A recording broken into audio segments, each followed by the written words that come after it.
The news cycle is spiraling as the Daejeong serial killer adds even more names to his gruesome list. With no clear connection between victims, the public is terrified that these are just mindless, indiscriminate crimes. Our girl looks absolutely haunted, her mind racing to make sense of the senseless violence surrounding her. Standing before Kim Unni's funeral altar, she wonders if her friend was merely a victim of a copycat.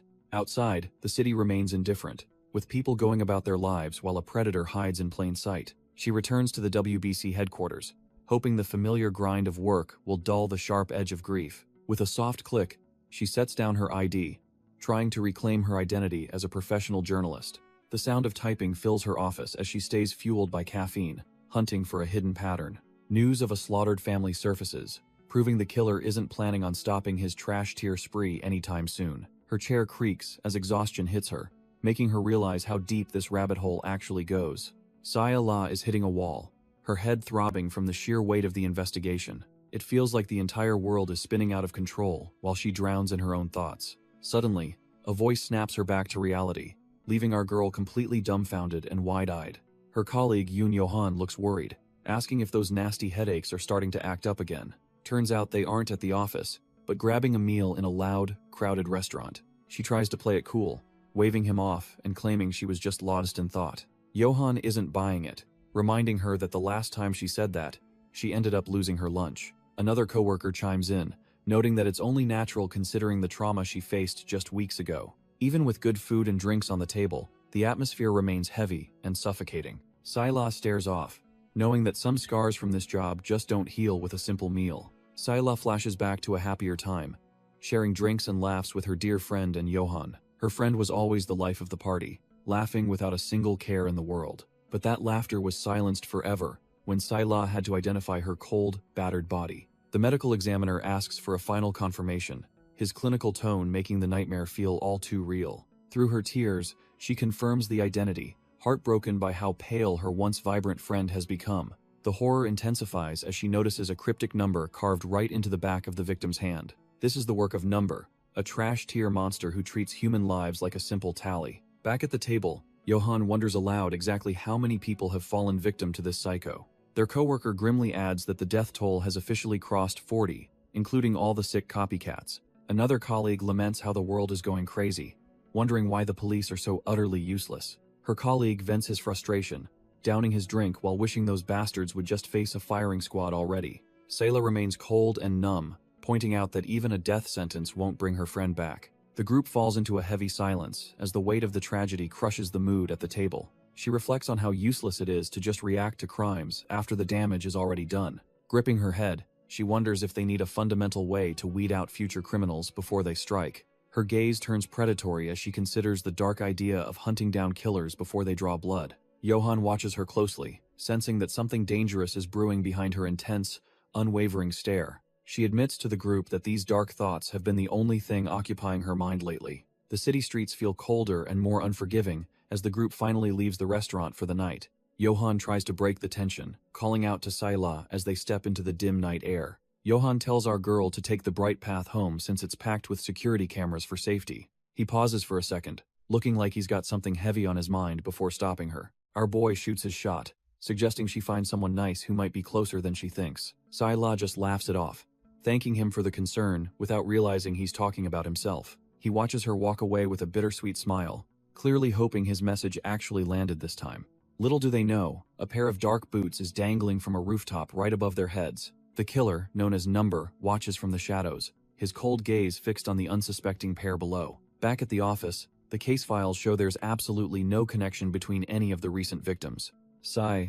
La grinds through the night, obsessed with the ritualistic numbers carved into every single cold body. Even the profiler, Kim Deok-gi, is dumbfounded, admitting they have no clue if they're even chasing one person. Sayla flips through gruesome case files, her heart sinking at the sheer amount of blood spilled. She realizes these random killings are happening on a scale the city has never seen before. However, a glimmer of hope appears as she finds records of two people who actually survived facing Number.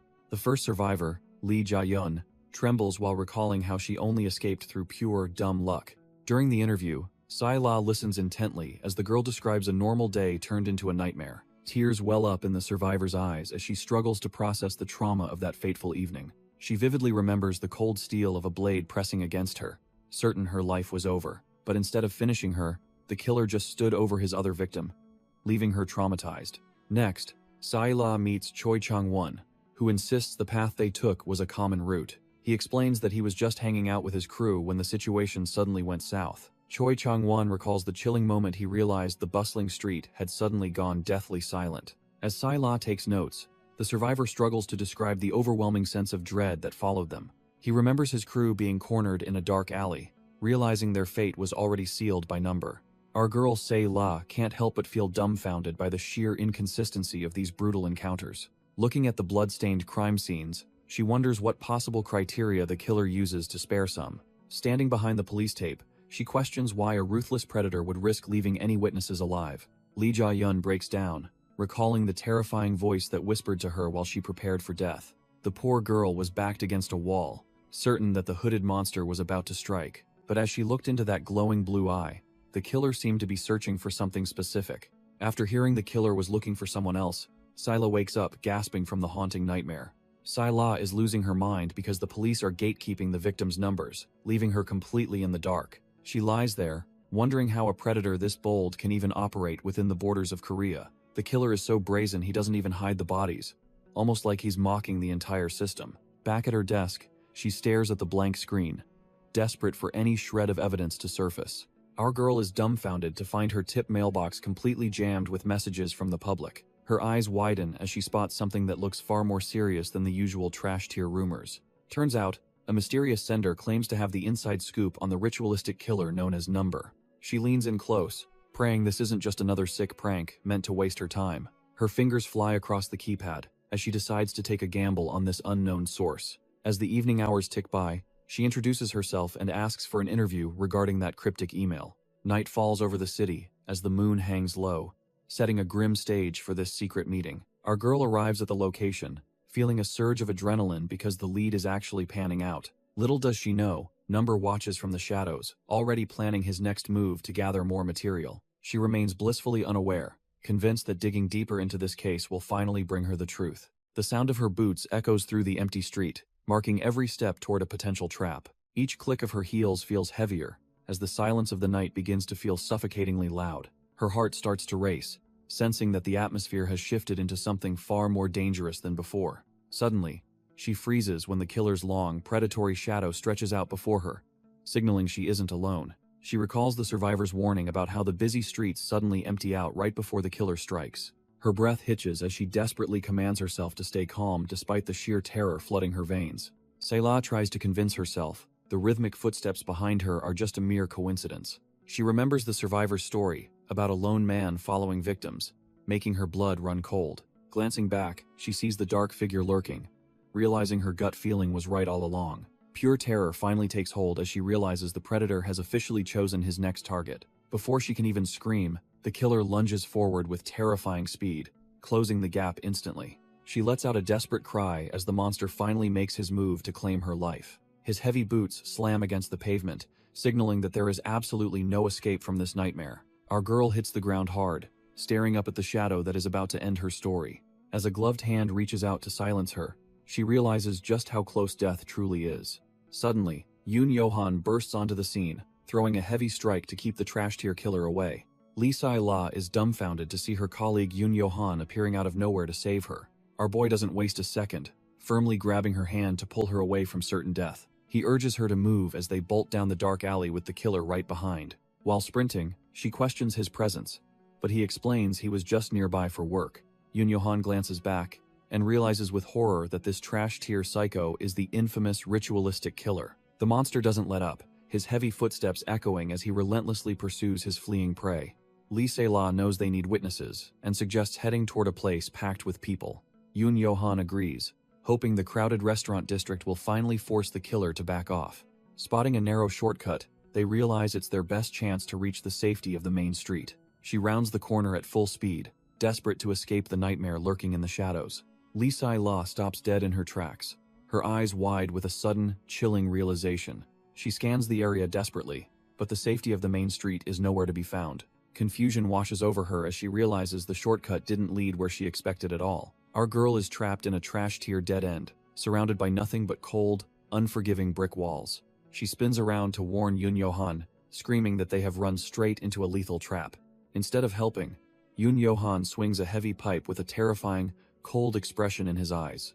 A sickening crack echoes through the alley as the metal connects, sending blood spraying across the pavement. Her strength vanishes instantly, and she collapses onto the hard ground like a broken, discarded doll. Lying in a pool of her own blood, she stares up, utterly dumbfounded by this horrific betrayal. Yoon Yo-han casually brags about delivering her properly while the hooded killer finally catches up to them. Yo-han looks around and notes that this camera-free alley is the perfect spot for a little murder. Our girl Se-la can barely breathe, gasping out a desperate question as to why he'd betray her. The hooded killer scoffs, admitting he almost lost his cool because both sisters were way too perceptive. A wave of pure horror washes over Se-la as the pieces of this nightmare finally click together. She realizes her dear friend died by Number's hand, while Yo-han casually unsheathes a sharp blade. Yo-han admits he loves having a ritualistic killer around to take the fall for his own messy work. He drives the blade into her skin, carving a number to ensure the police blame the wrong man. As she screams, he explains that framing Number gives his trash-tier farm team some breathing room. Finishing his gruesome work, Yo-han steps back as the hooded killer gives him permission to finish her off. His eyes glow with a sickening obsession, declaring that her soul will finally be his once she dies. Se-la gasps for air, her body broken as Yo-han mockingly reassures her that the end is near. The hooded accomplice reaches down to finish the job, while Yo-han watches with a trash-tier grin. Suddenly, a heavy footfall echoes through the alley, signaling the arrival of an uninvited guest. Yo-han and his partner freeze, sensing a presence that definitely wasn't part of their twisted plan. Our boy Yo-han is genuinely dumbfounded, wondering who would dare interrupt his private execution. The accomplice barks at the stranger to get lost, completely unaware he is shouting at a monster. The newcomer's hood shifts, revealing a chilling blue flame igniting within his cold, piercing gaze. That glowing eye locks onto them, radiating a murderous intent that makes the air turn frigid. Eerie numbers manifest in the air as the hunter identifies his prey, marking them for certain death. Number scoffs at the pair, finally tracking down the two rats who thought they could hide. Number is the destined murderer, a cold-blooded reaper whose very gaze promises a one-way trip to the afterlife. Surprisingly, a survivor named Soo Young claims she's actually thankful to the monster for his bloody intervention. Our boy's reputation precedes him as Se-la sits down to interview this traumatized yet grateful witness. Soo Young explains that the killer didn't just take a life, he actually saved her and her entire family. Se-la digs into the gritty details, asking if the man who died was her former lover. The records reveal the face of the victim, a man who appeared ordinary but harbored a cruel streak. Soo Young scoffs at the term, remembering the absolute shit show that trash-tier bastard brought to her front door. A flashback reveals the ex-boyfriend's true nature as he violently assaults her in a rain-slicked alleyway. Se-la notes that Number executed the man right there, ending the girl's nightmare in a single stroke. The Reaper was lurking in the shadows that night, stepping in to judge the girl's abusive tormentor. Se-la questions the girl's logic, wondering how a serial killer could ever be considered a legitimate savior. Soo Young just laughs it off, asking if the reporter is worried she might have been a victim too. The weight of the truth makes Se-la break a sweat as she realizes the complexity of this monster. Suddenly, the memory shifts to that fateful night when Yo-han and his muscle were cornering our girl. Se-la lay broken on the cold pavement, finally understanding that Number chooses his targets with terrifying precision. That's when the Reaper himself appeared, his eyes locked onto the real trash-tier murderer in the alley. Number stalks forward with a heavy presence, leaving Yo-han absolutely dumbfounded as his plan starts to crumble. One of the thugs grips a metal pipe, his knuckles whitening as he prepares for a desperate fight. Yo-han tries to maintain control, but he can feel the suffocating pressure of a true predator closing in. The trash-tier accomplice barks threats at the silent shadow, completely unaware that he's already stepped into his grave. The trash-tier muscle swings his pipe, thinking he actually stands a chance against a literal monster. Number doesn't even blink as he counters with a strike that sends the thug reeling backward. He coughs up blood, his overconfidence instantly replaced by the cold realization of his own mortality. Yo-han stands there absolutely dumbfounded, watching his hired help get dismantled like a fragile toy. The Reaper stands over his prey, the alley echoing with the sounds of a one-sided slaughter. His glowing blue eye pierces through the dark, scanning for the sins hidden within his targets. A spectral mark appears, designating the fallen thug as the first soul to be harvested tonight. He looks toward our girl Se-la, silently confirming that she isn't the one he's hunting. Suddenly, a glowing 4 manifests over Yo-han, marking him as the next piece of trash to be discarded. Number grips his blade, ready to finish the ritual and send Johann straight to the afterlife. Number declares that Johann is the next target for elimination, his blade already thirsty for blood. Johann can barely breathe, realizing the legendary ritual killer is actually standing right in front of him. Before the traitor can even beg for mercy, Number lunges forward with the speed of a predator. Johann tries to react, but he's outclassed as the killer's glowing blue eye tracks his every move. Eerie spectral numbers begin to manifest in the air, signaling the start of a grim, supernatural execution. Our boy, Number effortlessly weaves through Johann's desperate, trash-tier counterattack like he's dancing through raindrops. The realization of his impending doom finally hits Johann as he sees the Reaper closing the distance. With a surgical strike, Number drives his curved blade home, proving deception can't save you from steel. Johann lets out a guttural scream, his blood painting the alley as the ritual reaches its peak. The glowing numbers shift and settle, marking the successful harvest of another corrupted soul. Our boy doesn't just rely on steel, launching a devastating kick to keep the momentum going. The trash-tier accomplice gets folded like a lawn chair, realizing too late he's completely outclassed. Sayla watches from the dirt, her mind racing as she counts the grim tally of the ritual. Standing between the two traitors, Number finally has the rats exactly where he wants them. With his blue eye flaring, he truly looks like the destined murderer everyone has been whispering about. Sayla is left dumbfounded, finally connecting the dots about the monster standing right in front of her. She remembers how the case files were a mess, with victims having absolutely nothing in common. This killer stayed a ghost for years, effortlessly slipping through every police net they tried to cast. Every survivor's testimony pointed to a terrifying pattern of him appearing exactly when the chaos peaked. It's as if he possesses a supernatural foresight, knowing exactly how every bloody encounter will end. Su-young explains that after the killer vanished and the cops swarmed in, they found something truly disturbing. Looking back at the crime scene, it turns out the dead man wasn't just some random street thug.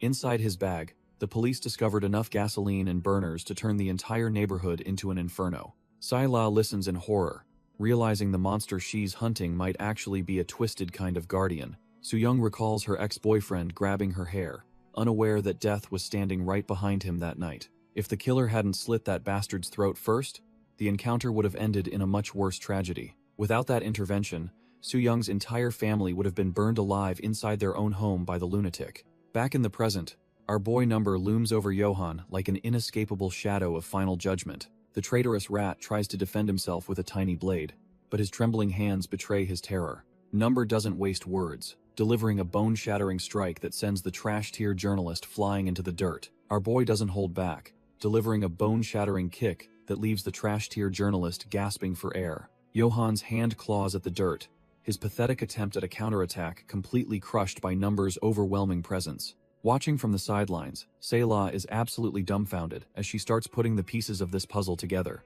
An outrageous thought crosses her mind, one so insane she can't seem to shake it off no matter what. She wonders if it's possible that this monster can actually see the future and the murderers yet to strike. In this blood-soaked alley, the hierarchy is clear, as Number stands tall over the human garbage he just dismantled. The realization hits her that the numbers represent a tally of future crimes this vigilante is destined to stop. He looms over his prey with cold indifference, looking like a god of death ready to deliver final judgment. With a sharp click, he activates a recorder to ensure every bit of the traitor's downfall is documented forever. He calmly notes the date and time, marking the exact moment Johann's miserable life reached its inevitable dead end. Number checks the ID, confirming our boy Johann is officially the 4th target on his hit list. He explains that taking out this trash-tier traitor will save 4 innocent lives from a grisly fate. The cold steel of a blade presses against Johann's throat, signaling the end of his deceptive games.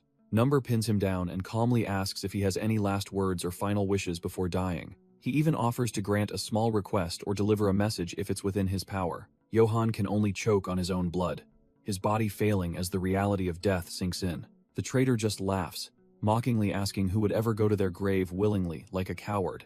Number stands over him like a silent reaper, completely unmoved by the dying man's pathetic attempt at defiance. As Johann's eyes begin to glaze over, Number simply acknowledges the man's final, bitter sentiment. He stares down one last time, confirming if those spiteful words are truly how Johann wants to go. Johann stares up in pure shock, finally realizing that his silver tongue can't save him from this reaper. The sharp edge of the blade presses deep, signaling that the time for games and deception is officially over. Panic floods his eyes as he tries to stutter out a plea, desperately hoping for a moment of hesitation. Number doesn't hesitate for a second, letting the steel do the talking as blood sprays across the dark alley. The traitor can only choke and gag, his body failing as the cold reality of death takes hold. He reaches out with a trembling hand, pathetically begging for just one more chance to live through the night. Number looks down with total indifference, calmly explaining that showing mercy to someone like him is simply impossible. A final, violent splash of red marks the end of the man who thought he could play everyone for fools. The curved blade drips with fresh blood, having fulfilled its purpose in purging the trash-tier traitor from the world. As the killer disappears into the shadows, Selah stands frozen, watching the man who betrayed her finally pay. Number drags the trash-tier traitor deeper into the shadows to finalize the grim details of his ritual. He leans over the body with cold indifference, his blade ready to leave a permanent mark of judgment. With steady hands, he carves the number 4 into the skin, officially cataloging his latest kill. Selah watches, dumbfounded, and asks why he is letting the other accomplice escape without a chase. Our boy calmly explains that some people simply aren't targets, viewing his violence as a necessary balance. She struggles to process his twisted logic, where killing one person serves to save another somewhere else. It is a dark game of chess where every piece taken is a calculated move for the greater good. Number remains silent as the weight of his philosophy hangs heavy in the damp alley air. While his logic is impossible for any normal person to accept, Selah begins to understand his perspective. Looking at the carnage, she realizes the killer is strictly bound by a set of his own rules. Selah steps forward, desperately offering to help because she can no longer ignore the world's rot. The haunting memory of her friend's brutal murder flashes back, reminding her why she started this hunt. She believes that if she can identify these monsters early, she can finally stop the cycle of blood. Recalling past scenes where the law arrived too late, she realizes traditional justice is often just a facade. She offers her skills as a reporter, promising to either hide his tracks or amplify his dark message. Our boy stands over the traitor's corpse, silently judging if this reporter is actually cut from different cloth. He coldly questions if she truly shares his twisted mindset, or if she is just another trash-tier talker. Selah is momentarily dumbfounded by the sheer pressure he radiates as he moves closer to her. Sensing her resolve might be real, he decides that using words will be a faster way to proceed. With a sharp click, he prepares to reveal the truth that will change her life forever. Number towers over Selah, coldly asking if she has any final words before he decides her fate. Selah is completely dumbfounded, her mind racing as she tries to process the killer's sudden, chilling question. A dark, suffocating pressure begins to leak from him, signaling that he is no longer playing games. As his killing intent flares, he prepares to explain the twisted logic behind his ritualistic bloodbath. He believes that in this trash-tier world, the only absolute truth is that every single life is equal. While the law struggles to define justice, our boy ponders which souls actually deserve to keep breathing. If he cannot distinguish good from evil, he will simply erase the numbered targets that cross his path. His mission is simple, yet brutal, as he aims to save as many innocent lives as humanly possible. To protect those who can still be saved, he has fully embraced his role as a necessary monster. Meanwhile, the media reports that his ritualistic crusade is unfortunately inspiring a wave of pathetic copycat killers. The news reports a grim discovery on the night of the 14th, involving a sudden police dispatch. Yang Soo-young listens as the anchor claims Number has supposedly claimed 2 more victims in cold blood. The truth is far filthier, revealing a conspiracy where Yoon Yo-han used a hired thug for murder. It is officially labeled a pathetic copycat crime, leaving the waitress frozen as she processes the deception. These trash-tier criminals tried to mask a personal conflict by mimicking our boy's ritualistic style. Unbeknownst to the public, the real killer is right there, calmly sketching in his private journal. He drinks his coffee in silence, seemingly bored by the media's desperate attempts to understand him. While the media asks for a professor's insight on the killings, the real predator just listens. His records go back over a decade, proving he is cut from a much darker cloth than copycats. He focuses on the specific details of his caramel-drizzled coffee, his mind already hunting the next target. He notes that the simplest thing on the menu is a cranberry chicken sandwich. Even the side of waffles and eggs feels like a calculated part of his routine. Our boy times his meal perfectly so he can finish right as his coffee runs out. He always picks the second seat by the window to maintain a perfect vantage point. From here, he watches every worker and customer, memorizing their movements like a predator. The busy intersection outside provides a constant stream of potential targets for his next ritual. He stares out the glass, his mind disconnected from the peaceful atmosphere of the cafe. Suddenly, his blue eye flares up as he activates his supernatural perception. He can feel the life force of everyone nearby, locking them all into his sights. The entire street is now just a map of prey, each soul marked by his dark intent. Number scans the room, mentally labeling a girl with a choker as his second priority target. He shifts his focus, noting that another target is usually near the government complex exit. This man with the slicked back hair is fourth on his list, just another soul waiting for judgment. Even the waitress, Yang Su-young, is part of his mental map, though she isn't his primary focus today. Our boy wonders if these few are really the only marks left in this entire district.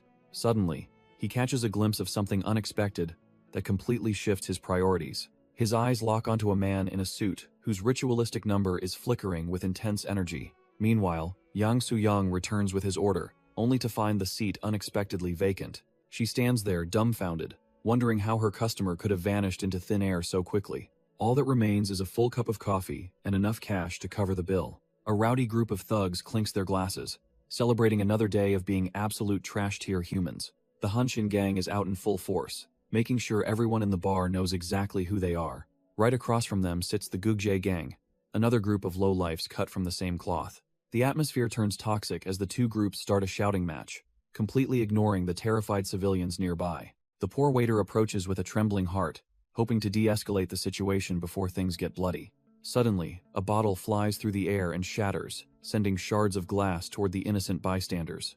One of the thugs just sneers, clearly enjoying the chaos he is causing while looking for a fight. Realizing the situation is spiraling out of control, the other customers scramble to escape the inevitable brawl. The waiter stands there frozen, realizing that his polite requests for quiet are falling on deaf, violent ears. The lead thug just demands more beer, proving that some people are just born to be trouble. Our boy from the Hanshin gang brags about how his expensive lawyers landed him a sweet probation deal. He smirks while drinking, knowing he narrowly escaped a heavy sentence for his recent drunk driving stunt. Turns out, he left a young girl bleeding out on the asphalt after a brutal hit and run.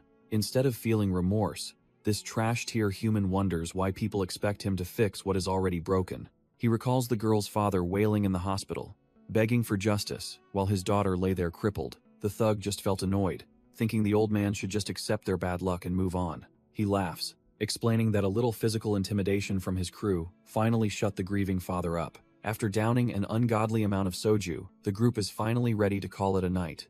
The city lights flicker as the predator prepares to return to the streets he treats like a playground. Despite being wasted, he hops behind the wheel again, while his low-life friends cheer him on. The Gugjae thug mocks him about the police, but our boy just tells him to beat it. He peels out onto the main road, the engine roaring as he ignores every traffic law in existence. Despite the alcohol clouding his vision, he grips the wheel with a reckless and arrogant confidence. His eyes start to grow heavy as the exhaustion and booze finally catch up to him. He slams his foot down on the gas, desperate to feel the rush of the speed. The car becomes a lethal blur, narrowly missing the curb as he tears through the quiet night.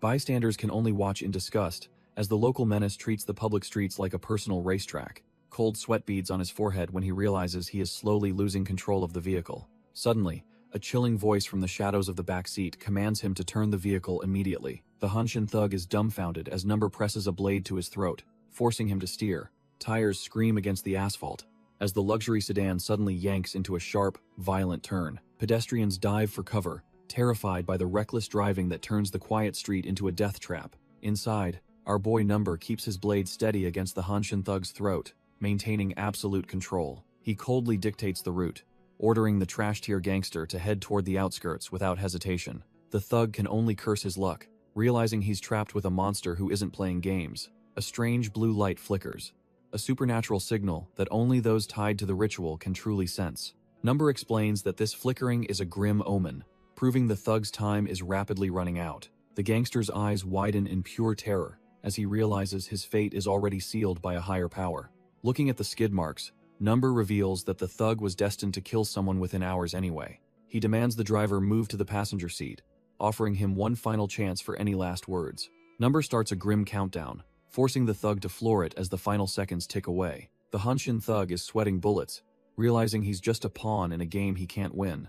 As the countdown hits 1, our boy prepares to deliver a swift, ritualistic judgment. Number remains cold and detached, his eyes showing he has zero sympathy for this trash-tier criminal. The car tires scream against the asphalt as the vehicle loses all semblance of control. They drift wildly across the lanes, a metal coffin hurtling toward an inevitable, violent conclusion. The thug realizes too late that his final chance for mercy has officially expired. Number slams the gangster's head into the frame, making sure he feels every bit of the impact. The thug cries out in agony, but his pleas fall on deaf ears while the ritual continues. With a precise strike, the blade draws blood, marking the beginning of the end for the thug. Number drives the blade home, ensuring this trash-tier thug finally pays for his crimes in blood. In a desperate, final reflex, the gangster slams his foot down, but it's far too late for salvation. The car screams across the pavement, leaving charred rubber trails as it spins completely out of control. It finally slams into the curb with a bone-jarring thud, ending the high-speed chaos in an instant. As the smoke clears, the vehicle sits motionless, a silent witness to the brutal judgment just delivered. Our boy effortlessly takes the wheel, looking completely unfazed while the thug bleeds out beside him. He checks the time with cold precision, noting that the flickering has stopped but the ritual remains. The dying gangster coughs up blood, desperately gasping to know who exactly sent this monster after him. Number realizes that even if he delays the inevitable, the predestined count for these criminals never changes. Without a hint of hesitation, he swings his blade one last time to complete the grim ritual. The thug screams in defiance, but our boy's blade is faster, ending his pathetic struggle for good. He stares back with glazed eyes, finally understanding that there's no escaping this grim and predestined fate. With the ritual complete, the blood-soaked car sits idle as the life drains from the trash-tier gangster. Number calmly checks his phone, ensuring everything is proceeding according to the plan before fading away. He peels away from the curb, leaving the scene of judgment behind in the quiet of the night.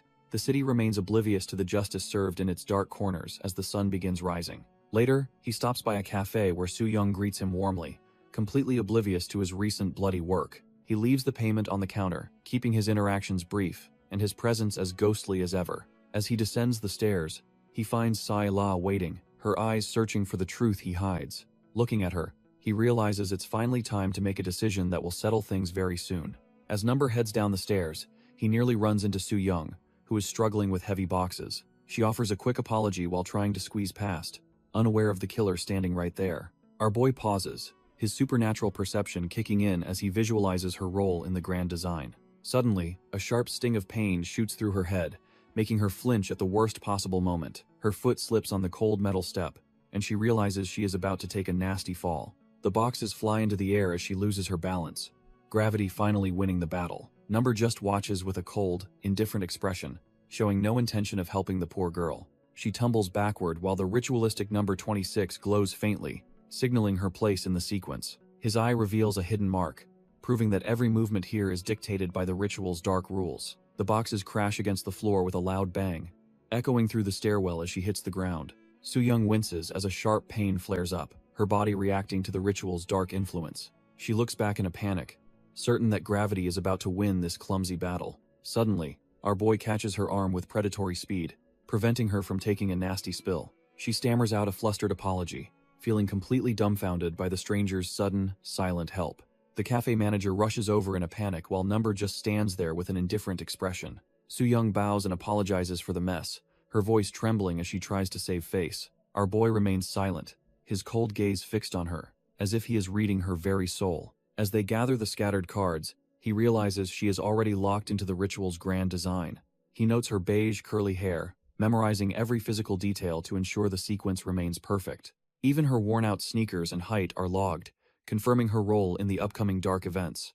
Number is certain he isn't remembering wrong. This girl was definitely the first in his dark sequence. Our boy knows these numbers are absolute, never shifting once the ritual marks a target for death. Soo-young apologizes for her sudden headache, completely unaware her life is tied to a much larger design. He stares her down with clinical detachment, his mind already processing her role in the upcoming slaughter. A name tag reveals her identity as Mo Ji-hyun, the final confirmation our boy needed to proceed. His mental files show her sketch, proving that Ji-hyun is the key to completing his ritualistic masterpiece. A flashback triggers, showing a time when her friend, Kim Unni, tried to help her with eye drops. Soo-young squirmed from the stinging liquid, a trivial discomfort compared to the fate she is walking into. Back then, a simple countdown was enough to stress her out, long before things turned truly trash-tier. She claimed to be fine, but she is just another lamb being led to the ritualistic slaughterhouse. The stinging liquid hits her eye as she screams, deciding to just handle the drops herself later. Her cry echoes through the staff room, a sharp contrast to the quiet cafe atmosphere outside. Our girl rubs her eye in frustration, wondering why they have been stinging so much lately without any reason. The manager suggests she might just be suffering from dry eyes or staying up way too late at night. A coworker steps in to help, offering his own pack of artificial tears to soothe her irritated eyes. She beams with gratitude, thanking him for the small kindness while clutching the tiny bottle like a lifeline. The mood shifts as the television reports on a murder cover-up designed to frame the infamous ritual killer. They watch the rerun in silence, listening to a professor discuss the unprecedented scale of these random killings. The mention of a specific case from 2012 catches her off guard, pulling her deeper into the grim broadcast. She stands there completely dumbfounded, the weight of the news hitting her harder than any physical pain ever could. Soo-young vents to her manager about how the constant fear makes it impossible to go anywhere safely anymore. Realizing how late it's gotten, she decides it's finally time to wrap things up and head home. Our girl offers a quick goodbye to the staff, trying to keep her tone light despite the grim news. She descends the stairs into the night, leaving the relative safety of the cafe behind for the dark streets. Her co-workers watch her go, wondering if she's heading to another job or just struggling to make ends meet. They pity her for working so hard at such a young age, noting how she hides pain behind smiles. But as she walks, the world starts to blur, and the weight of her unspoken trauma begins to surface. Suddenly, a wave of nausea hits her, and she struggles to keep herself from breaking down right there. She desperately tries to steady her racing heart, reminding herself to use the breathing techniques she learned to survive. With a shaky exhale, she fights to regain control before the darkness of her past completely swallows her whole. Soo-young takes a deep breath, trying to shake off the lingering dread of her recent panic attack. She realizes these episodes still haunt her, serving as a grim reminder of the hell she once endured. Her mind drifts back to a time when she was constantly rushing, desperate to keep her life together. Back then, a trash-tier boss would slap her across the face just for being slightly late to work. She had to endure the abuse from this tattooed thug just to keep her job at the stall. To our girl, physical pain was nothing compared to the mental exhaustion of her daily reality. She convinced herself that enduring a few slaps was a small price for working extra hours.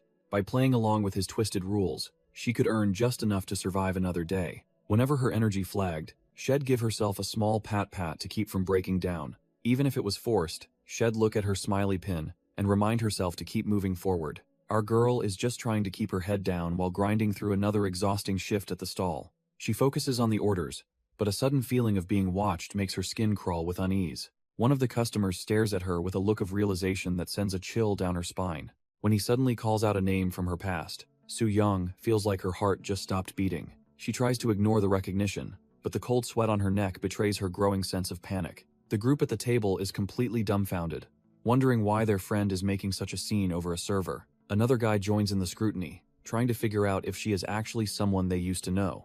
The man in the suit doubles down, claiming they were middle school classmates, and refusing to let the matter go. Soo-young realizes that no matter how far she runs, the shadow of her past is always right behind her. Her mind flashes back to the hateful graffiti scrawled on her old desk, reminding her why she had to disappear. Back in 2012, the police finally hauled Mo Hyun-cheol away, leaving a permanent stain on his family's name. Now, this trash-tier customer shouts that she's the killer's daughter, exposing her secret to the entire stall. Soo-young feels a wave of nausea, desperately trying to keep her composure as her world collapses. The surrounding crowd starts whispering, shocked to learn that a murderer's child is actually serving them food.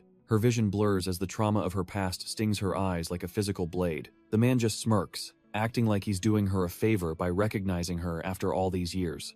Other patrons look on with disgust, wondering how she has the nerve to show her face in public. A high-pitched ringing fills her ears, drowning out the cruel laughter of the people around her. She stands frozen in the center of the tent, feeling every judgmental gaze piercing through her like needles.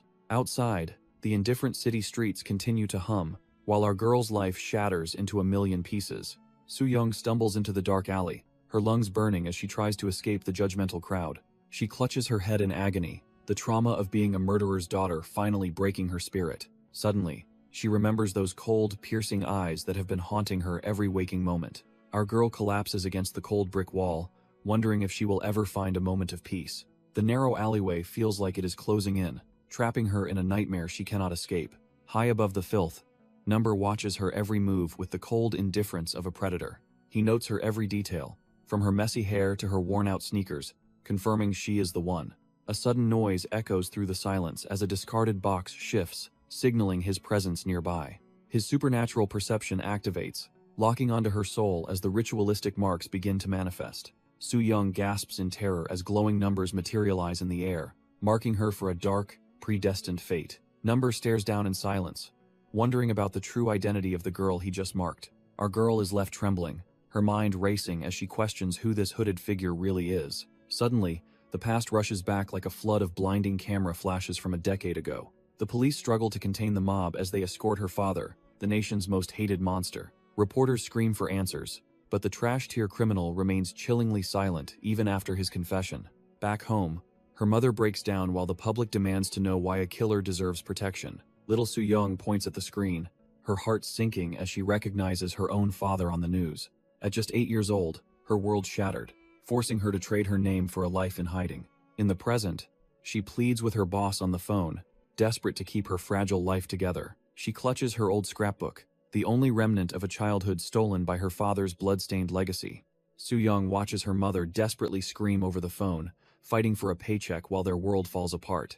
Our girl spent those early years in a total daze, barely able to process the trauma around her. She tried to deny the horrific facts, even as the gruesome reality of her father's crimes stained her mind. By age 14, the school desk of the murderer's daughter was already covered in trash-tier insults and death threats. Behind the principal's door, the local parents are losing their minds, demanding she be kicked out immediately. She stands frozen, hearing them claim she's cut from the same cloth as her monster of a father. Suddenly, a girl she once considered a friend marches down the hall with eyes full of burning resentment. Soo-young tries to speak, but the girl's cold glare makes it clear that their friendship is long gone. A brutal slap echoes through the hallway, marking the moment she realized she'd always be an outcast. In the present, she looks at her old ID, desperate to keep Mo Ji-hyun buried in the past. The teacher reveals that Hae-jin's older brother was actually a victim of the university murders years ago. He explains how much the brother adored his sister, making Soo-young's presence a constant, painful reminder.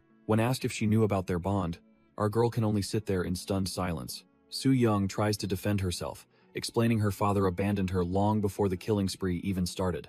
She recalls only seeing his face on the news, surrounded by a swarm of cameras and police officers. The teacher coldly dismisses her, warning that her lack of knowledge just sounds like a trash-tier excuse. She stares back, completely dumbfounded that her own abandonment is being used against her like this. The word excuse echoes in her mind, cutting deeper than any physical slap ever could. She finally snaps, questioning if she's truly a villain just for the crime of being born. He remains unmoved, stating that those who are grieving will never have room for her personal grievances. The teacher just shrugs her off, claiming that her miserable circumstances are simply a matter of bad luck. Our girl wishes she had the vocabulary to express the sheer intensity of the resentment boiling inside her. Her hand trembles as she clenches the desk, a single name echoing like a curse in her mind.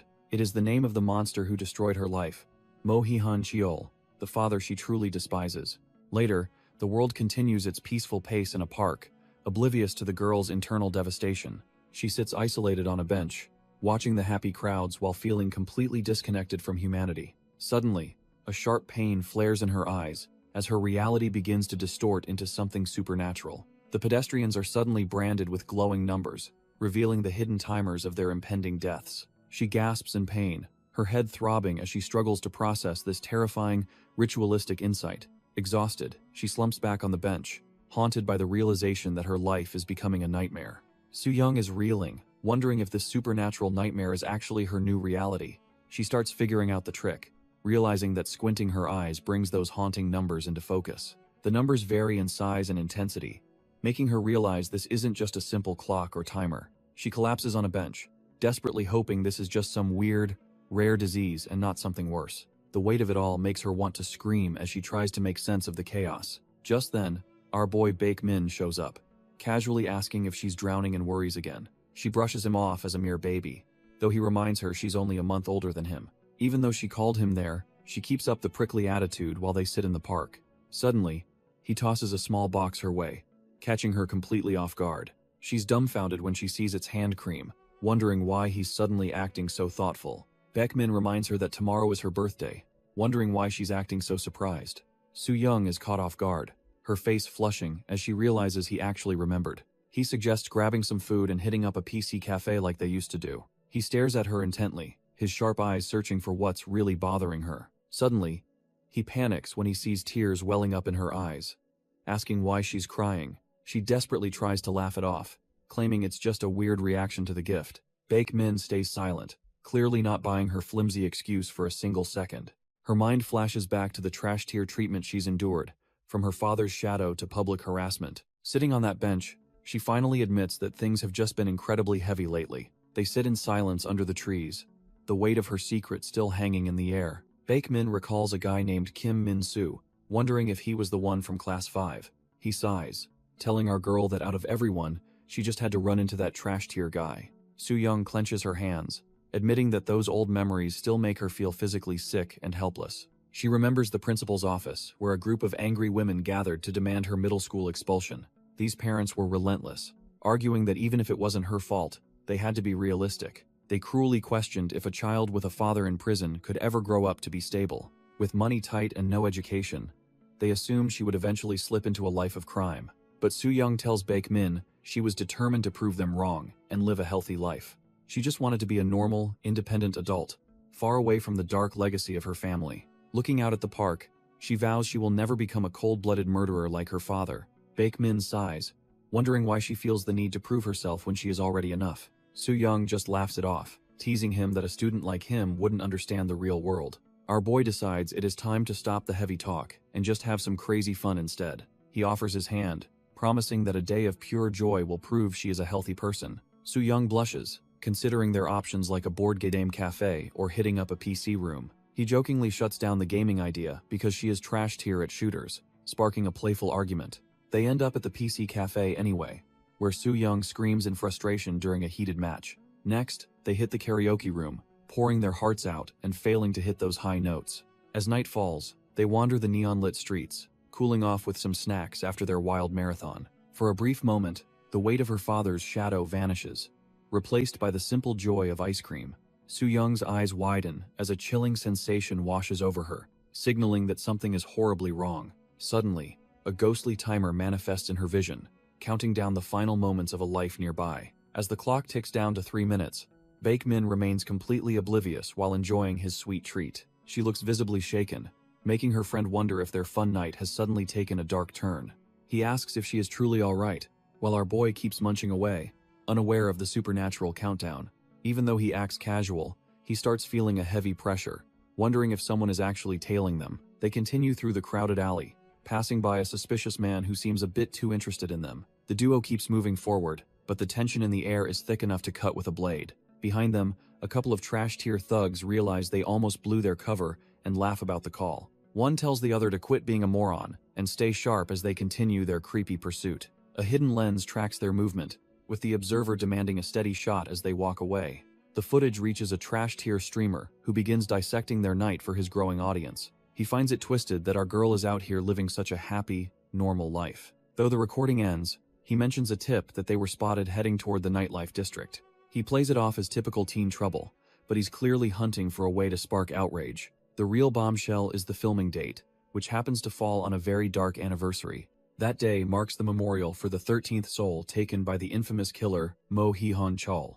He highlights the chilling fact that Soo-young has now reached the same age as that ill-fated victim. He mocks the world's unfairness, bitter that a killer's bloodline laughs while victims' families still suffer. With a final, gritty shrug, he tells his viewers that this cruel reality proves God is truly dead. The comment section is a total war zone, with some calling for blood, while others try to stay sane. People are actually arguing that evil is in the blood, claiming the killer's DNA is a ticking time bomb.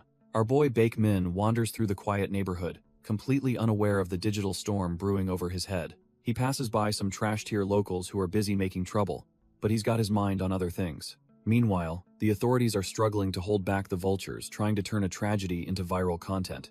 The cyber-wrecker is loving every second of it, hyping up his audience for the big reveal. As more people talk about karma, a finger presses the doorbell to a home filled with heavy secrets. Soo-young's mother answers the door, looking exhausted but relieved to see a friendly face like Baekmin. She welcomes him into their cramped home, immediately asking how her daughter is holding up these days. Little do they know, the internet is already deciding that Soo-young deserves whatever misery comes her way. Baekmin finds Soo-young trembling under a blanket, her face lit by the toxic glow of her phone. He asks if she hid her face properly, which only adds to her overwhelming sense of dread. She worries that if they were filmed together, the internet would claim they're hooligans or living together. Baekmin is dumbfounded that these people know nothing about her, yet they judge her so harshly. She remembers how those creeps from the tent followed her home, proving they were hunting for drama. Our boy tries to calm her down, insisting she shouldn't give those bastards the satisfaction of a reaction. He promises the vultures will eventually move on, but Soo-young knows the world isn't that kind to her. She confesses that she feels most betrayed by the concept of inherited karma, destroying her chance at a future. People have always cruelly whispered that she would never grow up normally, and would eventually follow her father. It breaks her heart that the world curses her for trying to live a healthy and happy life. Soo-young breaks down, wondering why she even bothered acting bright when the world just wants her to fail. Baek-min stands there dumbfounded, his heart aching as he watches his friend finally crumble under the pressure. Suddenly, her mother interrupts, looking completely drained as she asks our boy for a quick word in private. She points out the window at the vultures lingering outside, terrified for her daughter's safety in this madness. Since she has to work the night shift, she feels guilty leaving Soo-young alone during such a crisis. Baek-min reassures her he'll stay, but as he steps out, Soo-young remains paralyzed by her own despair. Just then, a supernatural timer flickering with 3 minutes and 32 seconds appears right above his head. The glowing numbers pulse with an eerie light, signaling a countdown that only Soo-young can perceive. She realizes with horror that the death timers are back, and this time, they're targeting her only ally. As the clock ticks down, our boy remains oblivious to the literal death sentence hanging over his head. Soo-young is absolutely desperate, pleading with him not to step outside into the gathering darkness. Outside, the neighborhood settles into a deceptive quiet as the sun dips below the horizon. Our boy Baek-min checks the fridge, but finds it's as empty as a trash-tier villain's promises. He knows he can't let her starve, so providing a decent meal becomes his top priority. A look of grim determination settles on his face as he prepares to face the world. Seeing the street is finally clear of vultures, he thinks a quick supply run won't hurt. He lets her know he's heading to the local mart, and promises to return shortly. Soo-young remains motionless on the floor, seemingly lost in a deep, trauma-induced sleep. The lock clicks open as he decides to brave the outside for the sake of his friend. He steps out into the hallway, completely unaware that his life is now on a ticking clock. Baek-min opens the door only to find the vultures have already found their secret nest. A trash-tier intruder forces his way in, asking if this is where the serial killer's daughter hides. Our boy is dumbfounded, as he realizes these creeps already know her real identity and his face.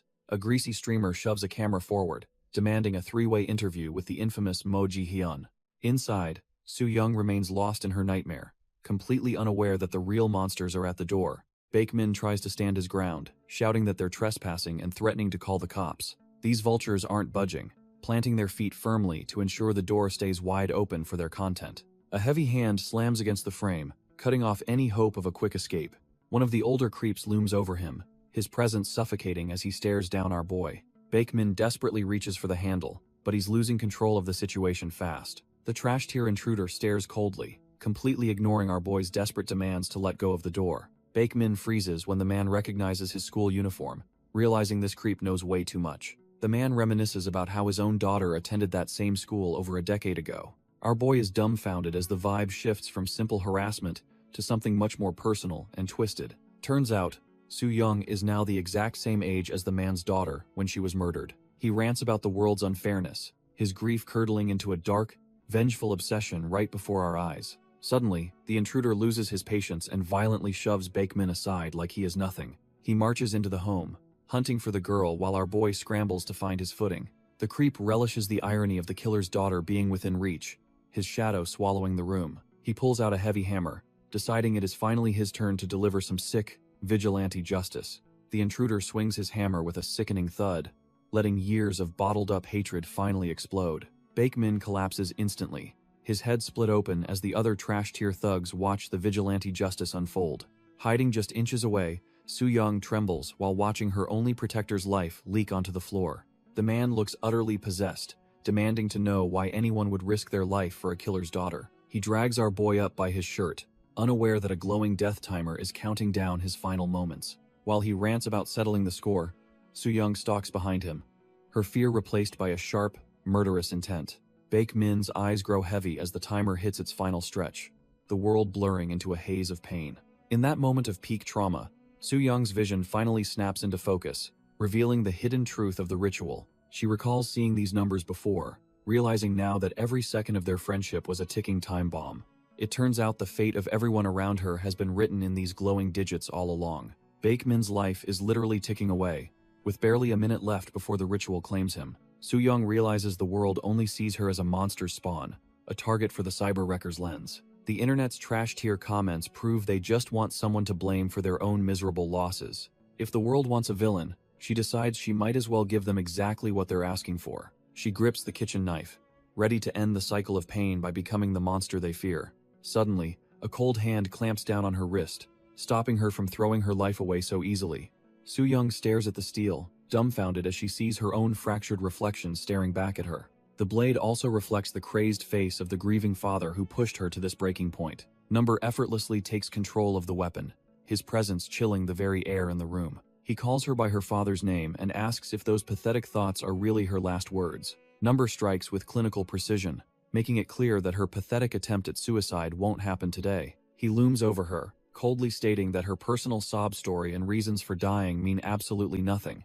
To him, she's just a piece of a larger ritual, and her individual suffering is beneath his notice. He tosses her aside like a broken doll, showing no mercy to the girl who just tried to quit. Turning his attention to the trash tier audience, he drives a blade straight through the streamer's precious smartphone. Our boy doesn't care about clout or justice. He only cares about the rules of his dark game. The vultures realize they've stepped into a lion's den and start panicking as the blood-stained steel glimmers. The streamer flees, more worried about his ruined YouTube career than the literal killer in the room. Even the grieving father is left dumbfounded, realizing his quest for revenge just hit a supernatural wall.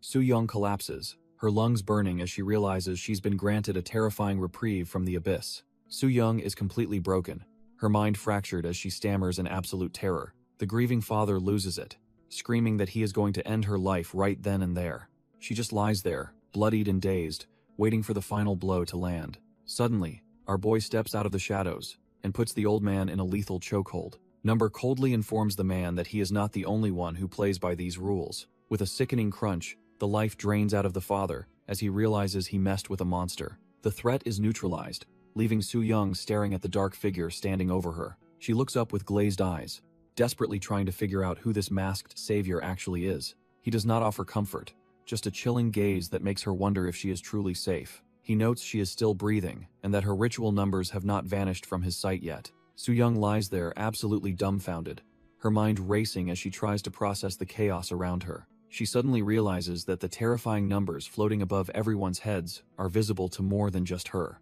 Our boy stands there like a grim reaper, confirming that he shares this cursed, supernatural sight. His glowing blue eye pierces through the dark, proving he is far from a normal human being. He coldly explains that the massive number over her head represents the thousands of lives she will eventually take. Meanwhile, the news reports on the ritualistic killings, focusing on the mysterious numbers carved into every victim. Trauma floods back as she remembers the professor's analysis and the cold, trash-tier treatment from her old school. The weight of being a future mass murderer hits her hard, making her world spin in total disbelief. Looking at the bodies around him, she realizes this monster is here specifically to hunt people like her. As her vision fades, she spots her own death timer ticking down, signaling that her time is almost up. Baekmin lies broken on the cold ground, his life timer ticking away the final seconds of his existence. Soo-young watches her only friend fade, her heart shattering because she can't bear to leave him behind. Our boy looms over her like a shadow, the ritual's cruel countdown nearing its inevitable conclusion. He stares down with a gaze as cold as ice, asking if she has any last words to offer. Gathering the last of her strength, she prepares to speak even as her vision begins to blur. She desperately asks why he spared the man who tried to murder her friend so ruthlessly. It's a question fueled by a confusion so deep, she can't even make sense of it herself. Number finds her bizarre, questioning why she's worried about a killer's life while she's currently dying. He coldly reveals that those marked with number 1 aren't targets, no matter who they kill. The harsh reality of the ritual leaves her dumbfounded as the darkness finally starts to take over. Soo-young finally understands the twisted logic of the ritual as her strength completely fails her. Her hand falls limp against the cold ground, the light in her eyes finally beginning to dim. Our boy tightens his grip on his blade, ready to finish what the ritual started. As she slips further into the darkness, the world around her starts to blur into nothingness. He watches her fade with a cold indifference, waiting for the final moment to strike. Suddenly, something shifts in the air, catching even the stone-cold killer completely off guard. A massive blue number manifests with a heavy metallic clank, shattering the silence of the night. Countless glowing digits begin to swarm around her unconscious form like a digital storm. Number is left speechless as the ritual's energy surges around him in a way he never expected. A single, brilliant number 1 blazes above her, signaling a change that defies all the rules. Number finally accepts the situation, deciding to move forward with the ritual despite the unexpected turn of events. He remembers a time in a ruined classroom where he promised to take on this dark responsibility. If he was the only one capable of carrying the burden, our boy was ready to embrace it. Back then, he cried out, hoping to prove that the cruel cycle of numbers could actually be stopped. Returning to the present, he draws his weapon, his resolve hardened into a cold, sharp edge. Out of nowhere, the grieving father charges at him, his face twisted in a mask of pure, unadulterated rage. Their blades meet with a heavy metallic screech, as Number stands his ground against the man's desperate assault. The man howls that the girl is his alone, claiming his right to the vengeance he has sought for years. He screams that he will be the one to end her life, while our boy watches with indifferent eyes. The broken man begs Number not to steal the only thing giving his miserable life any remaining purpose. Number is completely dumbfounded, as he realizes the target's timer just did the impossible, and actually increased. He doesn't have time to process the anomaly before a brutal strike forces him into a defensive stance. The grieving father swings his hammer with a desperate, trash-tier strength that catches our boy off guard. Number quickly regains his composure and delivers a heavy kick that sends the old man flying backward. He tells himself to stay calm, remembering that he has witnessed a timer increase once before. Pushing the mystery aside, he decides to focus on the immediate threat and adapt to the shifting rules. He seizes the opening and prepares to deliver a final, decisive blow to end the man's suffering. Standing over his opponent, our boy knows he must fulfill his role regardless of the strange circumstances. As the hammer connects, a fleeting image of the man's lost daughter flashes through the dying man's mind. The broken father gasps out a final, tearful apology to his daughter before the light leaves his eyes. Police sirens scream through the darkness, signaling that the authorities are finally closing in on the bloody scene. The wailing sound echoes across the city as the law prepares to deal with the ritual's latest aftermath. Our boy stands amidst the carnage, looking down at the broken bodies of the girl and her protectors. Baek Min gasps for air, his life force fading fast as he pays the price for his loyalty. Soo Young lies battered and bloodied, her survival a miracle considering the trash-tier violence she just endured. Number finds the situation fascinating, his cold mind analyzing the strange anomaly he just witnessed with her timer. He wonders what makes this girl so special, especially after seeing her numbers fluctuate so wildly against the rules. As the sirens grow deafeningly loud, he remains composed, knowing he needs to move before he is spotted. He finally makes up his mind, deciding that Soo Young is an asset he is not ready to give up yet. With a sharp screech of tires, he makes his getaway, leaving the police to find nothing but corpses. Our boy peels away from the scene, keeping a close eye on the unconscious girl in his passenger seat. Soo Young looks like she's been through hell, her body finally giving in to the sheer exhaustion and trauma. The van disappears into the night, heading far away from the prying eyes of the local authorities. Suddenly, her eyes snap open as her survival instincts finally kick back into gear. She finds herself trapped in the back of a moving vehicle, surrounded by strange equipment and shadows. The girl groans in agony, desperately trying to figure out where she is and how she got there. Touching her neck, she feels the fresh bandages and realizes someone actually bothered to patch her up. She tentatively steps onto the cold floor, her mind racing with a million questions about her mysterious savior. Stepping outside, she's completely dumbfounded to find herself standing in the middle of a massive, decaying warehouse. She remembers being safe at home with Baek Min, making this nightmare feel even more surreal and terrifying. A heavy set of footsteps echoes through the silence, signaling that she isn't alone in this dump. Yang Soo Young whips her head around, her heart hammering against her ribs as she senses a presence nearby. Our boy Number approaches with cold indifference, looking like the literal embodiment of her worst nightmares. Flashbacks of the brutal violence she just survived flood her mind, making her realize her precarious situation. Number notes that she's regained consciousness much sooner than he anticipated, his voice devoid of any warmth. Terrified of what this monster might do next, she bolts for the exit, desperate to find an escape. Suddenly, a thick cable snaps taut, cutting off her flight before she can even make it 10 feet. Yang Soo Young lets out a pained cry as the tether jerks her back, realizing she's effectively a prisoner. Looking back, she sees she's literally leashed to the van like a stray while Number prepares to leave. Number coldly orders her to quit wasting her energy and get back inside if she wants to survive. Number sits back, his presence alone heavy enough to crush the air out of the van. He starts tinkering with his gear, calmly promising her safety as long as she keeps her mouth shut. Yang Soo Young can barely breathe, the cold reality of her situation sinking in as she clutches her tethered wrist. The van rattles with the sound of metal on metal, a grim reminder of the tools he uses. Trapped in this mobile chamber of horrors, she realizes there is nowhere to run from this silent predator. Catching his reflection, she feels his gaze even when he isn't looking, making her skin crawl with dread.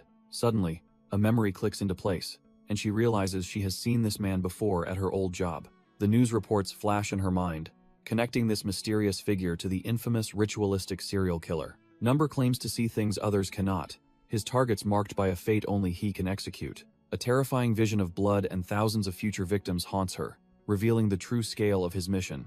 Soo-young is shaking, her mind racing as she tries to process the sheer scale of the coming slaughter. She mutters under her breath, terrified by the thought of him really ending 4,000 lives. Our boy doesn't miss a beat, casually correcting her with the exact figure of 4,326. The precision of his count sends a fresh wave of horror through her as she sits frozen. While sharpening his blade, he ominously notes that the number was only the count before things recently changed. She looks back, her voice trembling as she asks for the terrifying meaning behind his past tense correction. He runs a finger over the cold steel, his focus entirely on the tools of his grim trade. He explains that those marked with the number 1 are safe from his blade, unlike the other targets. A memory of her own brush with death flashes back, reminding her of the thin line she walked. He admits that after she answered him, it felt like she knew exactly how to stay alive. Young Soo-young is dumbfounded by his casual tone, as if surviving the ritual was just some simple task.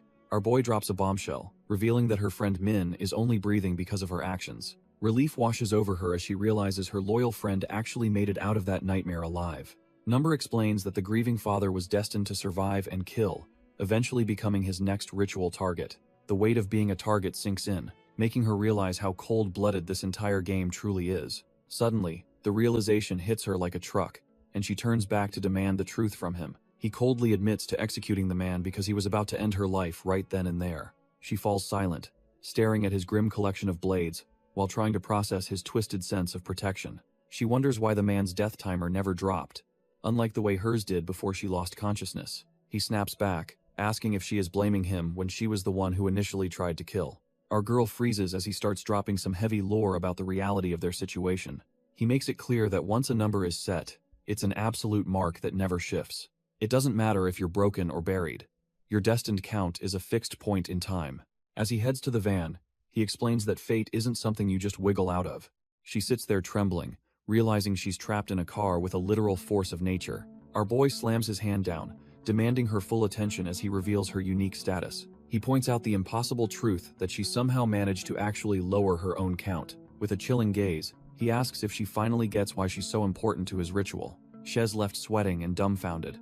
Realizing Shez the only glitch in his otherwise perfect system, he peels out into the night, leaving her to wonder what kind of monster she's truly dealing with. Soo-young trembles in the passenger seat, desperately asking where this cold-blooded monster is actually dragging her. Number keeps his eyes fixed on the road, nonchalantly admitting he doesn't even have a final destination in mind. He drops the bombshell that she is officially his shadow now, going wherever he goes from here on. With a chilling stare, he makes it clear that a glitch like her cannot be allowed to roam freely. Our girl tries to find a backbone, stuttering out a question about what happens if she simply refuses him.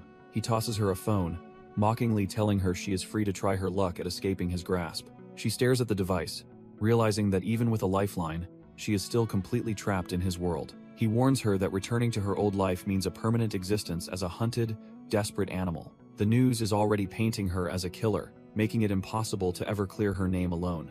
He tells her to go ahead and fulfill the murderous fate society already expects from a trash-tier outcast. Number demands a choice, leaving her trembling as she stares into the abyss of her new reality. Internally, she begs herself not to listen to his poison, even as her options vanish into thin air. Slumped in the van, she resolves that she must escape this monster no matter the cost. She tentatively asks if they can stop at her house, her voice barely a whisper against the engine. Desperate for a sense of normalcy, she claims she needs her things and a final look at her mother. Her mind races with the logistics of packing, while her heart hammers against her ribs in pure terror. When he actually agrees, she sits there dumbfounded, unable to believe he's actually entertaining her request. The van glides through the darkening city as the weight of her situation finally starts to sink in.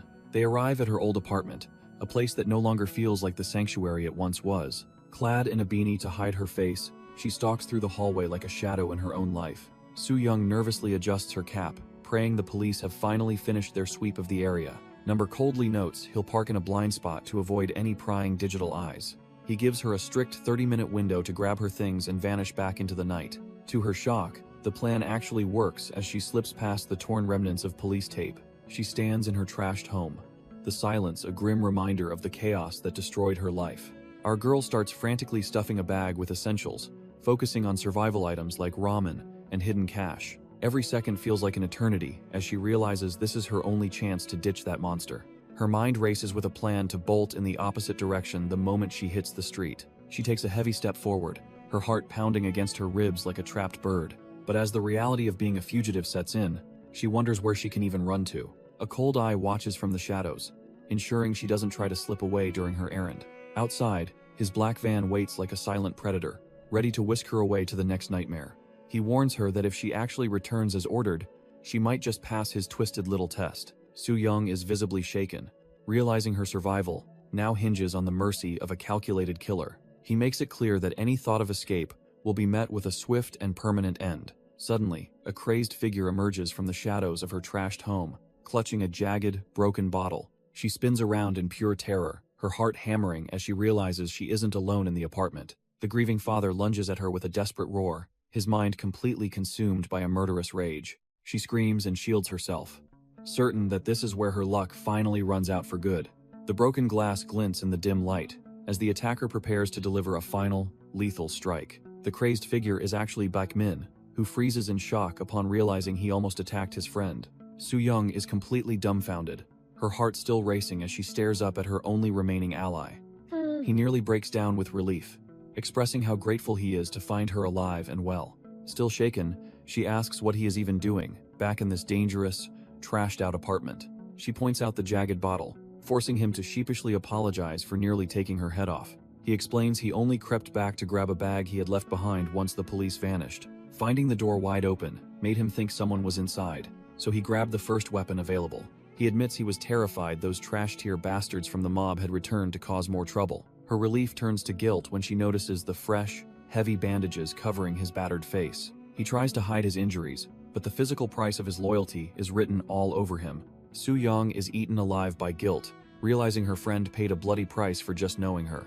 Our boy tries to play it cool, acting like his mangled face is just a tiny scratch. He immediately demands to know where she's been hiding while the entire city was turned upside down. Relief washes over him, yet he warns her that her disappearance sparked a firestorm of nasty rumors. Shay's left speechless when he explains that everyone now thinks Shay's actually working with the ritual killer. Hoping to fix this mess, he starts digging around for a way to get her some real protection. He presents a detective's business card, hoping she can use it to silence the trash-tier media vultures. He stops mid-sentence when he finally notices the heavy luggage sitting in the middle of the room. A heavy silence falls between them as he realizes she isn't just visiting, she's planning a permanent exit. He finally finds his voice, questioning why she's packed up like she's never coming back to this life. Soo-young stands in heavy silence, her mind racing with the weight of her next move. Our boy Baekmin tries to snap her out of it, clearly sensing something is dead wrong. When she grabs her bags to leave, he desperately asks where she thinks she's going. She finally turns back, her eyes cold as she asks why he's still pretending everything is fine. She drops a bombshell, reminding him that he saw the moment she was stabbed. Baekmin is left completely dumbfounded, the harsh reality of her trauma finally sinking in. He recalls the warnings against using violence, even as his world continues to spiral into chaos. Sitting in his hospital bed, he stares at his phone, convinced that revenge is the only answer. The footage reveals Soo-young was ready to strike, proving she's cut from a much darker cloth. Suddenly, the screen cuts to black, leaving him alone with his twisted thoughts of retribution. Baekmin is left reeling as the examiner asks what happened after the footage cut out. The man casually plays with a yo-yo, showing a chilling level of indifference to the chaos. He explains that the phone was trashed, meaning the live stream ended right at the most incriminating moment. Our boy learns that the internet sleuths are already pinning the whole mess on the mysterious killer number. The examiner admits they have no clue if Soo-young is even alive or where she's hiding. Since the video stopped there, the public is already branding her a monster and placing the blame. He pressures Baekmin to find and convince her to talk since Number remains a total ghost. Footsteps echo through the quiet streets as the memory of that fateful night begins to resurface. In a flashback, Soo-young tries to vanish into the night before the cops can swarm the area. Baekmin desperately screams after her, needing to know if she really took a life that night. Baekmin demands to know why she's running if she's innocent, but Soo-young can barely look at him. Number coldly reminds her that choosing to flee means a lifetime of being hunted like a cornered animal. The internet is already tearing her apart, proving the court of public opinion has zero mercy for her. Our boy Baek Min refuses to believe she's a born killer, screaming that she shouldn't have to prove anything. He tells her to ignore the trash tier comments, insisting he knows she would never actually hurt anyone. Soo-young finally snaps, letting out a raw scream of denial that echoes through the cold, empty alleyway. Baek Min stands there dumbfounded, completely caught off guard by the sheer intensity of her sudden emotional breakdown. She collapses under the weight of her secret, whispering that this isn't about proving innocence to the world. Covering her face in shame, she begins to admit the dark truth about her motivations during that night. In a chilling flashback, she confesses that her actions weren't meant to stop the attacker or save him. Soo-young admits she wasn't trying to be a hero, she just purely wanted to end that man's life. Looking into her own soul, she fears she's truly cut from the same cloth as her killer father. Our boy Baek Min stands there dumbfounded, unable to process the dark confession spilling out of her. She views herself as a destined murderer, a realization that makes her connection to the killer feel inevitable. She realizes that without the killer's intervention, her own dark impulses would have consumed her entirely. Taking a final, heavy step away, she prepares to leave her old life and her only friend behind. Soo-young grabs her suitcase and offers a tearful apology, insisting she has no choice but to leave. Baek Min desperately calls out her real name, pleading for her to stop before she vanishes forever. She refuses to look back, telling him not to waste his life protecting someone as trash tier as her. In a desperate last resort, he shouts that her mother has collapsed and is currently in the hospital. Soo-young breaks down as the weight of her choice finally starts to crush her spirit. She remembers her mother's suffering, realizing her presence only brought more pain to her family. Through her tears, she explains that she refuses to become a monster, like her father. Our boy Baek Min stands there completely devastated, realizing his pleas have fallen on deaf ears. With a heartbreaking smile, she confesses her simple wish was to see her mother again. She takes a heavy step forward, finally turning her back on the life she once knew. As she walks away with her suitcase, she leaves her only friend alone in the cold alleyway. She reaches for the car door, knowing there is no turning back from the path she's chosen. Sliding into the seat, she finds herself sitting beside the very man who manages the ritual. Number coldly remarks that she's late, admitting he thought she might have actually run away.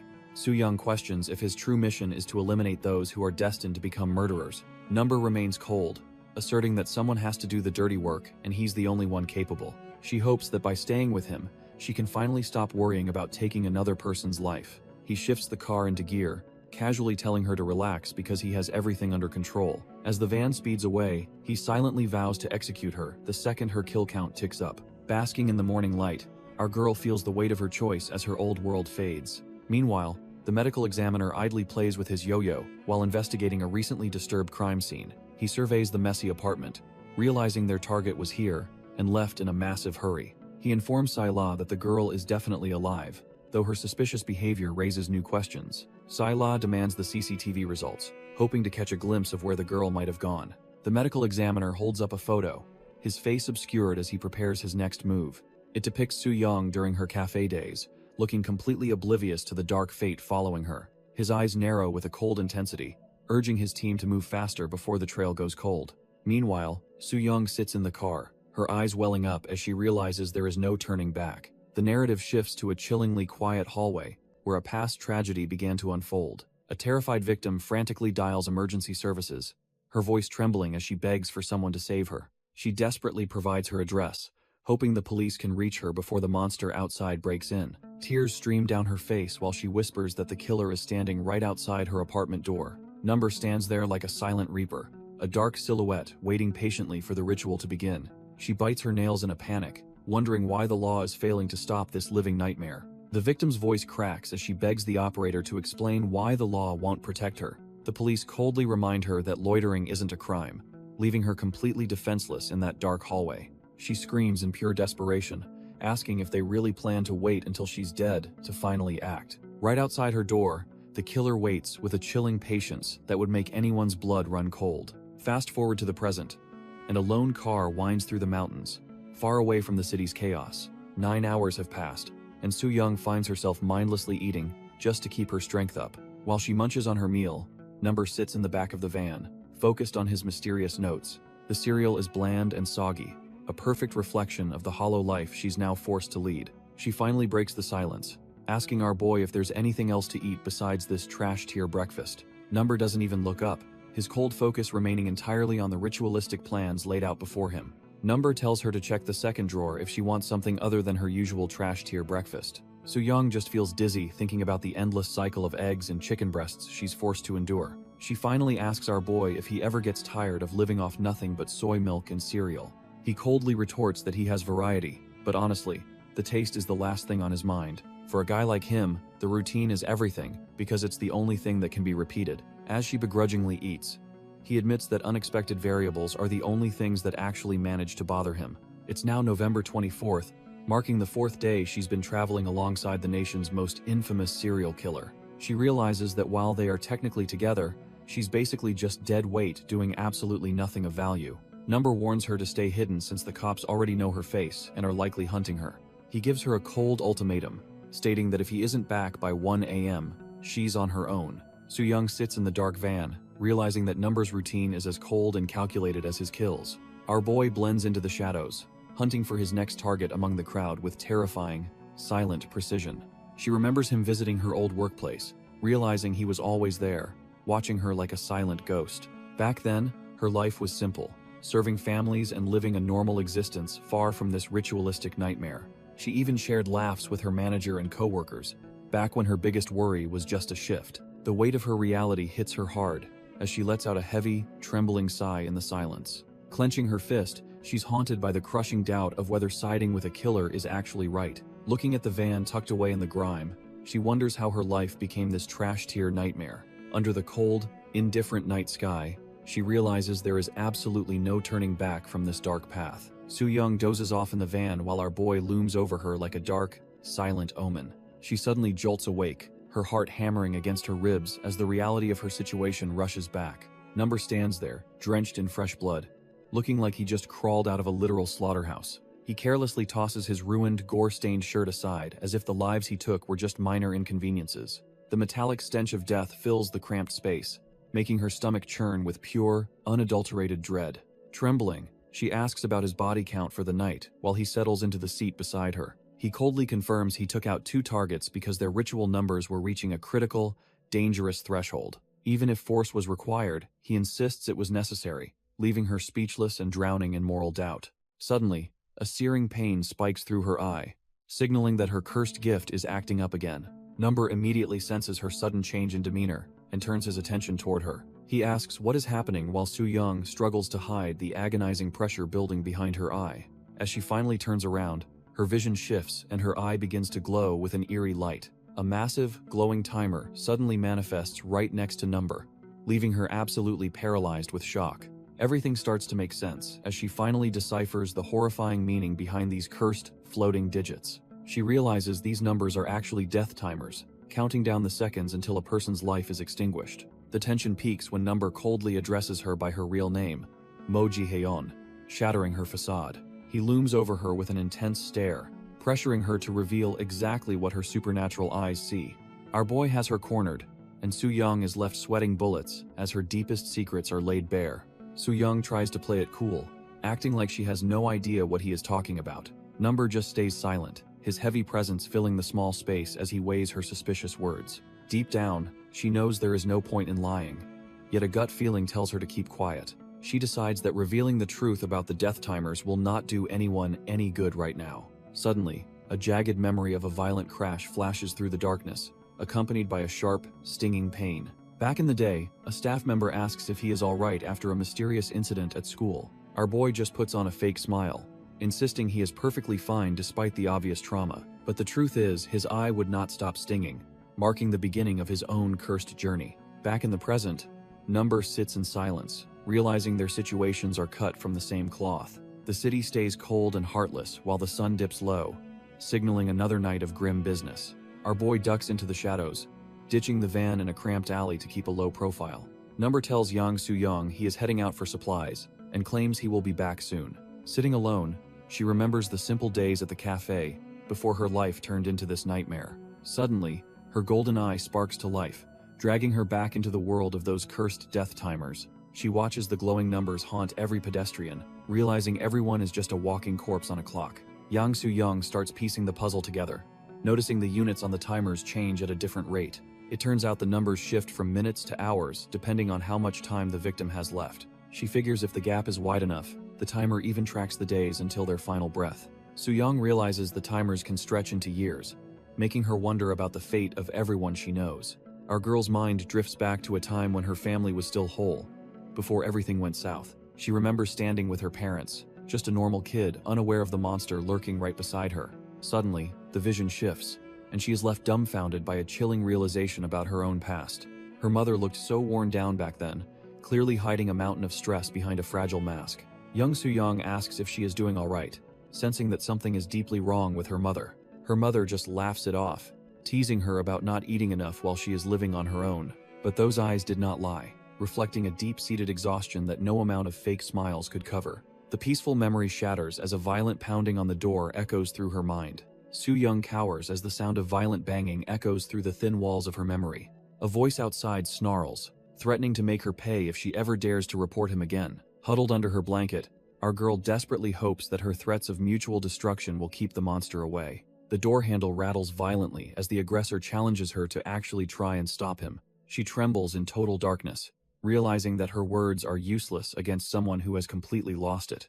The face of her tormentor looms large, screaming that he will slaughter her and everyone she loves. Suddenly, a golden timer appears in the air, ticking down with a mechanical precision that chills her bone. She sees the same cursed numbers hovering over every single person passing by in the street. Back in reality, Soo-young is left completely dumbfounded as her golden eye reveals a terrifying new truth.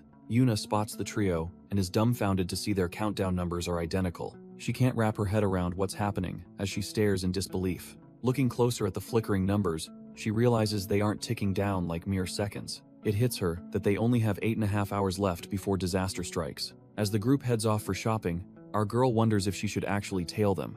She hesitates, remembering a fallen comrade and feeling like there's nothing she can do to help. For a moment, she just sits there in silence, weighed down by the grim reality of it all. Suddenly, she throws the door open, decided that she can't just sit back and watch. She sprints after them, screaming internally that she's putting everything on the line right now. Her sudden movement catches the eye of a mysterious man who seems to sense her desperation. Yuna bolts through the streets, unaware that her desperate sprint is being tracked by a pair of sharp eyes. The mysterious man realizes she isn't just running away. She is actively hunting someone through the crowd. As she navigates the busy walkway, our boy keeps a safe distance, lurking like a predator in the shadows. A strange blue flame ignites in his eye, signaling that his supernatural senses are locked onto his target. He finally closes the gap, satisfied that he has finally tracked her down after all this time. Meanwhile, deep inside a bustling shopping mall, the atmosphere is far less intense but equally tense. Unseo tries to relax while the little girl picks out clothes, but she can't shake her frustration. Suddenly, her phone starts ringing incessantly, cutting through the mall's noise and putting her on edge. She stares at the screen in disgust, while the older man beside her watches her irritation with concern. When he suggests calling the police on her stalker, she simply sighs and admits it is someone different. Unseo vents about how that trash-tier stalker is leaking her number in public restrooms and chat rooms. Her phone is a mess of spam, with reservations for funeral homes and skincare shops piling up. The older man is dumbfounded, asking why anyone would go to such lengths to harass her like this. Unseo admits she has no idea, her mind flashing back to a grim memory of a past tragedy. She decides to hide out here for now, begging him not to tell anyone else about her situation. Nearby, Yuna is shamelessly eavesdropping while sipping her drink, her eyes widening as she hears the juicy details. It finally clicks for our girl that the woman at the next table is being stalked by someone dangerous. She looks over at the little girl shopping, terrified that the stalker might target the innocent family too. Yuna feels a surge of panic, thinking it is utterly unfair for such a young kid to be involved. Suddenly, our boy looms over her, coldly confirming that there are indeed 3 targets, including the kid. Yuna nearly jumps out of her skin, her heart hammering, as our boy suddenly demands the absolute truth. He wastes no time, pressuring her to reveal the exact numbers she saw hovering over the 3 targets. It is pointless to play dumb now since he knows she followed them specifically because of those timers. She clenches her fists tightly in her lap, feeling completely cornered by a man who sees through her. Trembling, she finally cracks and asks how he could possibly know about the secret ability she keeps hidden. Our boy explains he recognized her internal struggle and saw her staring at the space above his head. He notes how odd it was that she accepted such a supernatural reality without a hint of doubt. Even while staring death in the face, she treated those impossible numbers like they were perfectly normal. Yuna realizes she cannot stop the coming disaster alone and contemplates finally sharing her heavy burden with him. Their conversation is cut short as Unseo and the kid prepare to leave, forcing them back into action. Yuna jumps up in a panic, realizing they can't let the target slip away while they're just sitting there. She finally gives in to his pressure, shouting that she'll cooperate because this trash tier situation is getting out of hand. As they rush through the mall, she promises to explain the mechanics of her weird ability while they move. Our boy processes the grim news that the family only has until 10 tonight before they're all dead meat. She mentions the family was being harassed by a stalker, suspecting that Creep might be the cause of everything. While she's convinced the stalker is the culprit, our boy already seems to be one step ahead of her. She's left dumbfounded by his confidence and asks how he could possibly know who the real threat is. He points toward the balcony at a suspicious man, noting he's literally labeled with the number 3.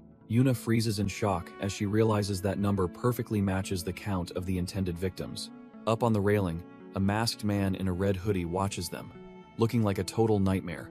Yuna starts sprinting, desperate to reach the family before that red-hooded creep makes his move. Suddenly, our boy snatches her back by the collar, demanding to know where she thinks she's going. Gasping for air, she insists she has to warn them about the stalker watching from the balcony. She thinks filing a police report is the answer, but our boy's cold gaze suggests she's being naive. He sighs, telling her that even after everything, she still hasn't grasped the true nature of this threat. Yuna stands there completely dumbfounded, wondering what could possibly be more important than the stalker. Meanwhile, Unso is so distracted that she accidentally slams right into a passing stranger. She tumbles to the floor, frantically apologizing while her family watches the clumsy mistake unfold. From a distance, our boy watches the scene with a knowing look that makes Yuna's skin crawl. As the stranger helps her up, the entire family gathers around, totally unaware of the invisible clock. Unseo tries to play it cool, but the stranger's presence feels suffocatingly close as she looks up. Suddenly, her eyes widen as she realizes something is horribly wrong with this supposedly accidental encounter. She lets out a blood-curdling scream, catching the stalker off guard as he watches from the stairs. The stalker clicks his tongue in annoyance, realizing his cover is blown before he could even strike. Trembling, she points him out to her family, desperate for them to see the monster in the red hoodie. From the shadows, Yuna watches the chaos unfold, wondering how the stalker could be so incredibly bold. Our boy stands beside her, his cold gaze fixed on the scene as if he expected this mess. He notes that she finally got what she wanted, though his tone suggests a much darker outcome. Yuna frantically checks the air, her special sight searching for any change in those cursed death timers. Her heart sinks when a massive golden clock appears, proving that the countdown to their demise has accelerated. Time is literally ticking away as the display watches mock the impending doom of the family. Yuna gasps in horror, realizing the countdown has shifted, leaving them with even less time than before. Our boy walks calmly, noting that once fate sets a number, it usually becomes an unchangeable law. No matter what they try, the stalker's mark and that 7-hour deadline remain carved in stone. The image of the masked stalker haunts the periphery, a trash-tier predator waiting for his moment. Our boy decides that the only way to break this fixed fate is to simply kill the stalker. He considers her death perception a massive advantage, turning a curse into a tactical tool for his hunt. With the clock stopped at 3:30, the window for their survival is rapidly closing. Since the time hasn't shifted further, he realizes there is no need to rush his preparations. Yuna remains dumbfounded, watching him stay so composed, while a literal death timer ticks in her eyes. Our boy tells Yuna to keep a close eye on the trio while he makes his final preparations. He warns her to stay low-key so the trash-tier stalker doesn't catch on to their presence. Yuna panics, wondering how they'll reconnect after he snatched the SIM card right out of her phone. Turns out he already planted a tracker on her, proving he's always 3 steps ahead. She is absolutely dumbfounded by his cold-blooded methods and complete lack of boundaries. While she calls him a creep, he coldly reminds her that he never promised her freedom. He points out that despite her complaints, she is staying by his side of her own volition. Yuna realizes she is now an accomplice to whatever dark plans our boy has in store. He gives her one last chance to back out, refusing to let any hindrance ruin his hunt. She knows the only way to stop the timer is by ending the stalker's life for good. Yuna wonders if simply locking the door and calling the police would be enough to stop the stalker. Our boy just looks down, his silence speaking volumes about her naive way of thinking. He coldly reminds her that the police only ever show up after the damage is already done. Yuna is left dumbfounded, realizing her hope for a peaceful resolution was just a pipe dream. He senses a terrifying level of devotion from the killer, who is clearly cut from a different cloth. Deep in his lair, the stalker has been meticulously planning this murder for a very long time. The creep grits his teeth, knowing that a simple lock is a joke to someone this obsessed. His fingers tap rhythmically against the keys as he digs deeper into his target's private life. He pulls up the building's floor plan, mapping out every single exit for the upcoming hit.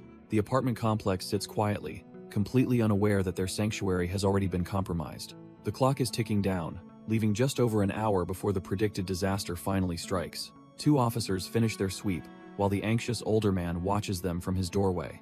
He is visibly shaken, asking the cops if they are really planning to leave them alone. The officers just shrug it off, clearly thinking this is just another routine call they can ignore. Unseo listens as they explain they can only act if the stalker actually shows his face. She bites her lip in frustration since the creep has not been spotted since the mall incident. They remind her to keep the smartwatch on, treating the life-threatening situation like a minor inconvenience. Trying to stay brave, she comforts the little girl and tells her they must stay inside. The cops promise one last patrol, but their casual tone shows they do not sense the storm. As they walk away, the heavy silence of the hallway confirms they are officially on their own. The cops finally head out, leaving the hallway empty and the family completely vulnerable.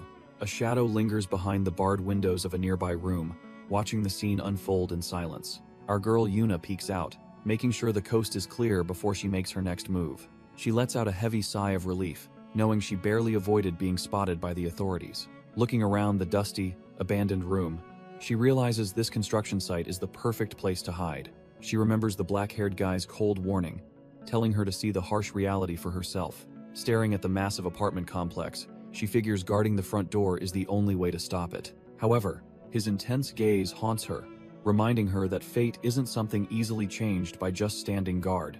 She scratches her head in frustration, feeling sick about the idea that someone actually has to die today. If killing the stalker is the only way to save Yunseo and her family, she might have to commit.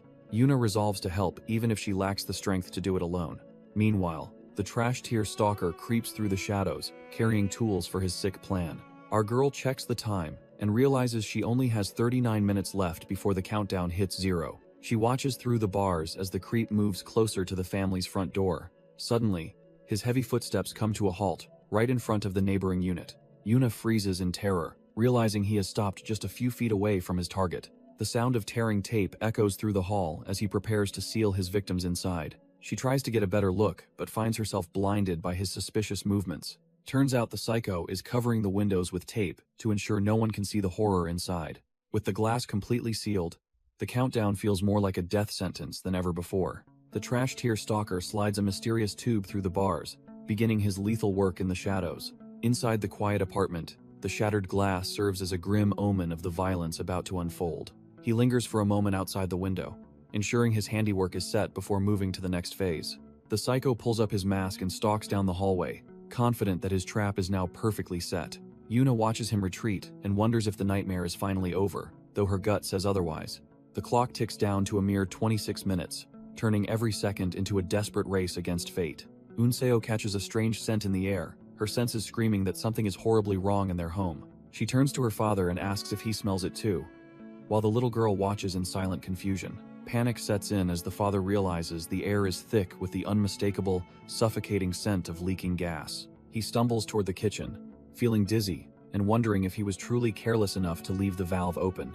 Yuna cautiously peeks through the door, her gut twisting with the realization that something is horribly wrong. She calls out for the little girl, her voice trembling as the weight of the situation finally hits her. Inside, the father asks the girl to open the window, hoping to clear out the suffocating fumes. Suddenly, the glass shatters inward as a dark shadow lunges through the frame to claim its prize.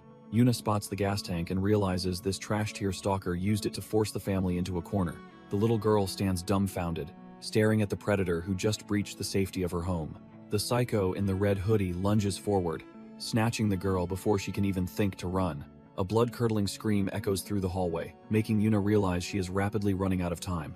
She frantically rips the hose away, desperate to stop the gas before the whole place turns into a tomb. Our girl starts pounding on the door, screaming for them to open up as the nightmare turns real. Yuna gasps for air, her mind racing as she realizes the nightmare has officially breached the front door. She watches in horror as the stalker stands over a wounded Mincio, holding the little girl captive. The psycho just chuckles behind his mask, acting like this bloody reunion was a long time coming. He mocks them for trying to escape, claiming they should be on their knees, begging for mercy instead. He yanks the girl's hair, reminding her that he promised to end them for treating him like trash. With a crazed look in his eyes, the stalker prepares to finish what he started. A sudden, violent impact shatters the tension, catching everyone in the room off guard.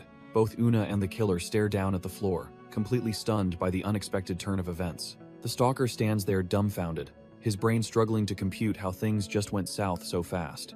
Una spots a food waste bin nearby, realizing that even the smallest details can flip the script on fate.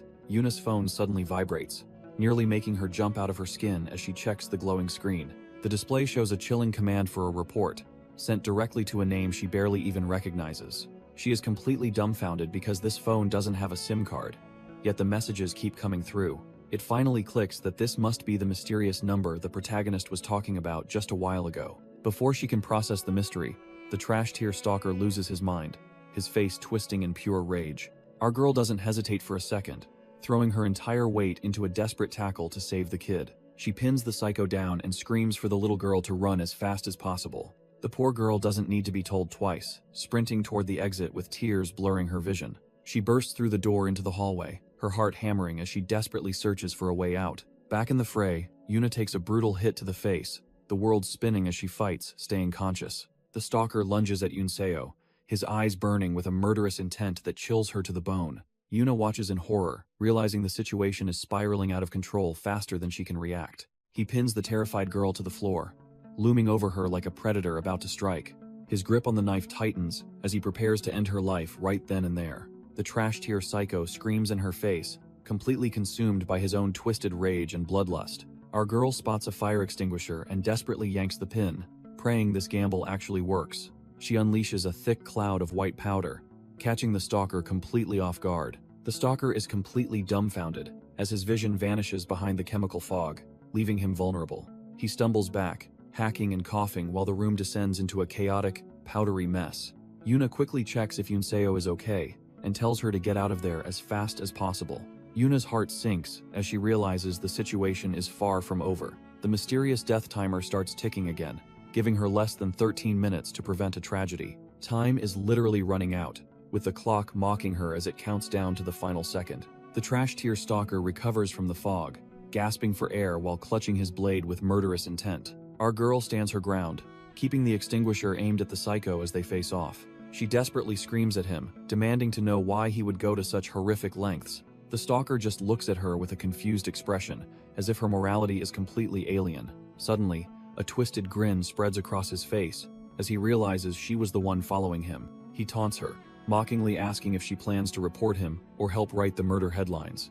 Una is left completely dumbfounded by his sheer lack of remorse and the depth of his insanity. The stalker snaps, claiming he doesn't care, and mocking our girl for being powerless to stop him. He tightens his grip on the blade, knowing the police won't arrive before everyone is already dead.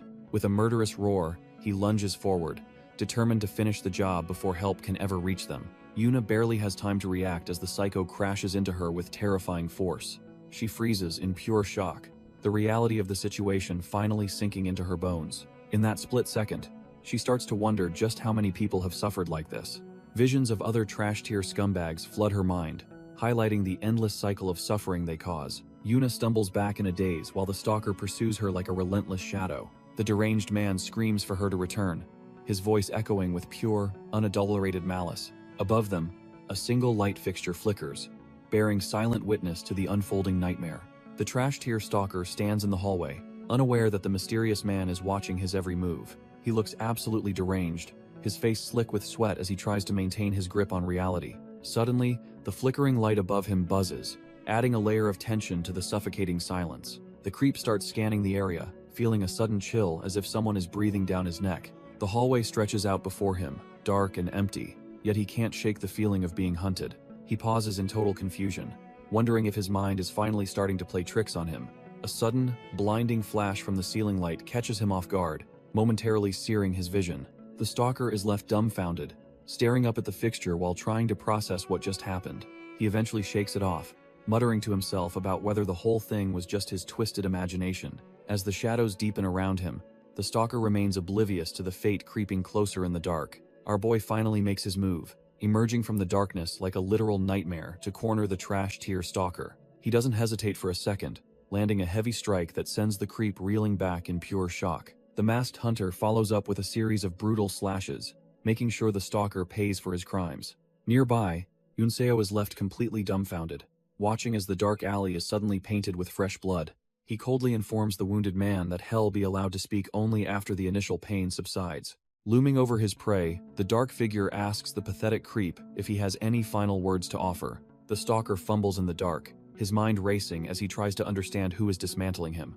In a fit of desperate rage, the coward swings his knife while screaming to know his attacker's identity. The flickering light above finally gives out, plunging the scene into a suffocating darkness that favors the predator. Left gasping for air in the shadows, the stalker realizes he's trapped with something far more dangerous than himself.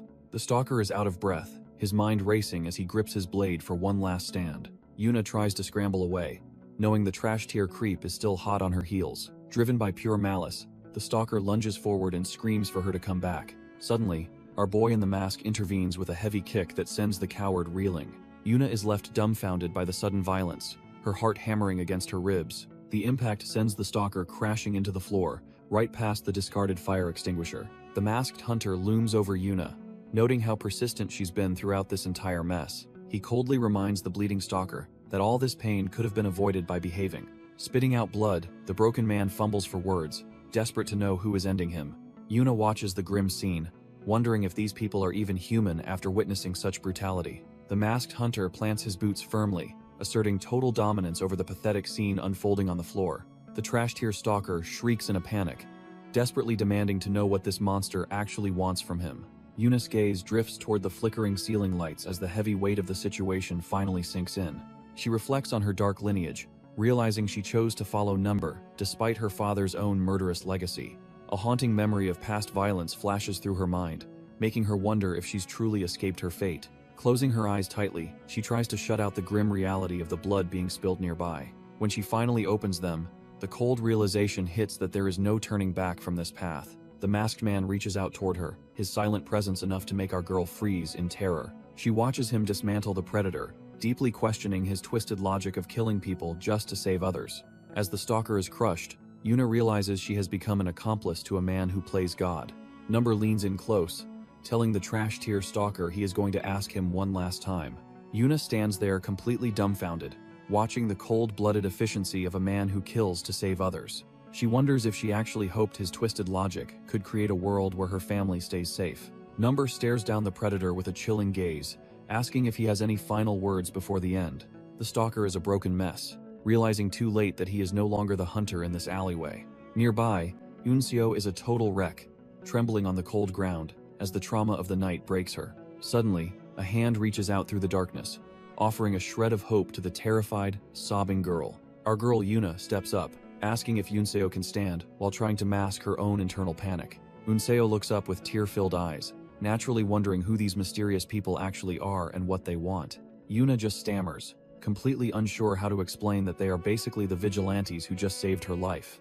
Yuna tries to play it cool, asking the girl to act like they never even existed when cops show up. She quickly backtracks, realizing that asking a traumatized victim to lie to the authorities is a tall order. If she won't stay silent, Yuna pleads for her to at least keep their descriptions a total mystery. Unseo stares back, her mind racing, as she realizes these strangers might be more than just random passers-by. The night air hangs heavy over the apartment complex as the weight of the situation finally starts sinking in. Shaking, Unseo reaches for the handle and pushes her way back into the safety of her own home. Her heart drops the moment she steps inside, seeing the aftermath of the chaos they barely escaped. She rushes toward her father, who is hunched over and clutching a blood-soaked rag against his side. Panic flares as she checks on him, while he can only let out a pained groan from the wound. Watching from the shadows, Yuna stays silent, feeling the heavy burden of the secret world she now inhabits. Number coldly notes that the victim's wounds aren't fatal and he'll survive with proper treatment. Without a shred of mercy, he brings his boot down hard to keep the trash tier villain pinned. He makes it clear that saving the family only happens after they deal with these numbered scumbags. The stalker can only let out pained groans as his face is ground into the floor. Yuna stares down at the broken man, who spits out insults despite his pathetic state. He seems shocked she's still breathing, his eyes filled with pure, unadulterated hatred for our girl. He reaches out weakly, blaming her for ruining his perfect plan by jumping into the fray. The guy tries to act tough, asking if they even realize the kind of hornet's nest they've kicked. He screams about Yuna's dark past, trying to expose her secrets to her new lethal partner. Yuna remains silent, her mind racing as she wonders if she should finally end his miserable life. Number's cold gaze lingers on the mess, showing he's completely detached from the violence he just unleashed. He steps closer, bluntly stating that he couldn't care less about the trash-tier sob story the guy has. To him, it doesn't matter who the stalker is or why he decided to ruin these people's lives. Yuna stands over the bleeding mess of a man, her face a mask of pure, righteous fury. She screams that she has no pity for a coward who would actually try to murder a child. The stalker just wheezes through the blood, telling her to stop acting like she knows anything about him. Yuna is dumbfounded that the guy is still acting tough even when he's literally 1 foot in the grave. She warns Number that the police are closing in and they need to vanish before things get complicated. Our boy just looks back, insisting he isn't leaving until he hears every last word the scumbag has. He holds up a device, convinced he has just enough time to wrap up this grim interrogation. Yuna is completely shaken, unable to believe Number is actually asking that trash-tier stalker for his final words. Our boy remains ice cold, his expression making it clear that this isn't some hollow threat or a joke. He bluntly questions why he would even ask if he wasn't planning on following through with the execution. When Yuna protests against listening to a murderer, he simply tells her to leave if she can't handle it. He gives her strict orders to avoid the main stairs and head straight for the rooftop instead. Yuna stands there dumbfounded, struggling to keep up with his ruthless logic while their time rapidly runs out. The rooftop is their designated escape route, the only way to vanish before the perimeter is fully established. Her heart sinks as the reality of their situation hits her, her eyes widening in pure, unfiltered panic. High-pitched sirens begin to wail nearby, the flashing lights reflecting off the surrounding buildings like a warning.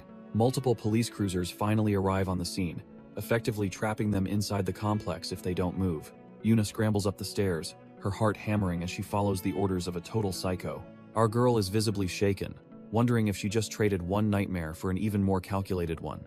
She finally reaches the desolate rooftop, the biting wind doing nothing to calm her frantic, racing thoughts. Yuna is dumbfounded by her own choices, realizing she only came here because the masked man commanded it. Looking around the barren concrete, she feels like a trapped rat, with absolutely no clear way down. Suddenly, the rhythmic wail of sirens cuts through the night, making her stomach drop in pure dread. Down below, the police arrive in force, their flashing lights painting the street in a frantic blue glow. She peers over the edge and realizes the perimeter is already set, leaving them with zero room for error. Yuna grows frustrated, unable to fathom why he is obsessed with a trash-tier stalker's final words. As fresh blood splatters, she knows they should be running instead of playing these twisted interrogation games. Number finally finishes his brutal work, leaving the trash-tier stalker broken while Yuna watches in absolute horror. Turning away from the carnage, she discovers a climbing harness and rope stashed secretly near the roof's edge. She freezes as heavy footsteps approach, her mind racing with the terrifying thought that she might be next. It turns out our boy was prepared all along, calmly explaining he stashed the gear here much earlier. He knows staying any longer is suicide since the police and CCTV make a ground escape impossible. If they don't move now, every lens in the area will have their faces burned into the system. Yuna is completely dumbfounded, realizing the only way out is a literal leap of faith into the dark. She panics, wondering how she is supposed to survive a drop that only a professional killer could handle. Without wasting a second, the rope is secured tightly to the railing, leaving no room for hesitation. Before she can even protest, the plan is set in motion as they prepare to vanish into the night. Number dives off the ledge with Yuna clinging to him, her screams echoing into the night air. She desperately pleads for a moment to breathe, but our boy isn't stopping for anything. His eye ignites with a blue glow as he focuses entirely on the dangerous path ahead. A random resident smokes nearby, totally oblivious to the life or death drama unfolding just feet away. He maintains his focus, waiting for the precise second to execute the final stage of his plan. The mechanical eye of a security camera looms above, threatening to expose their identities to the police. Turns out his timing is perfect as a cluster of moths conveniently obscures the camera's vision. Sensing the opportunity, he decides that the time to move is finally now. He strikes the wall with a heavy thud, using the impact to break their rapid descent. Yuna is left absolutely dumbfounded and teary-eyed, struggling to process the sheer insanity of their escape. They plummet down the building side, gravity threatening to turn our boy and his accomplice into street pizza. Yuna completely loses her cool, her terrified screams echoing as the cold night air whips past her face. He maintains a death grip on her, focusing entirely on the rope that stands between them and certain death. He slams his boots against the wall, using the impact to bleed off their dangerous momentum. This marks the start of the official case report, a night that will change everything for everyone involved. A nearby resident enjoys a quiet smoke, totally oblivious to the high-stakes escape happening just feet away. Even the mechanical eyes of the law are blinded as moths swarm the lens at the perfect moment. The police finally move in, finding a shivering Unseo as she tries to process the night's horrors. Minseo stares at the carnage, realizing that the trash-tier stalker who invaded his home has been utterly dismantled. Looking at the brutal wounds and the mark on his wrist, it's clear this guy was just a pawn. Number keeps a firm grip on Yuna while the authorities officially link this chaos to a serial murder. Word spreads fast that this was the work of Number, a name that carries a heavy, lethal weight. The apartment courtyard fills with dumbfounded onlookers as the scale of the night's violence becomes clear. Police cruisers flooded the parking lot, but they're already far too late to catch the real players. Two elite investigators step out of their vehicle, clearly cut from a different cloth than the local police. They secure a mysterious glowing artifact, hoping it holds the data needed to track their elusive prey. The lead investigator contemplates the situation, sensing that this case is far more complex than it appears. He confirms with his partner that the incident happened right here, staring up at the cold concrete tower. He uses a unique visual technique to scout the area, specifically checking for any compromised security cameras. He hums to himself while his sharp eyes scan for any trace our boy might have left behind. The investigators begin by scouting the perimeter, noting the surveillance cameras scattered around the apartment complex. They realize that despite the security, our boy managed to slip through the cracks without being detected. The female investigator approaches her partner, who seems more interested in the sky than the actual crime scene. She mentions she has the footage, but he's busy daydreaming about the shapes drifting through the air. He points out a cloud that looks like dog poop, showcasing his eccentric and trash-tier sense of humor. She isn't amused, arguing that real dog poop is much rounder before demanding he focus on the files. She hands over the tablet, explaining it only contains footage from the immediate vicinity to save time. He accepts the device with a smirk, clearly pleased with her efficiency despite his odd behavior. He then asks her to stash the glowing yo-yo, fearing the chief will flip if he sees it. Meanwhile, the local police keep the area secure, unaware of the high-level games being played right behind them. Inside the apartment, the forensics team scours the place while the local detectives realize they've been outplayed again. An officer reports that the culprit used a fire extinguisher to wipe away every single trace of evidence. Our boy Moon can't help but groan, feeling the weight of another dead end in this messy investigation. He rubs his eyes, wondering how a trash-tier case turned into such a professional vanishing act. Suddenly, the eccentric investigator Quan strolls in, casually asking where the victim's family is currently staying.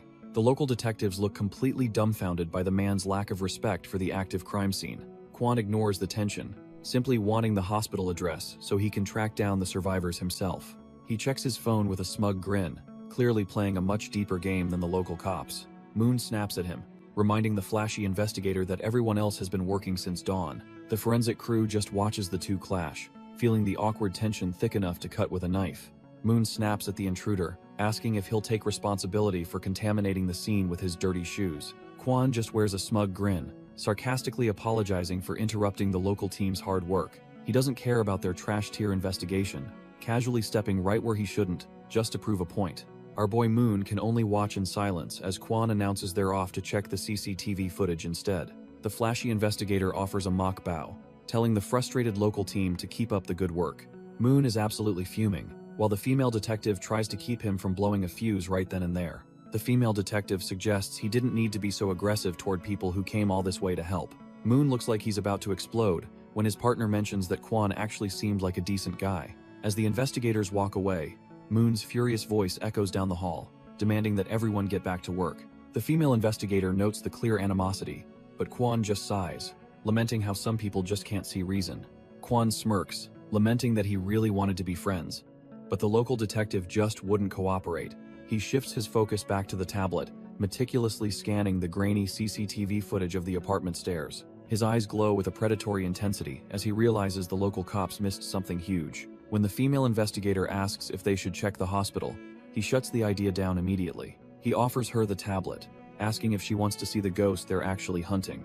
She's completely dumbfounded, her eyes widening as the pieces of the puzzle finally start to click. The footage clearly shows a hooded figure, our boy Number, moving through the building like a shadow. She admits the man looks familiar, even though his face is obscured by the darkness of the hallway. The timestamp confirms he entered the building at exactly 22:11, right before the chaos erupted. The real kicker is that he never actually left, meaning he vanished right under the police's noses. Quan smirks and asks her if she can guess exactly where their target ended up. She ponders for a second before correctly guessing that the rooftop was his only real exit. He explains that while a lower floor exit was possible, the building's layout makes it highly unlikely. Looking at the security map, It's clear the blind spots are the only way out for a pro. Suddenly, they find a fresh scratch on the railing, proving someone definitely climbed over the edge. Kwon is thrilled, pointing out the evidence while she realizes just how bold this ghost really is. She's still skeptical, wondering how he could rappel down without being spotted by the lower floor cameras. If he dropped past the 4th floor, the sensors would have caught his movement instantly. Kwon just grins and suggests they take a closer look at the actual video files. As the footage plays, the grainy screen reveals the quiet exterior, where their target supposedly vanished. The apartment complex looks peaceful, but the swarming moths are the first clue to a master plan. The female investigator is left dumbfounded when she sees a strange flash of light on the security footage. Kwon leans in, realizing their target didn't just get lucky, he orchestrated the entire environment. He breaks down how the ghost accounted for every camera angle and the exact position of every witness. Every frame of the stairwell confirms that the security system was practically blind to his movements. While a resident enjoyed a smoke, our boy was rappelling right past him, like a literal phantom. The moths swarmed the camera at the precise second the power returned, creating a perfect window. Standing on the rooftop, Kwon notes that calculating all this during a high-stakes escape is impossible. It's clear this guy is cut from a different cloth, navigating through danger with supernatural precision. Kwon is left wondering if their target is actually a step ahead, by predicting the future itself. The female investigator looks up at her senior, sensing the weight of the mystery they are chasing. She questions if their target might actually possess a supernatural perception just like the one Kwon uses. Kwon just offers a chilling smirk, his eyes glowing red as he relishes finding a worthy opponent. The scene shifts to a quiet hospital, where the sterile air feels thick with an approaching storm. Yuna wanders the halls looking like a total wreck, clearly haunted by the blood on her hands. Suddenly, a hand waves from the side, snapping her out of her dark thoughts and back to reality. Turns out Kwon is waiting for her, acting way too casual for a man hunting a killer. He tells her to relax, claiming he just wants to clear up a few things with some questions. Yuna is instantly dumbfounded when a death timer appears. Realizing the Reaper is already knocking on the door, Kwon leans in close with a predatory gaze, asking how she is feeling while he dissects her reaction. Yuna tries to play it cool, stammering that she is fine and feeling much better now. But the death timer above her head keeps ticking down, mocking her desperate attempt to hide the truth. Kwon just stares at her, simply acknowledging her words while his sharp mind likely sees right through her. His eyes flare with a sinister red glow as he warns her to stop lying and answer honestly. Terrified and cornered, our girl can only offer a shaky agreement, while her heart hammers against her ribs. On the table sits a notebook containing a grim photo, a silent reminder of the blood already spilled.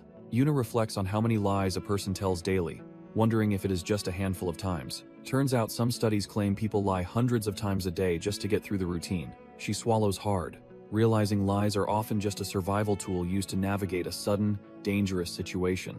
Yet, as Kwon watches her with that trash-tier smirk, she knows some lies are born from poisonous malice. Yuna realizes that because everyone lies differently, standard statistics are basically useless in this grim world. Kwon's red eye glows with intensity as he claims he can see right through any deception. He possesses the terrifying ability to estimate the exact number of future lies a person will tell. The investigator decides to verify the facts, pulling up a tablet to cross-reference her shaky story. He shows her a grainy capture, asking if the physique matches the man she witnessed that night. Our girl nervously confirms the height but insists she never actually caught a glimpse of his face. She doubles down on the lie, claiming the darkness made the mysterious man's features too fuzzy to remember.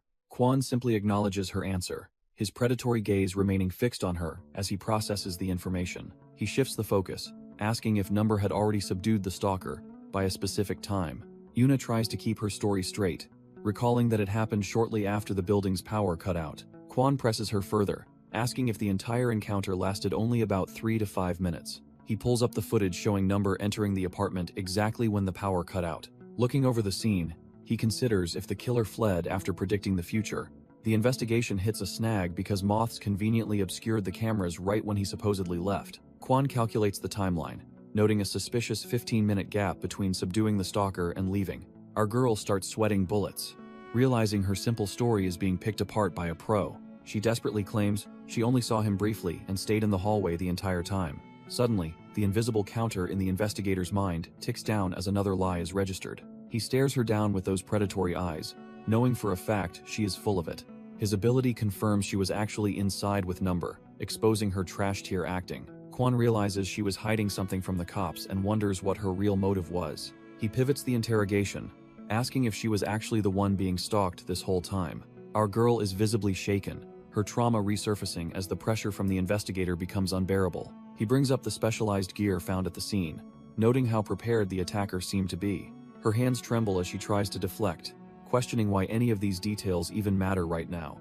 Kwon just gives a chilling smile, explaining he is trying to figure out how the killer chooses targets. He points out the irony of the stalker becoming the victim, demanding to know why he was targeted. Seeing her crumble, he offers a way out by asking for just a rough guess instead of facts. Yuna shuts down completely, claiming the mere thought of that night is too stressful to even discuss.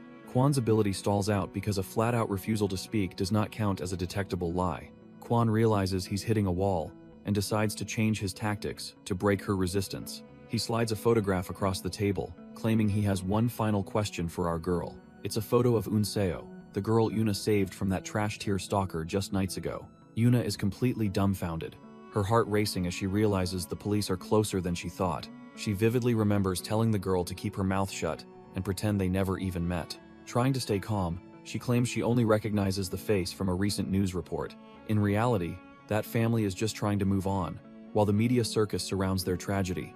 Kwon leans in, asking if she's certain this isn't the missing daughter of a high-profile target. He catches her in a trap, noting the girl's face was actually blurred out in every broadcast. Panicked and cornered, Yuna snaps back, demanding to know why he keeps acting like she's a liar. Kwon stares her down, questioning why a victim would ever feel the need to lie to the police. His eyes flare with a crimson glow as his lie-detecting ability kicks into high gear. He has been obsessively scrubbing through every second of footage from the night the stalker was neutralized. There she is on the screen, our girl caught in the same frame as the target he is tracking. Kwon explains that many survivors share a secret bond, all owing their lives to the mysterious vigilante number. Yuna breaks into a cold sweat, remembering the brutal efficiency of her accomplice and the danger they are in. The investigator leans in closer, his voice dropping as he prepares to deliver a final, crushing ultimatum. He taps the photo of Yunseo, demanding to know if she truly saw the girl that fateful night. Cornered and trembling, she realizes that one wrong word will lead the authorities straight to their doorstep.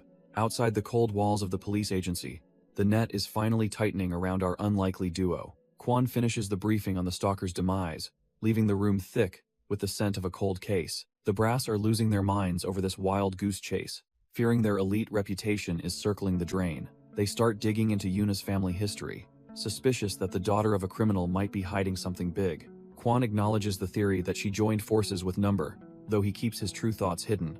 A subtle, trash-tier smirk plays on his lips as he prepares to manipulate the narrative to his own liking. He faces a trembling Yuna while her death countdown ticks away, a constant reminder of her precarious situation. His calm expression never wavers, even as he prepares to deliver a verdict that will change everything for her. In a move that leaves her dumbfounded, he tells her he believes she isn't lying about her involvement. He reports back to the chief, firmly stating there is no evidence linking our girl to the mysterious vigilante. Turns out, Kwon is the ultimate wildcard, secretly scrubbing the CCTV footage to protect her from the authorities. Kwon warns Yuna to be extremely careful when she finally speaks to the rest of the police force. He flashes a trash-tier grin, telling her that repeating her current story is the key to avoiding trouble. During the official briefing, Kwon manipulates the room by suggesting they split the investigation into two separate parts. The female investigator stands by his side, looking troubled as she processes the suspicious direction of the case. Soon after, the duo leaves the scene to discuss the real situation while they are alone. Our boy Kwon leans back in the passenger seat, looking entirely too satisfied with his own web of lies. His partner isn't so sure, worrying that the witness Yunseo might eventually break and reveal everything they're hiding. Kwon dismisses her concerns, knowing he already handled the girl and ensured her answers remained perfectly vague. To him, keeping Yuna hidden is a vital safety net, while he continues scrubbing her existence from the records. He realizes that following Number's trail is nearly impossible anyway, given the vigilante's terrifying ability to see the future.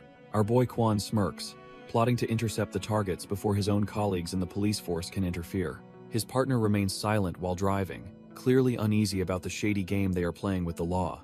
Meanwhile, Number navigates the night with a sleeping Yuna, deciding it is finally time to hunt their pursuers. Back at the hospital, a heavy hand pushes open the door to a room filled with lingering trauma. Yuna finds Yunseo keeping watch over the wounded Minseo, the atmosphere thick with unspoken questions and fear. Minseo struggles to speak, desperately asking if the legendary vigilante Number was actually the one who saved them. Yunso trembles as she admits the detectives are clueless about why the family was even targeted for death. Watching them, Yuna feels a wave of guilt, knowing the truth behind the violence is far more complicated. The girl clenches her hands, confused why the stalker acted without motive and why Yuna claimed total ignorance. She cannot forget the trash-tier stalker's crazed face, wondering why he expected them to beg for mercy. The blood-stained evidence is a grim reminder that their lives were nearly snuffed out by a total stranger. Yuna looks at the broken man, realizing this twisted chapter might finally be closing for Minseo. She pulls the trembling child into a tight embrace, trying to shield her from the lingering horror. Yuna whispers that the why doesn't matter as long as they survived this trash-tier nightmare. The little girl finally breaks down, sobbing with relief that her world didn't completely fall apart. Fighting back her own tears, Yuna promises to keep the scary things buried where they belong. Standing by Minseo's hospital bed, she decides that this bit of peace is enough for now. Suddenly, the weight of countless secrets hits the floor like a thudding pile of discarded recordings. A mountain of evidence reveals just how deep the deception goes in this cut-from-the-same-cloth society. Meanwhile, our boy Number is gasping for air, his face battered after a brutal encounter in the shadows. Number gasps for air, in a classroom turned into a trash-tier slaughterhouse filled with his fallen classmates. Blood streaks down his face as he stares at the carnage, unable to process the absolute horror. He desperately calls out for Rudy and Hanul, but the silence of the dead is his only answer. Our boy screams at the killer, begging for an explanation for this senseless and blood-soaked betrayal. A cold woman with long white hair stands over him, looking completely unfazed by the surrounding death. She bluntly states that she finished the job because he lacked the spine to do it himself. The shock leaves him completely dumbfounded, his gaze fixed on the person he once trusted most. She offers him a choice, telling him to take her life if he truly despises her actions. A deafening shot echoes as the gun finds its mark, and the mysterious countdown ticks down to 116. The light in Number's eyes fades, leaving behind only the cold stare of a man who lost everything. Number sits in the van while Yuna rests, his mind clearly elsewhere after that traumatic flashback. He clutches his head, trying to shake off the ghosts of his past that keep haunting him. In the back, Yuna stirs awake, her body still exhausted from their narrow escape. Our boy wonders why these ancient, painful memories are suddenly bubbling back up to the surface now. He flips through his notebook, a grim collection of targets and locations that demand his attention. Realizing his work is far from over, he decides it's time to get moving and finish the job. The sudden jolt of the van fully rouses Yuna, who looks around in a dumbfounded, confused state. They navigate through a quiet industrial district, the van blending into the morning fog. The area is deserted, providing the perfect cover for two people who shouldn't exist. Number steps out to handle business, leaving a nervous Yuna to scramble after him. Number knocks on a shady shutter door, while Yuna watches, wondering who they're meeting in this dump. The shutter slides up, revealing a mysterious figure with intricate tattoos who seems to know our boy well. The dealer greets him casually, mentioning it's been quite some time since their last shady transaction. Number ignores the small talk and hands over a bag, while the dealer teases him about his newfound fame. Inside the bag are several voice recorders, the tools of a trade Yuna doesn't quite understand yet. As Yuna stares in confusion, the dealer sighs, complaining that Number is still as boring and serious as ever. The tattooed contact hands over a red envelope containing the specific information Number requested for his next hunt. He stuffs the intel next to the recorders and cold hard cash, ready to move on to the next phase. Suddenly, Yuna's eyes widen as a piece of the puzzle finally clicks into place within her mind. She realizes these are the exact same recorders she saw him carrying during their previous life or death encounters. Yuna jumps as the dealer notes she looks nothing like her father, catching her completely off guard. The dealer finds it fascinating that she's the only person our boy has ever actually spared. Yuna is left dumbfounded, wondering what kind of monster she's actually traveling with right now. Number tells her to just ignore the chatter and keep moving before things get even weirder. The dealer waves a tattooed arm, playfully telling the kid they'll definitely be seeing each other again. As they walk through the market, Yuna can't shake the feeling that she's entered a dark world. Soon, they're back on the road in their van, leaving the shady transaction far behind them. Yuna finally gathers her courage and asks what those mysterious voice recorders are really for. Number shuts her down instantly, claiming his methods and equipment are absolutely none of her business. She presses him, realizing with a chill that he's been recording his victim's final moments all along. Number lets out a heavy sigh, finally deciding to reveal the grim truth behind his collection of recorders. He explains that those recordings are actually dying messages for the people his victims wanted to reach. Some use their final moments to leave heartfelt words for the ones they truly loved. Others are far more business-minded, instructing their attorneys on how to divide their massive wealth and legacy. Then there are the ones whose hearts are filled with nothing but pure, unadulterated spite. These trash-tier souls spend their very last breath cursing the people they failed to take down with them. Yuna is left sweating, realizing just how deep and twisted this underworld business actually goes. As they walk, Number explains that his memos are the only clues left to find where they lived. He meticulously organizes the victims' data and their connections to ensure the package is complete for the broker.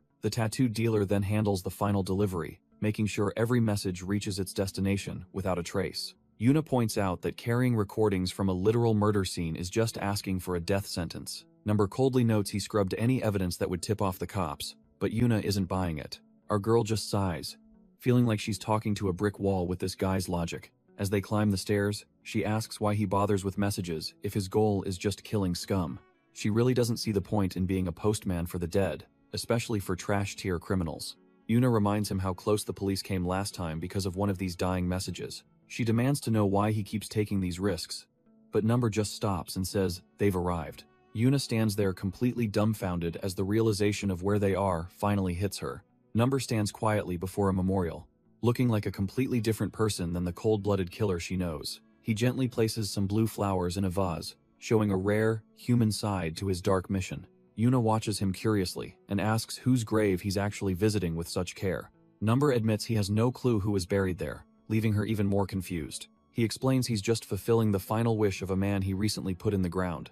Our girl is completely dumbfounded that he'd risk his life for a dead man's request. She questions the point of it all, but Number just looks away, lost in his own thoughts. He remembers his mentor's cold lessons and how reasons for his actions used to matter more. Now, he simply chooses to carry out the final wishes of every soul he's forced to take. Back in the van, he tells her this is a personal rule he refuses to break. Yuna wonders if that applies even to the most trash-tier, cold-blooded killers he encounters. Number coldly states that morality doesn't matter, because a promise is a promise, regardless of evil. Number doubles down on his code, claiming he'll honor a dying wish even for a future murderer. Our boy is dead serious about sticking to this path, leaving Yuna completely speechless in the back. She can't wrap her head around it, thinking his logic is absolutely ridiculous and twisted. She previously assumed he was some dark hero, saving families from trash-tier stalkers like Number 3. Yuna starts to worry if he even cares about the morality of the people he's hunting down next. Looking at his cold silhouette, she wonders what kind of trauma in his past forged such a monster. As the van rolls through the night, she questions what truly drives a cold-blooded killer like him. The silence breaks when Number bluntly tells her they've arrived and orders her to get out. They step out into the neon-soaked streets, ready to dive back into the city's dark underbelly. Surrounded by the mindless crowd, the hunt continues in a world full of hidden liars and targets. Yuna stands dumbfounded before the neon lights of a club, wondering why they've stopped at such a place. Our boy Number reveals that they're here to settle a final wish left behind on his grim list. They step inside where the clubgoers are lost in a trance, dancing away their worries under the strobe lights. Amidst the glitz, someone chugs down a bottle, trying to escape the harsh reality of the city. Number stares at a photo, focused on carrying out a revenge that the victim never got to finish. Perched in a VIP booth, the tattooed dealer watches the dance floor with the eyes of a seasoned predator. This man is clearly not someone to mess with, his arms telling stories of a very violent past. The bass thumps through the room as the crowd keeps moving, totally unaware of the danger lurking nearby. The dealer arrogantly orders another bottle from a waiter, feeling completely untouchable in his own territory. Just as he gets comfortable, Number settles in right beside him, signaling that the hunt has finally arrived. The scarred man lets out a heavy sigh, annoyed that he can't even have a bit of fun tonight. The tattooed dealer ignores the complaints, bluntly asking for the body count on the latest set of targets. He shares photos of a family, noting that some trash-tier client is using them as leverage for the job. Looking at the targets, the dealer admits he takes no pleasure in taking out ordinary civilians like these. The scarred man just laughs, asking if this broker and he aren't exactly cut from the same cloth anymore. It's purely about the logistics, as killing civilians is a massive hassle that keeps things from staying quiet. He asks when the job needs to be finished, wanting to get this annoying contract off his plate quickly. They listen to a recording that sets a 6-day deadline, a tight window for such a sensitive operation. The dealer heads back into the crowd, leaving the scarred man to prepare for a very long and bloody week. High above the dance floor, our boy and Yuna watch the scene unfold, finally spotting the man they're hunting. Number watches the club entrance from the shadows, his eyes locked on the prey moving below. The scarred man wastes no time, ordering his people to find the targets and report back immediately. Yuna asks if he's the one they're after, and our boy simply confirms the hit is finally on. She spots the number 34 hovering over him, fearing he's already marked his next victims for death. She's dumbfounded, questioning if his supernatural perception even works on something as static as a digital photograph. He clarifies that photos only show the timer at the exact moment the shutter clicked, freezing their fate. Yuna realizes that if a timer hits 0, there's no chance left to grant any dying wishes. This trash-tier client keeps chatting away, completely unaware that his own clock is ticking down fast. He suddenly stops, feeling a chill as if someone is walking over his grave right this second. Fearing they've been made, Yuna quickly ducks down, her heart racing as she tries to stay hidden. Yuna is shaking in her boots, thanking her lucky stars that the target didn't spot her hiding. The trash-tier client senses something is off, looking around the neon-lit streets with a growing sense of unease. Our boy tells her it's time to move now that they've locked in the target's death timer. Yuna is haunted by the memory of a previous victim whose final wish was to end this man. She questions if Number really executed that man just after he secured the target's location for his revenge. Looking at his cold silhouette, she wonders if letting the man have his vengeance would have been better. Number counters that there's no guarantee a killer driven by spite wouldn't just start a mindless slaughter. Shez left speechless, realizing that his logic is as cold and calculated as his lethal combat skills. He remains silent, the weight of his past missions hanging heavy in the air between them. Yuna realizes they need to use those mysterious timers to predict exactly how many lives are at stake. Number is drowning in a memory, wondering if leaving the target alone would actually make more sense. Hess back in that hellish classroom, surrounded by the cold bodies of his former classmates. The mentor stands over him, her coat stained with the blood of children she deemed unworthy of life. She looks down with that same icy expression, claiming her brand of slaughter is somehow different. She justifies her trash-tier morality by saying she only executes those destined to become murderers themselves.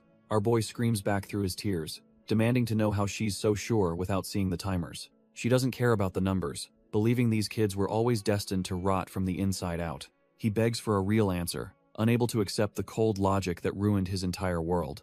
Back in the present, the weight of those words still feels like a physical blow to his soul. He whispers the name of the woman who broke him, wondering if she was ever truly human. Our boy questions if anyone can truly distinguish between those who deserve death and those who save others. Yuna stands there dumbfounded, the weight of his dark philosophy hitting her like a freight train. He looms over her, demanding to know if she really thinks she can judge a person's worth. He snaps, asking how she can possibly decide who is good or evil just by looking at timers. His gaze turns predatory as he challenges her to explain how numbers alone define a human soul. Shay's left speechless, realizing the man standing before her is far more broken than she ever imagined. After a tense silence, she wonders if the difference between a saint and a sinner is actually obvious. He stares her down with those cold eyes, waiting for a justification that might never come. She firmly believes a trash-tier hired killer like him could never actually make a positive impact. Her mind drifts back to her childhood, where the streets were filled with the stench of smoke and decay. Yuna remembers how the toxic smoke from her childhood neighborhood used to make her throat and nose burn. She compares that stinging sensation to identifying bad people, claiming it really shouldn't be that complicated. Number just sighs in frustration, feeling like she's completely missing the point of his grim world. He tries to stay calm, dismissing her as just a clueless child who hasn't seen real darkness yet. Realizing it's a waste of breath, he decides there's no need to get worked up trying to convince her. He pivots, demanding a simple yes or no answer to a much more brutal hypothetical question. He asks if she'd kill one monster to save 33 innocent people from becoming his future victims. Yuna hesitates for a moment before finally admitting that she would indeed choose to end that man's life. Our boy simply accepts that answer, noting that her resolve is more than enough for what comes next. With their ideological clash settled for now, they arrive at the neon-soaked entrance of the Benia Club. Number tells Yuna she needs to step up, because her current skills just aren't cutting it yet. Our boy mentions taking her special eyes to the next level, leaving Yuna completely stunned by the prospect. They retreat to a secluded warehouse where the real training, or rather a twisted test, is about to begin. 2 identical pistols are laid out on a crate, looking cold and indifferent to the life or death stakes.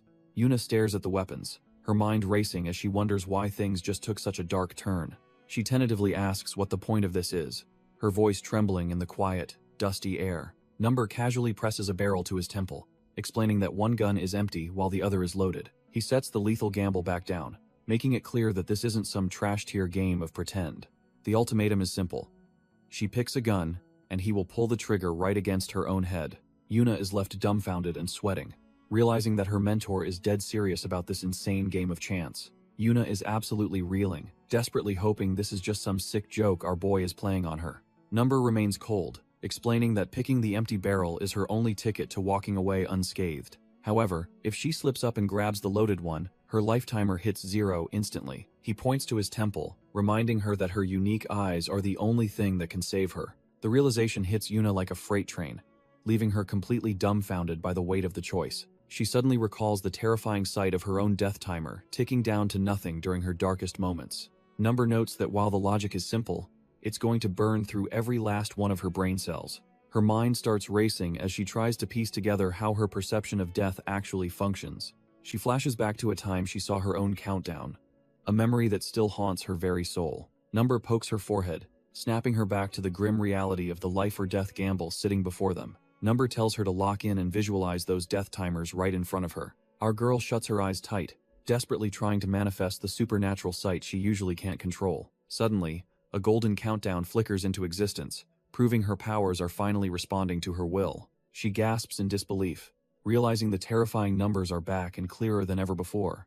Yuna describes the timers as floating on invisible glass, while Number keeps the pressure on her to focus. With the mood turning cold, Number demands she make a choice between the two lethal options. 2 identical pistols sit on the crate, one being a ticket to safety, and the other a death sentence. She finally stammers out her choice, picking the left gun, while her eye glows with a strange intensity.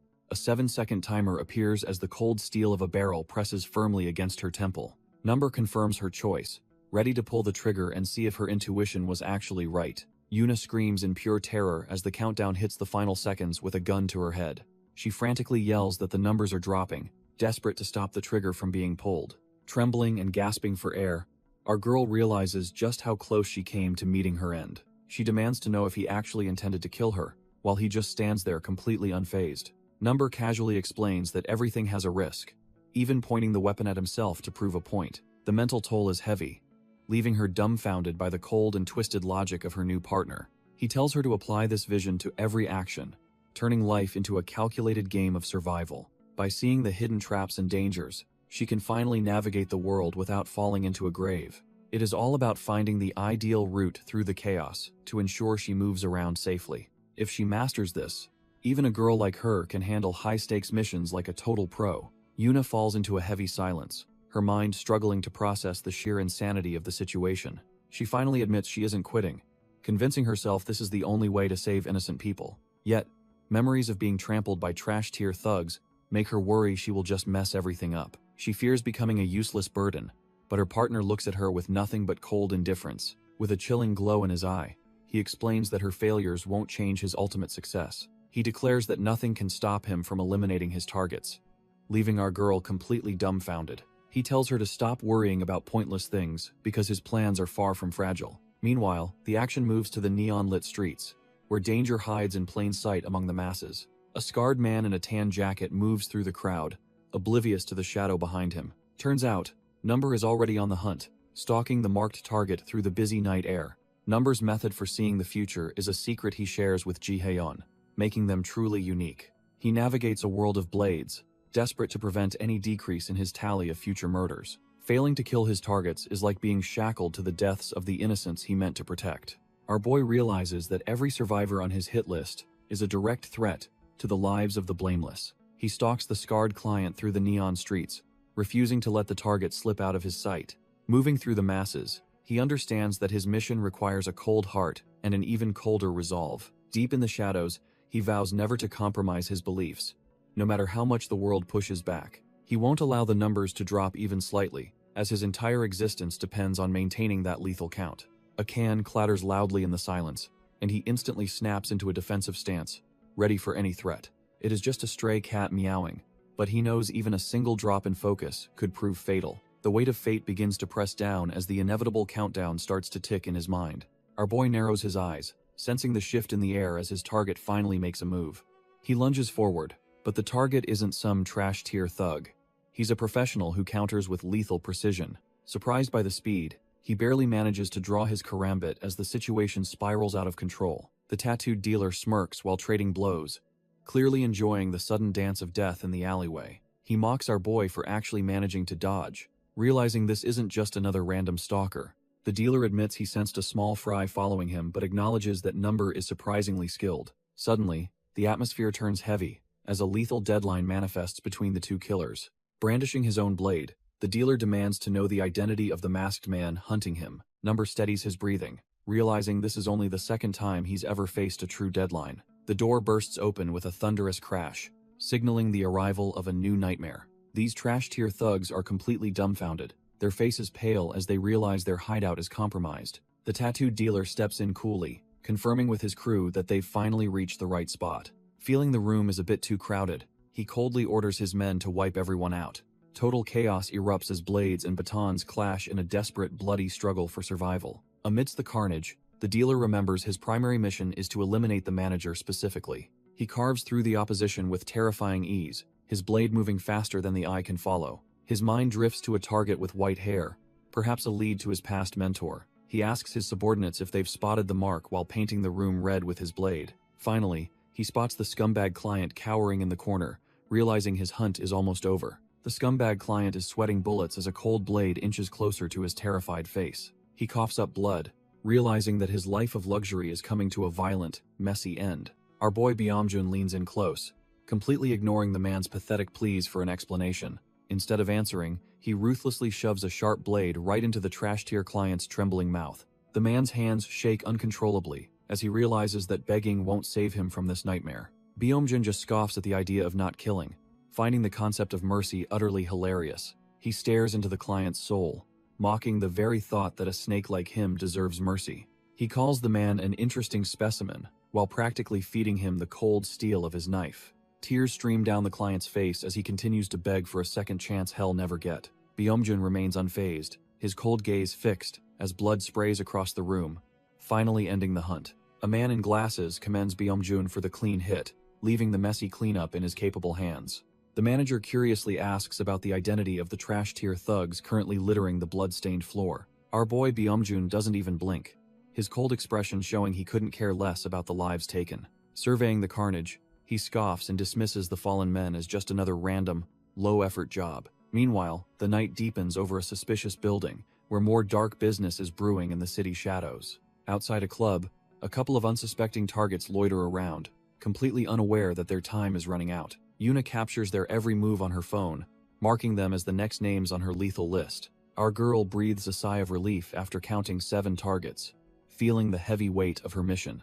Looking at her screen, she darkly muses that gathering these targets feels like a twisted game of collecting monsters. She knows some are still hiding inside, but realizes they'll eventually have to step out into the cold night. Yuna sits alone on the stairs, frustrated that her new ability hasn't kicked in after a full day. She stares at the unchanging numbers, realizing that simply following the ideal path isn't enough to trigger progress. While snacking, she recalls Number's advice about taking risks to force the numbers to finally shift. Suddenly, the memory shifts to our boy Number locked in a high-stakes clash with a lethal opponent. He moves with surgical precision, throwing a heavy strike to keep his enemy off balance. Number realizes Byomjun is cut from the same cloth, a true pro who won't go down easily. Locking eyes with his rival, he acknowledges that he's dealing with a professional killer just like himself. He muses that whether it's sports or mind games, everything boils down to a single, brutal truth. Every system with winners and losers is just a desperate scramble to seize the upper hand. It's all about the perfect timing, knowing exactly when to launch an attack or brace for defense.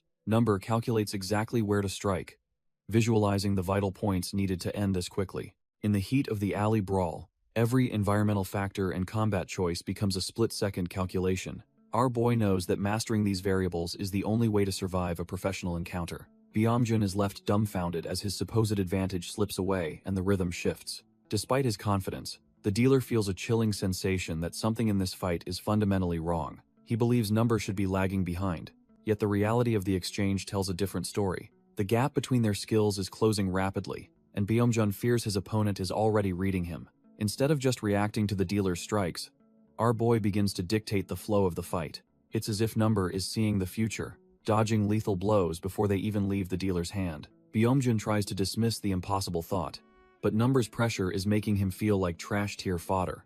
Our boy's perception sharpens as that familiar blue glow begins to dominate his focus. He understands that survival is a simple game, where hitting 0 means the path is wrong. Now, he applies this cold logic to every movement, operating with the precision of a lethal machine.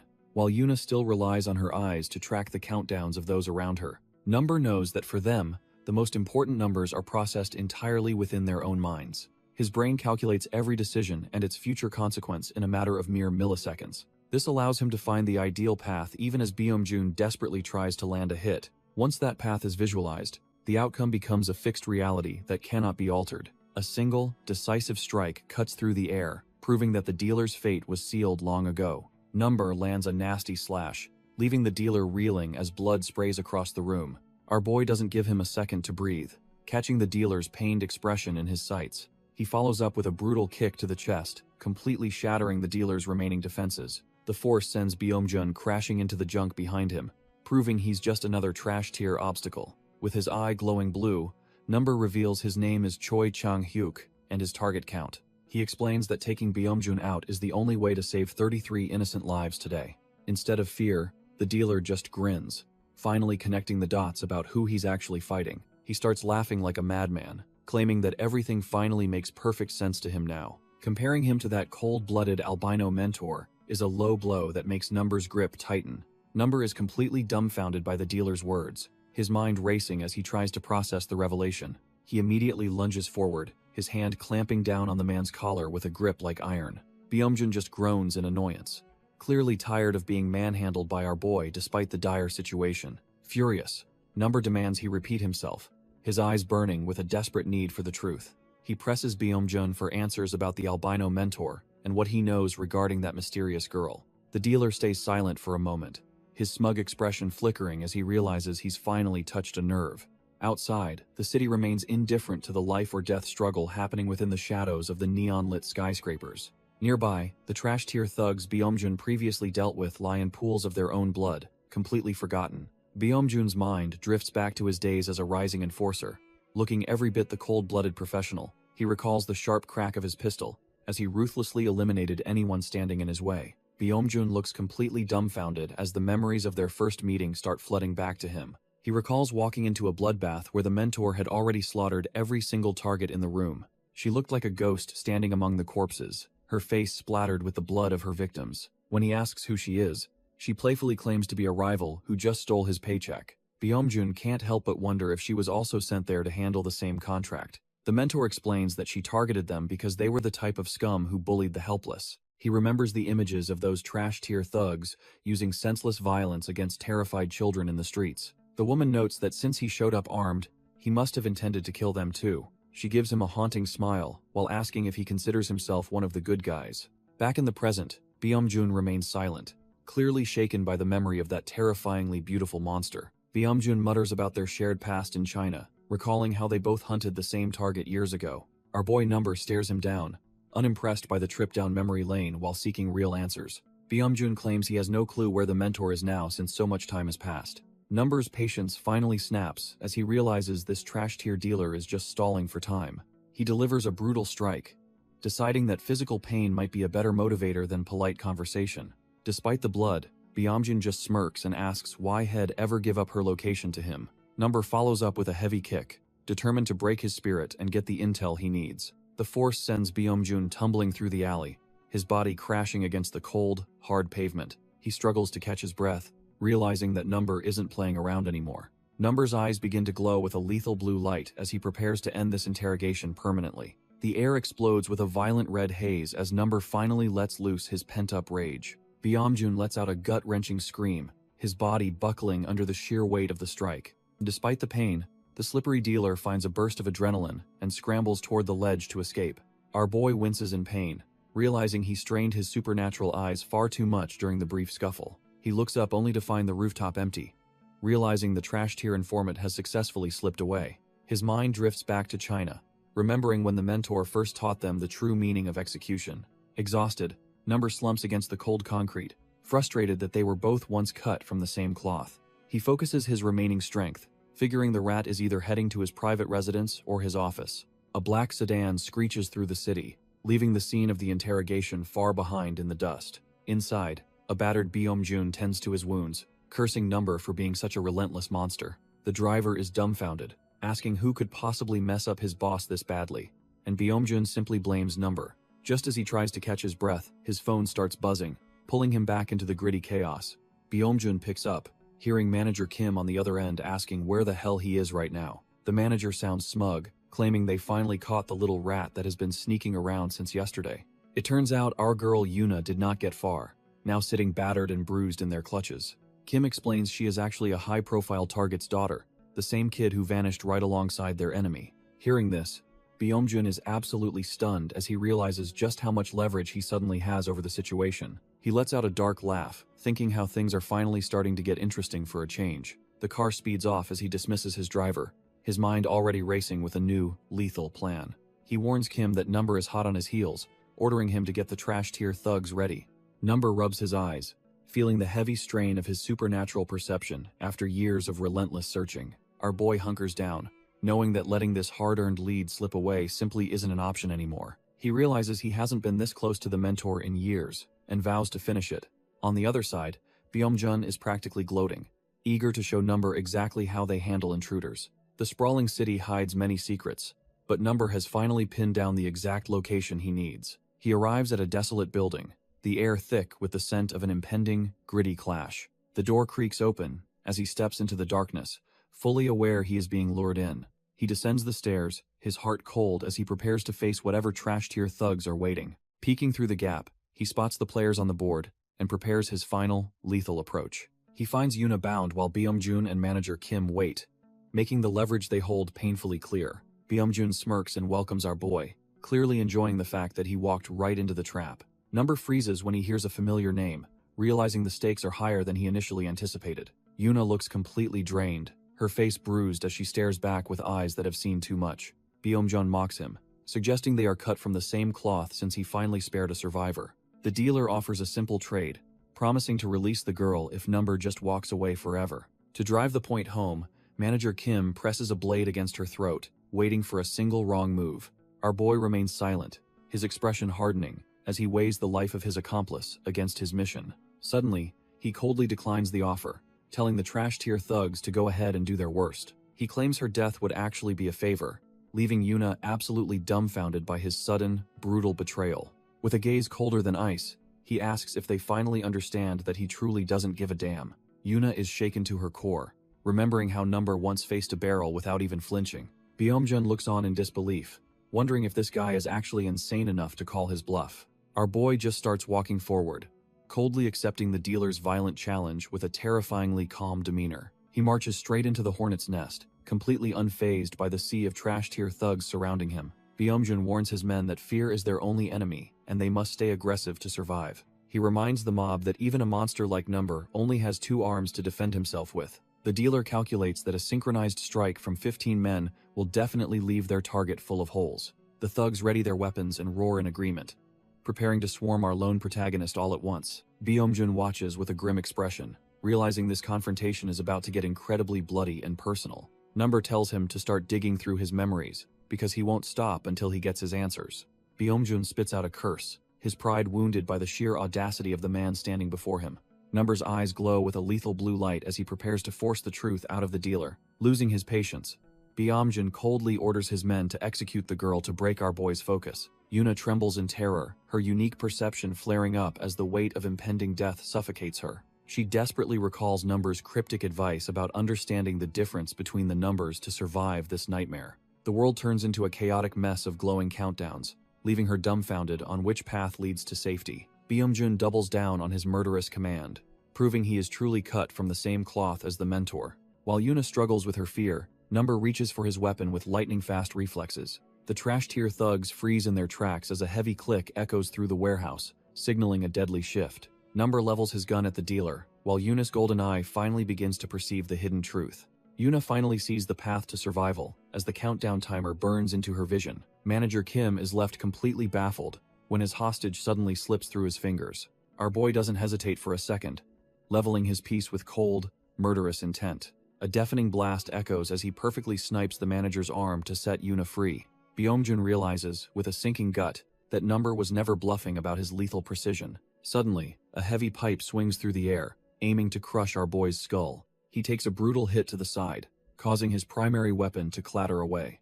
Thinking fast, he lunges for his backup blade to keep the momentum alive. He carves through the trash-tier thugs with a savage strike, painting the floor red. As the gun hits the dirt, the remaining scumbags realize they've just unleashed a monster. A trash-tier thug screams for our boy to die, completely unaware of the storm coming his way. Number doesn't even blink, delivering a strike so fast it leaves the goon's head spinning. Byung-jun watches as his men try to swarm the monster, desperate to pin him down.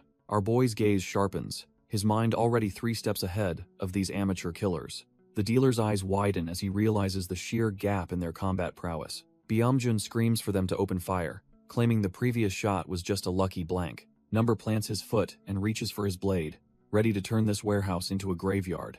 Yuna watches the carnage unfold, her heart racing as she tries to find an opening to escape. With a low, savage sweep, our boy carves through the mob, painting the floor in crimson. Byung-jun and the manager stand dumbfounded as their entire squad gets dismantled in seconds. Yuna takes the chance to bolt, knowing she is just a liability in this warehouse bloodbath. Byung-jun snaps at his manager to catch her, refusing to let his only leverage slip away so easily. Our boy doesn't give them a second to breathe, carving through the trash-tier thugs like they are butter. His eyes flare as he scans the room, instantly calculating the threat level of every scumbag present. With 15 targets left, he relies on his Kevlar suit to tank any hits that might slow him down. He notes 2 specific targets that need to stay alive, his supernatural perception marking them for mercy. A blade whistles past his ear, but he tilts his head with the cold precision of a machine. Byung-jun finally steps up, throwing a desperate punch that our boy sees coming from a mile away. He effortlessly weaves through the dealer's strike, making the high-ranking broker look like a complete amateur. Number clicks his tongue in annoyance, ready to end this farce and get back to the real hunt. Our boy's supernatural perception tracks the 16 remaining targets as he calculates the most efficient path through the chaos. He realizes this troublesome gang isn't like the usual trash-tier thugs who flee at the first sight of blood. With the mob closing in from all sides, he understands that his options for a clean escape are vanishing. Byung-jun strikes with desperate ferocity, his blade whistling through the air as he tries to reclaim his pride. Their weapons collide with a violent spark, each man pushing against the other in a brutal test of strength. The intensity of the struggle forces a pained cry from Number as he pushes his body past its breaking point. He clenches his weapon with a death grip, knowing that any slip-up now will result in his immediate demise. A spray of crimson paints the air when the overwhelming numbers finally manage to land a heavy, punishing blow. A haunting memory of the mentor surfaces, her cold voice echoing that he is simply too weak to survive. Despite the blood and exhaustion, he refuses to falter, fueled by a burning spite for his former teacher's words. Our boy Number moves like a ghost, snatching a trash-tier thug before he can even blink. He carves through the mob with surgical precision, leaving nothing but a trail of crimson in his wake. Byung-jun watches in horror as his men fall, realizing Number is operating on a completely different level. Holding a blade to a terrified throat, Number coldly asks if the man has any final words left. Without waiting for an answer, he finishes the job and immediately calls for the next victim to step up. Meanwhile, Yuna is hauling it through the corridors with Manager Kim hot on her heels. She scans the hallway, her unique perception highlighting a specific door that might be her only salvation. Her eye glows with intensity as she locks onto the middle door, certain it's her best chance to survive. She lunges for the handle, desperate to put a barrier between herself and the pursuing suit. Manager Kim clicks his tongue in annoyance, realizing the girl just managed to slip right through his fingers. Yuna slams the door shut, her heart hammering against her ribs as she tries to catch her breath. She scans the grim, industrial room, only to realize she has backed herself into a total corner. Her vision flickers with those cursed timers, confirming that every exit in this place is a dead end. Heavy thuds against the door signal that the suit is right outside, leaving her with nowhere to run. Panic sets in as she sees the countdowns ticking away, none of them offering more than a few minutes. She grits her teeth, desperately wishing the numbers would climb higher while she struggles to find a way out. Suddenly, she remembers our boy telling her how her number miraculously changed right before she lost consciousness. Her eye glows with that eerie light as she focuses on the hidden potential within her own strange gift. He had been dumbfounded that she actually managed to change her fate and reduce the time she had left. In that memory, he asks if she finally understands the true weight of her existence in this world. Yuna realizes that if she wants to survive, she has to stop waiting for a miracle to happen. The heavy door suddenly bursts open with a violent crash, ending her brief moment of contemplation. Manager Kim steps into the room, looming over her like a predator who finally cornered its prey. He coldly reminds her that after everything she's seen, there's no way he can let her walk away. The suit mocks her for getting tangled up with a total madman like our boy, who only brings death. He even brings up her dark lineage, sneering about her being the daughter of a notorious serial killer. Something inside her snaps as she refuses to let this trash-tier villain define who she really is. Thinking fast, She lunges for a nearby fire extinguisher, her only hope for a desperate counterattack. Before he can react, she unleashes a blinding cloud of chemicals directly into the manager's smug face. He's completely dumbfounded and blinded, giving her the split second she needs to make a move. Yuna keeps the pressure on, drenching the manager while he struggles to keep his eyes open. She snaps at him, telling the suit to stop laughing because his arrogance is exactly what started this. In her mind, everything that went wrong is the fault of trash-tier humans just like him. The manager tries to shield himself, but the high-pressure spray is relentless and completely overwhelming. He looks up in pure shock, realizing she isn't just trying to blind him anymore. Suddenly, the liquid hits an open fuse box, and the manager realizes he's in deep trouble. Yuna grits her teeth, pouring everything she has into this one desperate gamble for survival. The manager's heart sinks as he realizes the water she's using is about to cause a massive electrocution. A massive surge of electricity arcs through the room as the liquid completes the deadly circuit. He lets out a pained grunt, his body seizing up as the trap finally springs shut. The manager's feet hit the water just as the electricity turns the floor into a lethal trap. Yuna watches the manager convulse, her desperate gamble finally paying off as the circuit completes its deadly work. She remembers how our boy never backs down, even when surrounded by trash-tier thugs in a losing fight. The manager gasps for air, realizing he almost met his end at the hands of a mere girl. It wasn't just about the death timers this time. She finally made a choice driven by pure survival. The sparking fuse box confirms her calculated move was the only way to shut down this predator for good. Somewhere nearby, Number senses the shift in the air, his glowing eyes reflecting a newfound respect for her. The blue energy of fate ripples through the shadows, marking the moment she truly cut herself from his cloth. Byung-jun is left dumbfounded by the sudden blackout, realizing his leverage just slipped right through his fingers. He frantically barks at his driver to get a light before the situation gets even more out of hand. Byung-jun panics in the dark, screaming for his men to light up the room before they're all slaughtered. Suddenly, a flash of blue light tears through the darkness as Manager Kim gets absolutely wrecked. Byung-jun realizes that the blackout was exactly what our boy needed to turn this place into a hunting ground. Manager Kim scrambles back, his only thought being to buy enough time to survive this nightmare. Yuna knows she just needs to stretch her lifespan a few more seconds to change her fate. The manager grits his teeth, refusing to believe he's being cornered by someone he considered trash tier. Yuna strikes with a ferocity that mirrors our boy, finally allowing him to move as freely as he wished. She catches a glimpse of his cold expression, remembering the lessons forged in blood and trauma. Number's eyes burn with a lethal blue light, signifying the end for anyone standing in their way. A final, blinding flash of energy cuts through Manager Kim, sealing his fate in the cold dark. Our boy moves like a ghost, systematically dismantling the trash-tier thugs who dared to stand in his way. Every strike is calculated and lethal, turning the pitch-black room into a graveyard for the disposable muscle. Byung-jun stands paralyzed as the screams of his men echo, realizing his entire operation is crumbling around him. The dealer is dumbfounded when a cold gaze locks onto him, realizing he can't escape this predator's reach. A sudden, violent impact sends the dealer reeling, his arrogance replaced by the raw terror of being hunted. As the world fades, the hunter whispers a specific date, marking the final moments of a life forfeit. Watching from the shadows, Yuna is completely dumbfounded to finally learn the true, legendary identity of her savior. The hunter grips the dealer's throat, making it clear that no amount of influence can save him now. Standing amidst the carnage, he offers the broken man a final mercy by asking for a dying wish. He demands a request that is actually within his reach before he carries out the final, lethal sentence. Number gives the dealer a final chance, demanding everything he knows about the mysterious albino figure. Yuna watches from the shadows, her mind racing as she tries to process the intensity of the situation. Byung-jun just laughs through the blood, mockingly asking if a simple wish for life would actually save him. Our boy remains cold, explaining that sparing him means 33 more innocents will eventually meet a gruesome end. He believes that wiping out these trash-tier monsters is the only way to ensure the innocent can survive. The dealer hacks up blood, finding the hunter's sense of justice to be nothing more than a sick joke. He sneers that he's never met anyone so clueless about how the real world actually functions. Number stands silent as the broken man questions if this crusade of his truly makes any sense.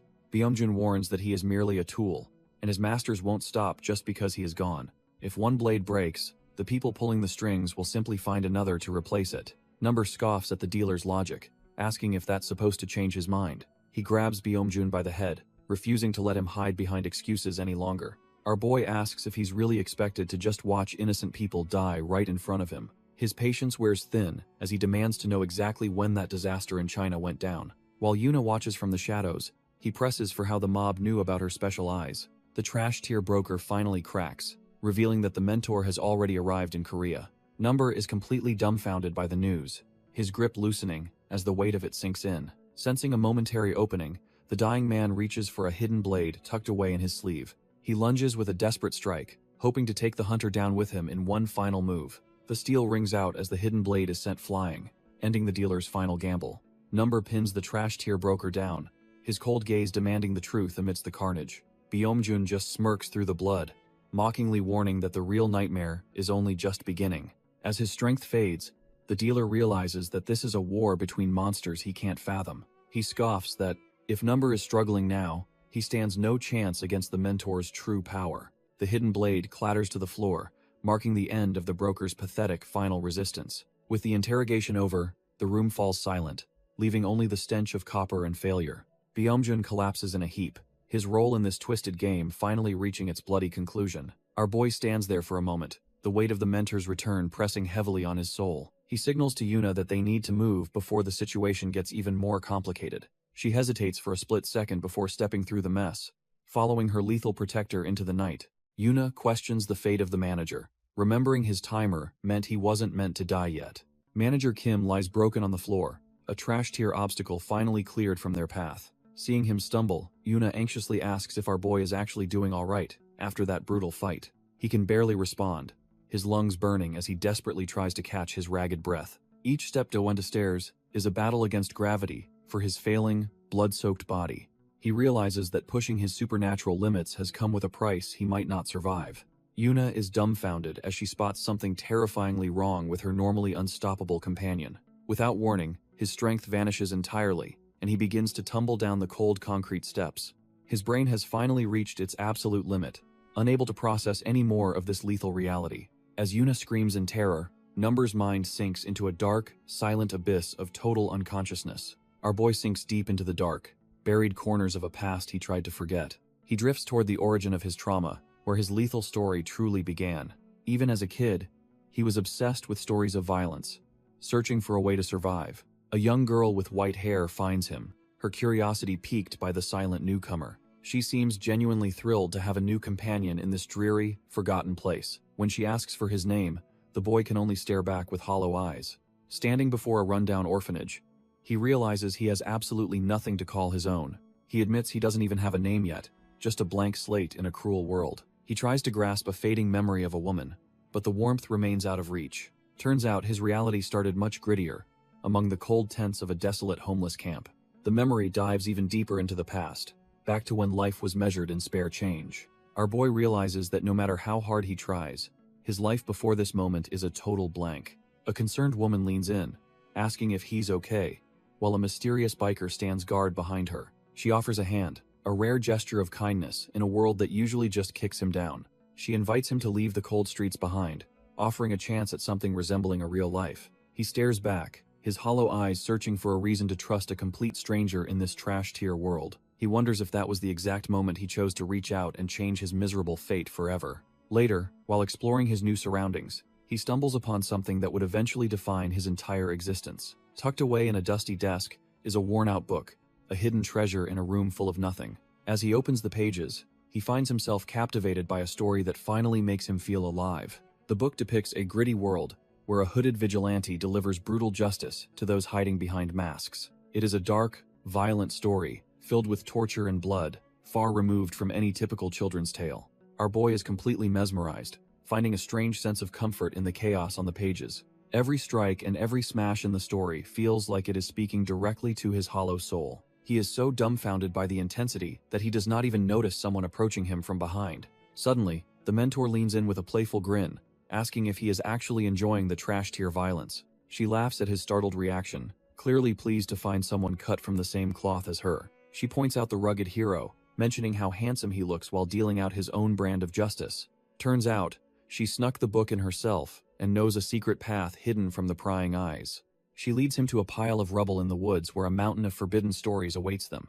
Number panics, begging her not to snitch because he already got a massive scolding last time. She gives him a steady look and promises that she won't tell a single soul about his secret. Getting curious, she asks for his age, noting that he doesn't seem much younger than her at all. Our boy just stares blankly, the silence confirming he has no idea who he actually is. His file is a total mess, with the staff merely guessing he is around 5 or 6 years old. He sits before the kind woman, feeling like just another nameless face in this trash tier system. The walls are lined with memories of other orphans, all of them just passing through this grim place. She smiles warmly, assuring him that the teachers will eventually give him a name just like the rest. Looking at the decaying hallways, it is clear this environment is far from the sanctuary it claims to be. The mentor walks away, realizing our boy is a perfect blank slate, completely cut from the same cloth. Soa explains she is an outlier here since she still uses the name she had before arriving. She assumes our boy will be placed in the first floor classroom because he is the newest resident. Since she lives on the second floor, she playfully insists that he should start calling her big sister. Our boy is left completely dumbfounded, repeating the title as he tries to process this sudden social demand. She finally reveals her name is Soa, emphasizing that she is just Soa and nothing more. Looking for a connection, he asks if they can meet up again to share some comic books later. She agrees to the meeting, but only on the condition that he stops being so stiff and formal. Beyond the thick underbush of the facility, the world feels vast and intimidating for a small child. A narrow mountain path winds away from the orphanage, leading toward a quiet and hidden little town. Eventually, our boy stands before a chalkboard while the teacher introduces him to his new, trash-tier life. The facility houses nearly 30 kids, all divided between 2 floors in this secluded, fairy tale-like prison. This isolated dormitory was the only world our boy knew during his formative, trash-tier childhood years. Back then, he went by the name Da-Um, spending his free time clutching onto basic language books. His friend Han-Gyul finds him outside, wondering why he's always buried in those pages instead of playing. Han-Gyul urges him to hurry up because the rest of the kids are already heading off for lunch. Our boy explains he grabbed a new English book from the library to expand his limited horizons. Has determined to learn the language just so he can finally understand a specific book he found. Han-Gyul is genuinely impressed, remembering how the kid couldn't even read a single word when he first arrived. Suddenly, the peaceful atmosphere breaks as someone roughly shoves past him, nearly knocking the book away. He stares after the man, feeling a strange tension as the reality of their crowded life sinks in. The English book hits the floor, a symbol of the knowledge our boy is desperate to protect. Han-Gyul isn't having it, immediately calling out the bully for his trash-tier behavior and lack of respect. The culprit, a kid named Kang-chan, just gives them a cold, indifferent stare as if they're beneath him. He plays it off like a total scumbag, claiming the book simply fell on its own without his help. Han-Gyul snaps back, reminding everyone that Kang-chan clearly cut the line and shoved them aside like trash. The bully just sighs, telling them to drop it because he thinks he's the king of this orphanage. He remains silent for a moment, likely annoyed that these two are actually standing up to his intimidation. At the kitchen, he demands his meal, expecting special treatment despite his earlier stunt in the hallway. However, the girl serving food stands her ground, citing the teacher's strict rules about following the line order. She lists the names of those ahead of him, leaving the bully absolutely dumbfounded by her quiet defiance. Kang-chan freezes, realizing the teacher's rules are the one thing even a trash-tier bully can't ignore. Our boy and Han-Gyul watch silently, savoring the rare sight of their tormentor finally backing down. He eventually slinks away, leaving the duo to celebrate a small victory in this oppressive orphanage. At the meal counter, Han-Gyul praises the girl for her bravery while they collect their food. A rare, genuine smile touches Number's face as he expresses his gratitude to his closest friend. The girl remains humble, though her bandages serve as a grim reminder of the facility's harsh reality. They are warned to eat well, knowing the upcoming gym class will demand every ounce of their strength. From above, the isolated building looks less like a sanctuary and more like a cold, forgotten fortress. A sudden, sharp clang echoes through the messy classroom, shattering the uneasy silence of the facility. The chilling sound rings out again in the dark hallway, signaling that their peaceful moment is officially over. The metallic clanging echoes through the stairwells, dragging everyone toward the inevitable daily grind. Behind these heavy doors lies the true nature of this hellhole, where children are forged into lethal weapons. Our boy and Han-Gyul trade blows with cold steel, their bond momentarily forgotten in the heat of combat. The instructor watches over the chaos like a hawk, ensuring no one dares to take a breather. Kang-chan takes a sharp hit, realizing too late that his size doesn't mean squat in a real fight. The instructor looms over the trash-tier bully, coldly ordering him to quit slacking or face the consequences. Even the girl is pushed to her absolute limit, her body trembling as she struggles through grueling physical drills. Time is the only thing that matters here, ticking away while they bleed for a future they didn't choose. A sharp clap cuts through the air, signaling the final stretch of their hellish afternoon training session. The staff member wears a mask of kindness, cheerfully reminding them they only have 10 minutes of suffering left. Our boy grips his blade, his eyes reflecting the cold reality of a world that only values raw strength. Steel clangs against steel as the facility's brainwashing begins, teaching them that the outside world is strictly off-limits. The orphans grapple desperately, knowing that any sign of weakness will be exploited in this hellish training ground. Number and Hangul trade strikes while being told that outsiders are too immature to ever understand their sacred mission. The staff member watches with a twisted sense of piety, warning them not to let ignorant values taint them. Suddenly, the scene shifts to a social studies teacher who claims to understand the trauma they have all endured. Kang Chan sits in the classroom, listening to her talk about the miserable lives they led before finding this place. Even the girl looks lost in thought, as the teacher acknowledges that while their pain differs, it is not their fault. Hangul stares ahead, hearing that their past suffering was just a byproduct of a world destined for total ruin. A lone child stands amidst the rubble of war, a grim reminder of the poverty that birthed these young killers. The teacher claims that most people are blinded by greed and marching straight toward their own destruction. Our boy looks completely drained, likely wondering if there is any truth to these dark, twisted lessons. She laughs while explaining that Godmother Charlotte built this orphanage specifically to save them from that fate. Suddenly, the classroom atmosphere shatters, as the cold crack of a revolver rings out during live-fire training. The young mentor-to-be practices her marksmanship, proving these kids are being raised as elite, cold-blooded killers. A facility staff member shows her a target, teaching her that anyone hindering their mission is a heretic. The room is packed with dozens of these hollowed-out students, all being brainwashed into becoming loyal apostles. She tells them they are the chosen ones, kept pure from the filth of the outside world. Even the trash-tier bully Kang Chan looks intense, fully embracing the idea that he is a world-changing hero. Han Gyul listens as she claims only children with their upright hearts can truly defeat the world's villains. The teacher insists they must obey every word and study hard to fulfill their glorious destiny. When the clock finally hits noon, the morning of heavy indoctrination finally comes to a temporary halt. She dismisses them for lunch with a smile, assigning homework to copy their sacred verses 3 times. Our boy sits there looking completely exhausted, clearly struggling to keep up with the facility's suffocating pace. The dormitories are just as bleak as the classrooms, serving as a constant reminder of their isolation. Treating fresh wounds becomes a daily ritual, though the sting of the antiseptic never gets any easier. Number asks if his friend is okay, but Hangul just brushes off the pain with a tired smile. Even the trash-tier bully Kang Chan is covered in bandages, proving the physical training is absolutely merciless. They only get 1 hour of rest to act like normal kids before the evening roll call begins. Once the lights go out, the staff remains on high alert to monitor their growing collection of apostles. Every exit is bolted shut, effectively turning the orphanage into a high-security cage for these kids. With cameras watching every inch of the perimeter, sneaking out at night is practically a death wish. Our boy lies awake in the suffocating silence, his mind refusing to switch off like the others. Hangul whispers from the bunk above, wondering why his friend is still tossing and turning. Number quietly asks if all that garbage the teachers preach is actually supposed to be true. His friend just yawns, clearly exhausted and annoyed that he's bringing up these deep doubts again. He pictures the classroom full of mindless students, all waiting for their eyes to magically open. Turns out, this grim reality doesn't match the heroic stories he read in his old comic books. Hangul peers down suspiciously, sensing that something is definitely off with his partner in crime. He even accuses a girl from the 2nd floor of poisoning Number's mind with such weird thoughts. A trash-tier villain in a pig mask gets absolutely wrecked within the pages of a gritty comic book. Our boy gets lost in the panels where a hero named Crow arrives to save the innocent. Crow delivers a brutal punch, showing zero mercy to the scum, who prey on the weak and helpless. The pathetic villain tries to buy his way out, desperately offering a cut of his dirty, ill-gotten profits. He even tries to bargain with half the loot, but the hero isn't interested in taking blood money. Crow coldly shuts him down, declaring that villains like him don't deserve a single second chance at life.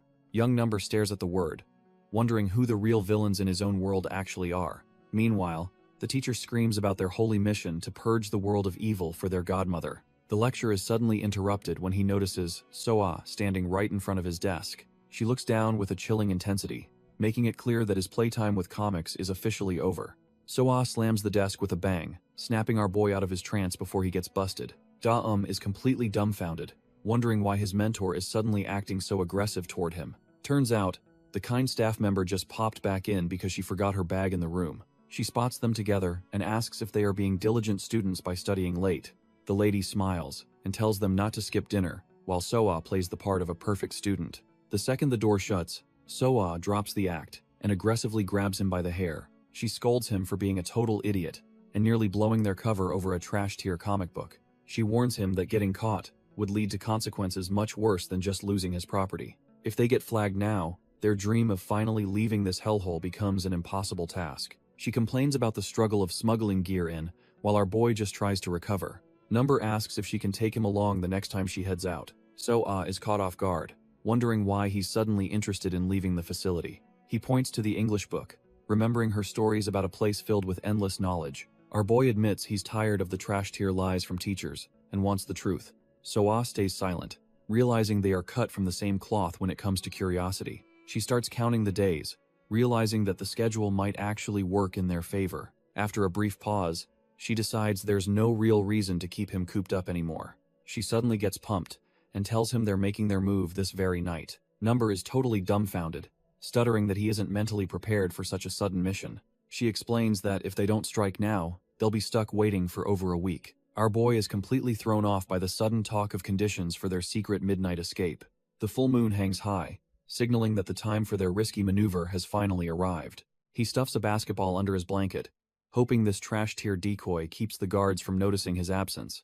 As the clock nears 2 a.m., he recalls the strict instructions to be ready and waiting for her. He carefully cracks the door open, knowing he has to leave it unlatched for his mentor to enter. The tension is high as he worries about the night watch teacher catching them in this restricted hallway. Nearby, the oblivious teacher sips her drink, completely unaware that a breakout is happening right under her nose. He wonders how she bypasses the locked doors and CCTV without ever triggering a single alarm in this fortress. Our boy waits in the shadows, his heart racing as he second-guesses if they can actually pull this off. Suddenly, he spots her descending the stairs, realizing the mentor is just as punctual as she is lethal. Our boy panics, whispering a frantic warning that the teacher is stationed just a few feet away. He begs her to wait for a better opening so they can sneak past the desk undetected. Ignoring his caution, the mentor boldly strides right past the desk where the night watch teacher sits. He freezes in absolute shock, wondering how she could be so reckless in such a trash-tier hiding spot.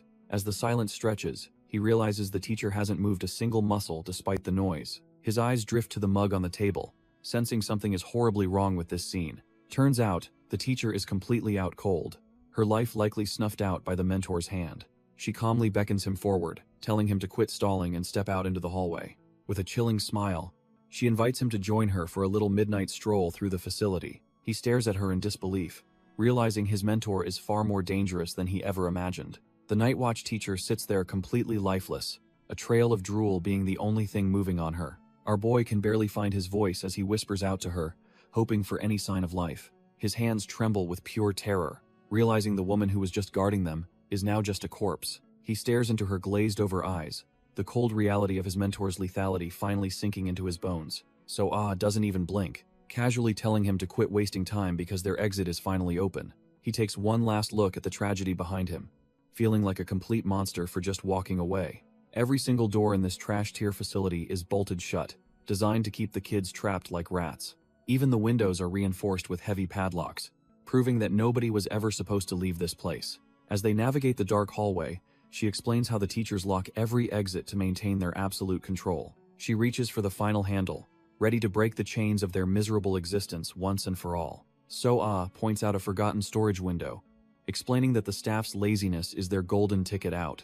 With a sharp snap, the heavy padlock is easily bypassed, proving that no cage is truly permanent. She reveals her genius, explaining how she secretly swapped the real lock for one she could easily manipulate. Looking at the broken metal, it is clear she has been planning this escape for a very long time.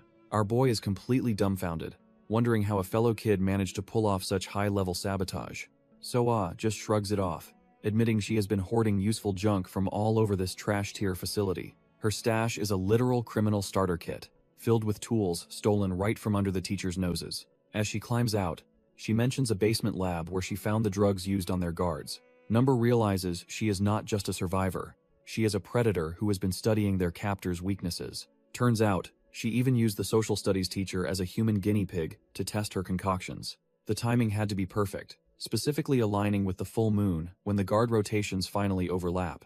So-ah explains that if they didn't bail right now, they would be stuck in this hellhole for weeks. She pauses for a second, her sharp mind already calculating the next move in their desperate escape plan. Our boy starts getting cold feet, worrying if the drugged-up teacher might actually end up seriously injured. So just laughs it off, claiming she has refined her concoction through plenty of trial and error already. The poor teacher is completely out of it, and So knows she won't remember a single thing tomorrow. As Number prepares to take the leap, she warns him that the drop is much higher than it looks. Under the cold glow of the full moon, the stakes for their freedom couldn't be any higher. A security camera hums nearby, a mechanical eye that could end their journey before it even truly begins. So pulls him back, noting they need to wait out the 3 cameras guarding the perimeter ahead. So explains how the cameras rotate to kill any blind spots, requiring perfect timing to slip through. Our boy finally starts to grasp the sheer scale of the security they're up against. He thinks they're clear, but So sits back, warning that running now is a one-way ticket to capture. She points out the specific rhythm of each lens, breaking down the seconds with terrifying precision.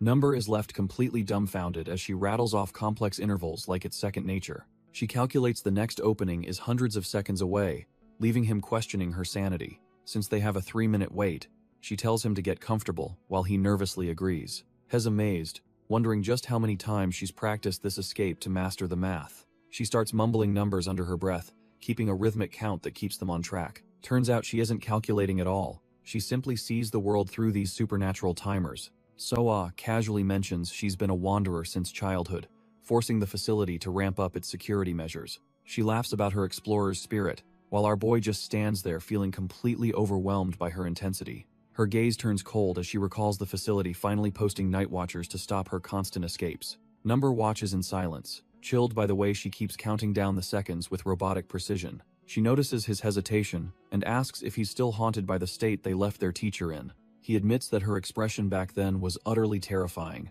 marking a shift he never expected from her. They were both raised on the lie that they were all equally blessed by the mysterious godmother. The rules were simple: never fight or hurt those within the orphanage, maintaining a forced sense of peace. So keeps counting, reminding him that everyone outside their walls is either a fool or a villain. The brainwashing runs deep, as they were taught to never leave and always obey their teacher's every command. So suddenly grabs our boy, catching him completely off guard as he tries to process their situation. She laughs and admits that while their actions were dangerous, she had a very specific reason for it. She questions why the teachers would keep such dangerous drugs in a place where children were strictly forbidden. Number is left dumbfounded, realizing that the sanctuary they lived in was built on a foundation of secrets. She leans in close, asking if he didn't feel that something was fundamentally wrong with the facility too. It turns out his intuition was right all along, which is why he agreed to follow her lead. She compares their situation to a hero like Crow, who isn't considered evil for taking down actual villains. Since the villains struck first, she believes their retaliation is nothing more than a justified response to cruelty. Her expression turns chilling as she explains that the teachers are no different from the trash-tier villains they despise. She concludes that if they are truly dealing with bad people, then any horrific act becomes perfectly acceptable. Our boy is looking completely drained as he processes the weight of the secrets he just learned. So stretches casually, noting they only have 20 seconds left before they need to make their move. She points toward the distant trees, instructing him to sprint there within 10 seconds once she signals. Number agrees, though he's clearly exhausted from the mental and physical toll of this supposed sanctuary. Suddenly, she calls him by his name, catching him off guard with a much more personal tone. She reveals a hidden truth about the facility, mentioning there are more than just the standard classes. Apparently, an elite honors class exists for children who possess specific, dark talents that set them apart.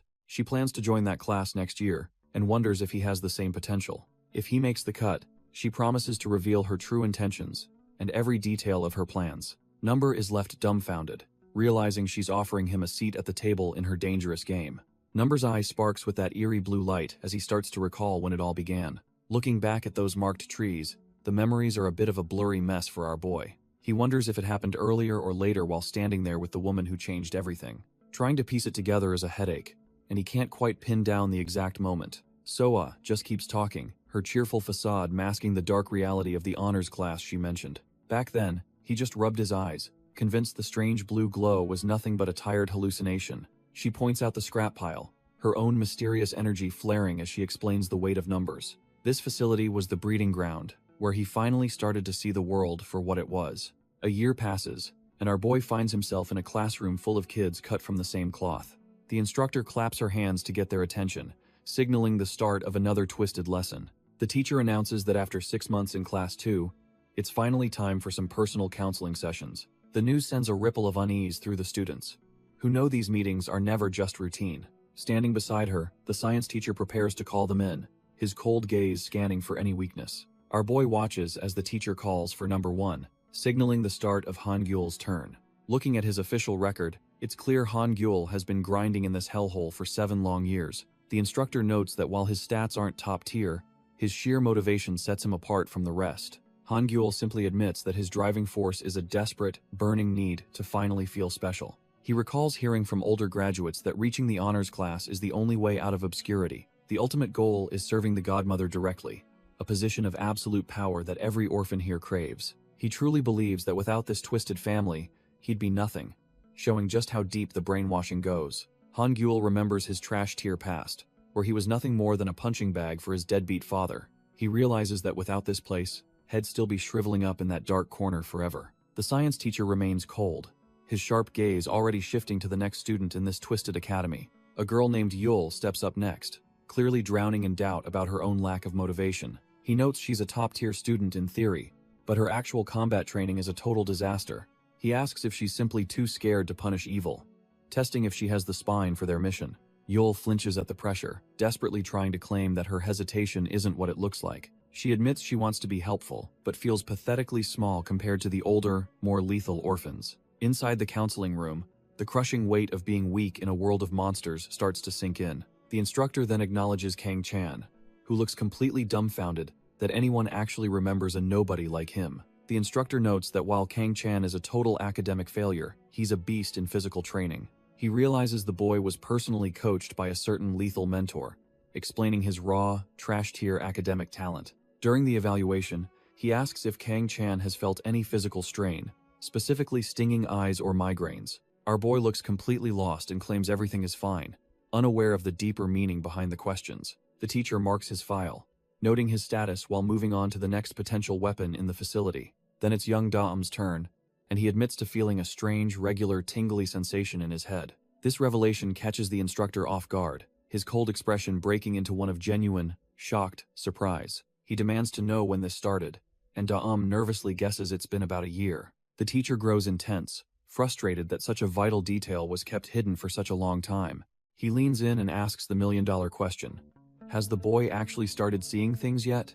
The teacher leans in, pressuring the boy to admit if he can see the numbers yet. Suddenly, our boy's eye flares with a cold blue light, signaling the awakening of his terrifying gift. It turns out this facility has an honors class reserved only for those with these specific, lethal talents. Soa explains, the requirements seem simple enough, but in a place like this, nothing is ever easy. Daum hesitates, admitting he isn't quite sure if what he's seeing is actually a number. He describes it as a rippling heat haze, making the teacher realize the boy's perception is evolving rapidly.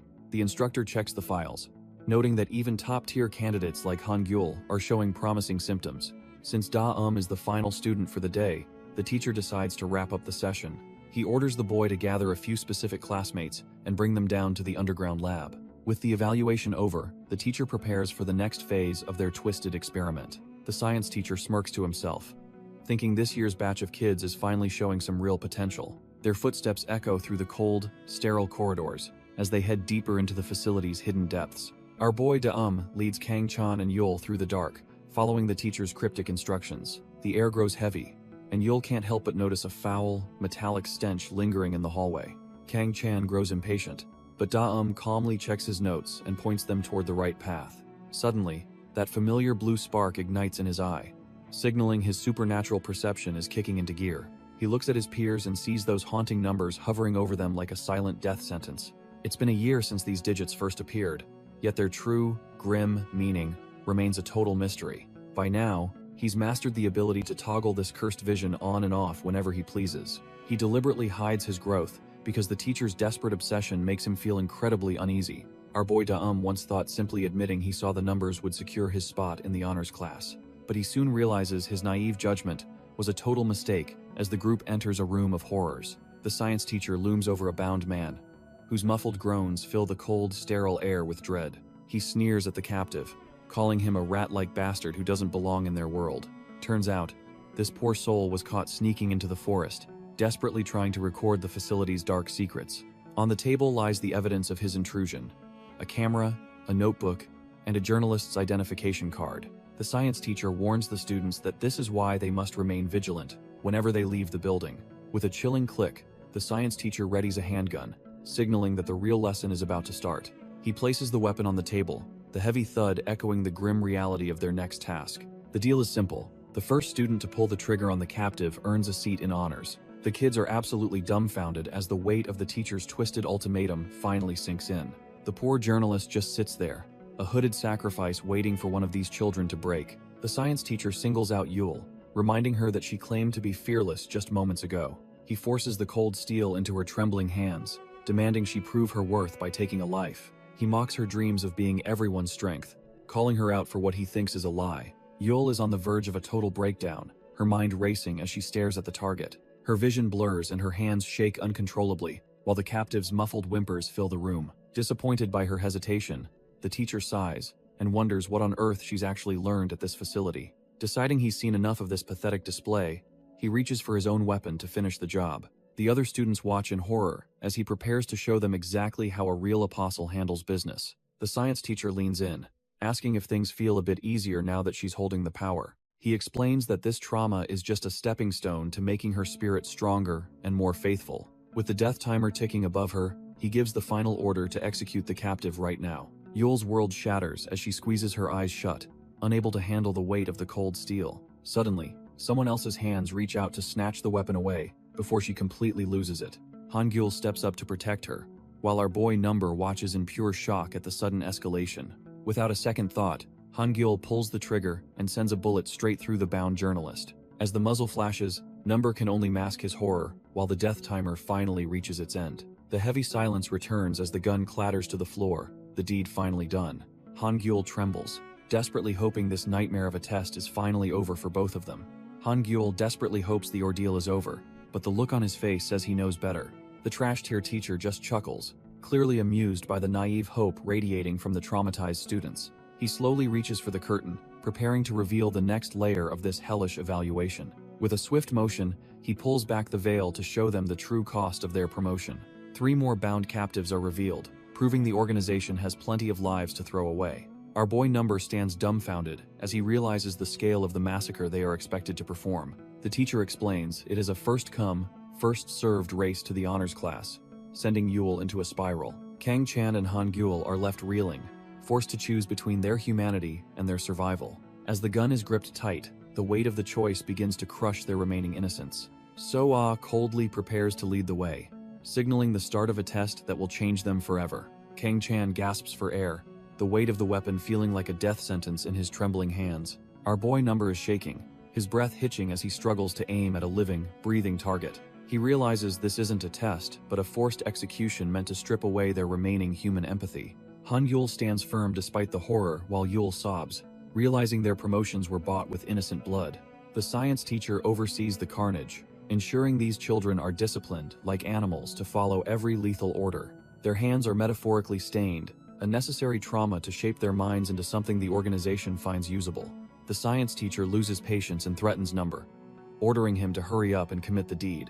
Just outside the door, Soa listens to the clicking hammers and laughs at the predictable cruelty of it. She watches through the window, curious to see if this new batch will survive the organization's mental meat grinder. Soa just smiles and thinks to herself that the teacher's trash-tier methods haven't changed one bit. Soa mutters that things are moving ahead of schedule, but she remains confident that everything will be fine. Heavy boots thud against the cold floor, signaling that a trash-tier obstacle is about to cross her path. She keeps her grip tight on the iron, moving through the dim hallway with cold, predatory focus.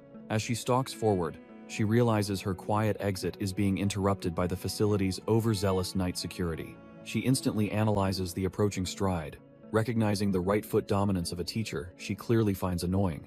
A massive guard clad in tactical gear stomps into view, looking like a wall of muscle and authority. He pauses for a second, sensing a presence in the dark as he scans the corridor for intruders. His heavy prints mark the floor, leaving a clear trail for a hunter like her to exploit. The man stops and demands to know who is there, his voice echoing coldly from behind his visor. He asks if she is a student and demands her credentials, completely unaware he is a dead man walking. So-ah stands her ground, her expression chillingly calm as she faces the massive guard blocking her path. The teacher demands to know if she stole a training pistol. Completely unaware he's facing a natural-born killer, she stays silent, her mind already calculating the exact trajectory needed to end this trash-tier confrontation instantly. With a steady hand, she aims her weapon, while mumbling complex coordinates for the perfect lethal strike. A heavy silence fills the corridor for a heartbeat, as the tension between hunter and prey peaks. Suddenly, she reaches out and clicks the switch, plunging the entire hallway into oppressive, pitch-black darkness. The flickering lights catch her off guard for a split second as the environment shifts into a kill zone. A massive shadow looms through the gloom, signaling that the guard is blindly charging into his own grave. In a blur of violent motion, the darkness is torn apart by a swift strike aimed at the target. She narrows her eyes, her predatory instincts fully taking over as she prepares to finish the job. So pulls the trigger, sending lead into the ceiling to kick off her chaotic diversion. The shots ring out, successfully baiting the facility staff into thinking the situation is under control. The science teacher stops dead in his tracks, completely dumbfounded by the sudden violence erupting nearby. He notices a discarded tactical helmet riddled with holes, assuming the guard met a messy end. It turns out to be a classic bait and switch, as the gear is used to draw his attention. Our girl watches with predatory intensity, waiting for the perfect moment to spring her lethal trap. A massive shadow looms forward, aiming a weapon at where they think the intruder is hiding. The science teacher rushes out, frantically asking what happened to the guard and why shots were fired. Suddenly, a silent dart cuts through the air, launched with the cold efficiency of a true professional. He barely has time to gasp before the toxin hits, realizing he just played right into her hands. The science teacher is completely rattled, demanding to know what on earth just happened in the dark hallway. He peeks around the corner and finds a dark figure looming over a discarded weapon. A thin wire is rigged to the gun, proving this wasn't just some random accident, but a calculated move. Our boy just stares back coldly, claiming that everything is fine and there is absolutely nothing to see. The science teacher tries to pivot, mentioning the upcoming promotion ceremony to the guard standing watch. Behind closed doors, the facility's true nature is revealed as a captive journalist meets a gruesome end. The mentor stands over the carnage, overseeing the traumatized kids as they finish their brutal training session. Yul and the other students look utterly broken, their spirits crushed by the weight of their forced sins. Young Number stands there with hollow eyes, the light of his childhood officially extinguished by the facility's cruelty. He can't even remember the walk back to the dorm, feeling like a thick white film covered his reality. For a whole week after the massacre, the silence between the survivors is heavy enough to suffocate them. Our boy looks like a ghost of his former self, his eyes completely drained of any remaining warmth. Even the mysterious death timers above their heads start fading away as they drift further into the darkness. The sound of heavy footsteps echoes through the derelict halls, signaling that their hellish routine is far from over. The science teacher leads the 4 newcomers toward a classroom, treating them like fresh inventory for his twisted experiments. Number just follows along like a puppet, his mind likely trapped in the trauma of his first kill. They find 3 other apostles waiting inside, making them a group of 7 peers in this honors class. Among them is Soa, who waves with a chillingly calm smile that hides the monster lurking within her. Every step up those stairs feels like a descent deeper into the organization's cold, unfeeling heart. He keeps climbing, knowing that in this place, the only way to survive is to become a perfect weapon. Number steps inside, his gaze hollow as he struggles to process the darkness of his new reality.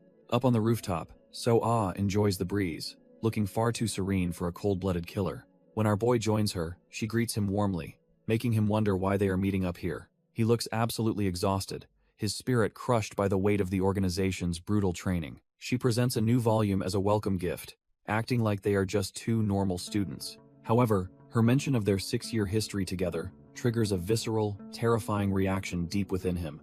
A gruesome image of the journalist he killed resurfaces, reminding him of the blood on his hands. The trauma becomes physical, and he clutches his face as a wave of intense nausea hits him. He loses it completely and vomits, his body finally buckling under the immense, soul-crushing psychological pressure. Even the mentor is dumbfounded as she watches her perfect weapon crumble into a screaming, broken mess. Number gasps for air, desperately asking why he was even brought to this hellish place. The mentor kneels beside him, softly telling him to let all that pain and nausea out. She urges him to open up and tell her every dark secret weighing on his soul. Our boy freezes, wondering if she somehow knows about the terrifying numbers he sees everywhere. Turns out, she's been aware all along, claiming they both share the same supernatural burden. He can't believe his ears, questioning if she truly sees the same death timers he does. She reminds him of her promise to reveal the truth once he reached the honors class. Her eye glows with an eerie light as she explains her power tracks future lives saved. She claims to see the potential for salvation in others, a stark contrast to his own curse. Number is left speechless, struggling to process that his mentor might be cut from the same cloth. So suggests they wipe out the teachers and burn the entire trash-tier orphanage to the ground. She looks completely unhinged while claiming that doing this together will finally make them both heroes. A discarded hero comic lies nearby, serving as the twisted inspiration for her grand, violent plan. Our boy is left utterly dumbfounded, unable to process the dark path his mentor is laying out. He wonders if the numbers she sees really represent the lives they are destined to save. She confirms her vision, pulling him closer to ensure he understands they are cut from the same cloth. So insists their future is bright, filled with thousands of lives they will supposedly rescue through blood. She demands that he finally reveal the specific numbers haunting his own vision. The pressure becomes too much as he realizes her version of salvation is just more murder. He desperately tries to back away, screaming for her to stop this madness before it's too late. Our boy is completely lost, unable to wrap his head around the idea of saving people like some hero. So just smiles, that chillingly calm smile, finding the concept of being a hero almost amusing in this hellhole. Desperate for answers, he demands to know how she could possibly understand the true meaning behind those floating numbers. The mentor actually looks surprised for once, her composure slipping as she realizes something is off with his perception. She questions if he truly hasn't figured out what his own specific number represents after all this time. Scratching her head, she admits this wasn't part of the plan and tells him to think back to the beginning. He starts spiraling into a memory, pinpointing the exact moment those stagnant digits finally began to shift and drop. It takes him back nearly a year, to a rainy day on the field where the countdowns first felt real. The numbers that usually stayed frozen suddenly started ticking down, leaving him and Yule paralyzed with a new terror. From that single moment yesterday, the weight of those decreasing digits began to haunt every shadow in the facility. Our boy's eyes flare with that cold blue light as he struggles to process the mentor's cryptic words. She stares him down, asking if anything is finally clicking in that head of his. He can barely breathe as the memory of calling her his sister floods back into his mind. Back on that rooftop, he's absolutely dumbfounded when she suggests they should just kill all their teachers. She just laughs it off, claiming that taking out the staff might actually be easier than he thinks. She explains the facility's sick game of cultivating loyalty by pretending to be a loving family first. They use those fake bonds to make the kids dependent before the real nightmare begins. Once they're hooked, the teachers force them to kill, systematically trampling over their very souls. He feels sick to his stomach, haunted by the faceless victims like the journalist they've already executed. She insists these teachers aren't gods. They're just trash-tier humans hiding behind a thin layer of authority. She argues that these monsters are just fragile humans who would die instantly if shot while they slept. Our boy is visibly shaken, begging her to stop as the weight of her words sinks in. So stares into the distance, her mind already calculating the bloody path toward their eventual freedom. However, she admits there is one major obstacle standing in the way of their perfect escape. That hurdle is the Night Watch teacher, a powerhouse shrouded in mystery behind a cold, dark helmet. She confesses that even with her skills, taking him down alone is basically a suicide mission. Since she can't do it solo, she begins laying out a meticulous plan for their bloody revolution. The strike happens next November, the only day the helmet teacher actually leaves the facility for vacation. The plan is simple: seize the orphanage first, then ambush the powerhouse teacher upon his return. Finally, they will hunt down Godmother Charlotte and dismantle her entire sick network of facilities for good. Our boy looks absolutely dumbfounded as the weight of the mentor's words finally starts to sink in. So continues walking, admitting that taking down the helmet teacher and the Godmother is a tall order solo. She reminisces about the day they met while he was just a kid distracted by some trash-tier comics. Seeing those glowing blue numbers everywhere made her realize that their meeting was nothing short of pure destiny. She reaches out a hand, offering him a path out of the mundane and into something far more dangerous. The mentor tells young Daum to follow her, promising a life that actually means something in this world. She paints a picture of them becoming heroes who finally put an end to the villains in plain sight. Now, our boy sits there in silence, trying to piece together the fragments of his shattered reality. He starts to wonder if every single move she made was calculated just to lead him to this moment. Turns out, she wanted him in that honors class just to witness the teacher's disgusting nature firsthand. So stares him down, her cold gaze hiding the true depth of the path she's laying out. She tells him that once he's comfortable with murder, they'll eventually hunt down the teachers together. She insists her real goal was for him to master his unique ability within the honors class. Those trash-tier teachers are always hunting for gifted kids to turn into their own personal weapons. Our boy looks up, wondering if they are truly cut from the same cloth regarding their bloody pasts. He wonders if she was forced to kill someone just to survive her own promotion ceremony. She remains silent, a dark shadow crossing her face as the grim reality of their world sinks in. He realizes all those lethal techniques he learned were never just for show or practice. To him, it was just data to get high scores and stay on the teacher's good side. Hez dumbfounded, finally realizing that he never actually believed he'd have to become a cold-blooded killer. So-ah stares into the distance, realizing the cycle of trauma is deeper than she ever imagined. She recalls how Han Gyul, Yul, and the rebellious Kang Chan were once just terrified children. It occurs to her that they were all cut from the same cloth, desperate for any escape. Without a change, these orphans are destined to become the same trash-tier monsters who trained them. Our boy reaches for the book on the ground, his resolve finally hardening against her manipulation.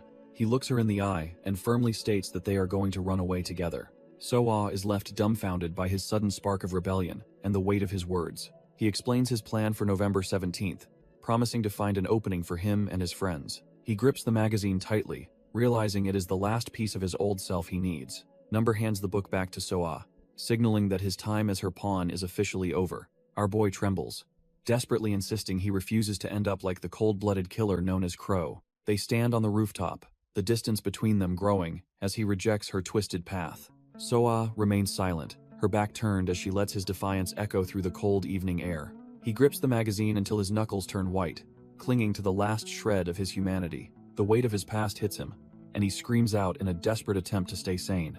A voice in his head commands him to snap out of it before the darkness swallows him whole. The mental pressure mounts, suggesting the only way to end this cycle is to kill So-ah immediately. Rage finally boils over as he realizes the sheer depth of the lies he was fed since childhood. He remembers Yul, questioning why her death timer was so high if she wasn't a future monster. He demands to know why she would claim to protect the orphanage while leading them to slaughter. The blood-soaked remains of Rudy and Hunnel serve as a grim reminder of the mentor's true, heartless nature. He realizes So-ah never truly valued the lives of the children she supposedly led toward a better future. As she stares into the distance, she clutches a book that seems to fuel her distorted view of reality. The illustrations show a hooded figure battling a pig-masked man, a clear metaphor for her black and white morality. She finds it genuinely bizarre that the world doesn't embrace the explosive cleansing she believes is necessary. In her mind, committing atrocities against those she deems trash tier is not just acceptable, but entirely justified.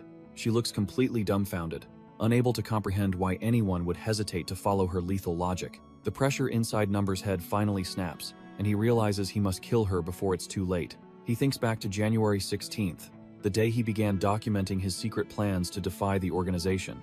By utilizing every trick in the book, he slowly mapped out a path to escape his mountain prison forever. Our boy notes that his relationship with Yuna grew cold, leaving an unbearable, awkward silence between them. By March, Han Gyul was forced into disposal duty, forced to stain his hands with the blood of captives. After Kang Chan finished his shift, Han Gyul's countdown finally hit 0, signaling his descent into the facility's darkness. Standing over the remains, Han Gyul looked completely hollowed out, another soul crushed by the organization's brutal demands.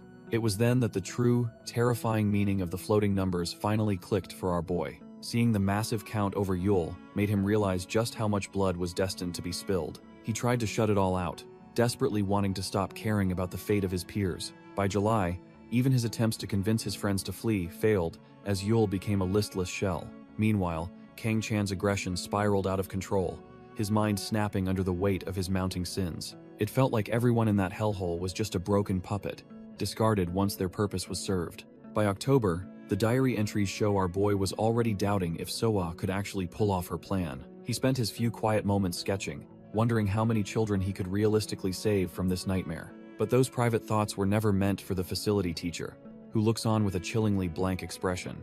She meticulously scans every page, soaking up the secrets our boy desperately tried to keep buried in his mind. Han Gyul stands there dumbfounded, likely regretting his attempt to convince his friend to flee this hellhole. The teacher finally connects the dots, realizing the deep, dangerous bond forming between Da and the lethal mentor. With a sharp snap, she closes the notebook, essentially sealing the boy's fate before he can even react. She flashes a trash-tier fake smile, thanking Han Gyul for the information, while the hallway remains ominously dark. Han Gyul is starting to spiral, realizing that his friend was likely just a pawn being fooled by So-ah. The teacher grabs his hand with a sickeningly sweet gesture, masking the predatory intent lurking behind her eyes.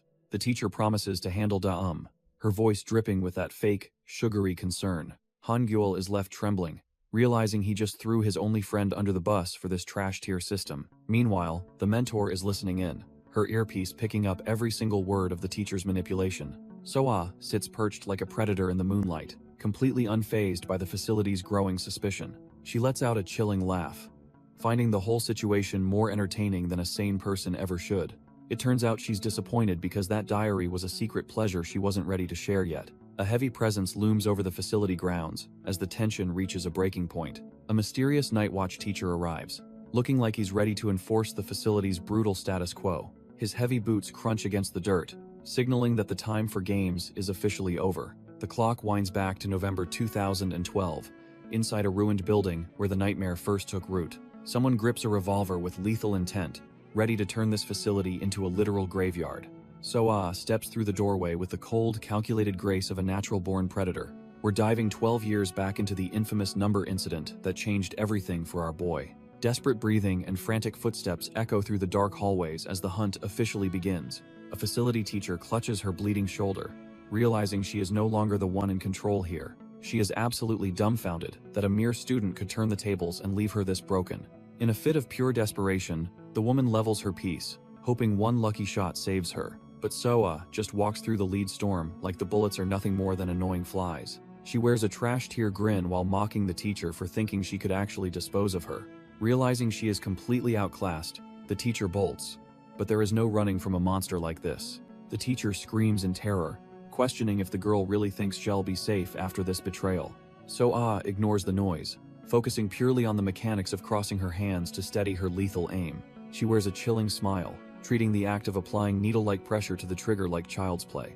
A single bang echoes as she puts a bullet through the woman's head, ending the chase instantly. Looking back, she coldly acknowledges that she truly did learn her lessons with terrifying, murderous perfection. The science teacher tries to intervene, but she's already moving, turning the hallway into a high-stakes kill zone. He is left dumbfounded as her lead finds its mark, realizing his star pupil has become his executioner. Bullets shred through the heavy wooden doors, turning the once strict facility into a chaotic, trash-tier slaughterhouse. Our girl remains eerily calm, sliding into cover while meticulously counting every spent round in her head. As she reaches the 7th shot, her hollow gaze proves she's already cut from a different, deadlier cloth. The science teacher desperately clicks his weapon, trying to regain control of the spiraling situation. He aims at the shadow, but he's already lost the initiative to his superior student.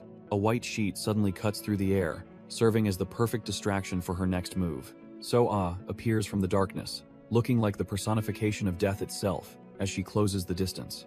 Our boy experiences a sudden vision, seeing the staggering number of lives his future self will save. So-ah doesn't blink as she levels her revolver, her movements refined by years of cold-blooded training. With a deafening bang, the science teacher is erased, his head snapping back from the lethal impact. More gunshots erupt throughout the building, turning the facility into a chaotic, trash-tier war zone. Young Number and Yule huddle in the corridor, paralyzed by the sounds of their world falling apart. He finally snaps out of it and tells Yule they have to run before the cleaners arrive. Yule realizes they need to smash a window in their escape room to make a clean break. Meanwhile, the cold barrel of a revolver presses against the science teacher's head as his time runs out. So-ah looms over him like a predator, making sure he knows exactly who is ending his life. The teacher just scoffs, calling her arrogant even while staring down the dark path of his own demise. She admits she let him act out for years, finding his rebellious streak somewhat useful for her plans. He is dumbfounded that she would bite the hand that fed her, ignoring the grace of his upbringing.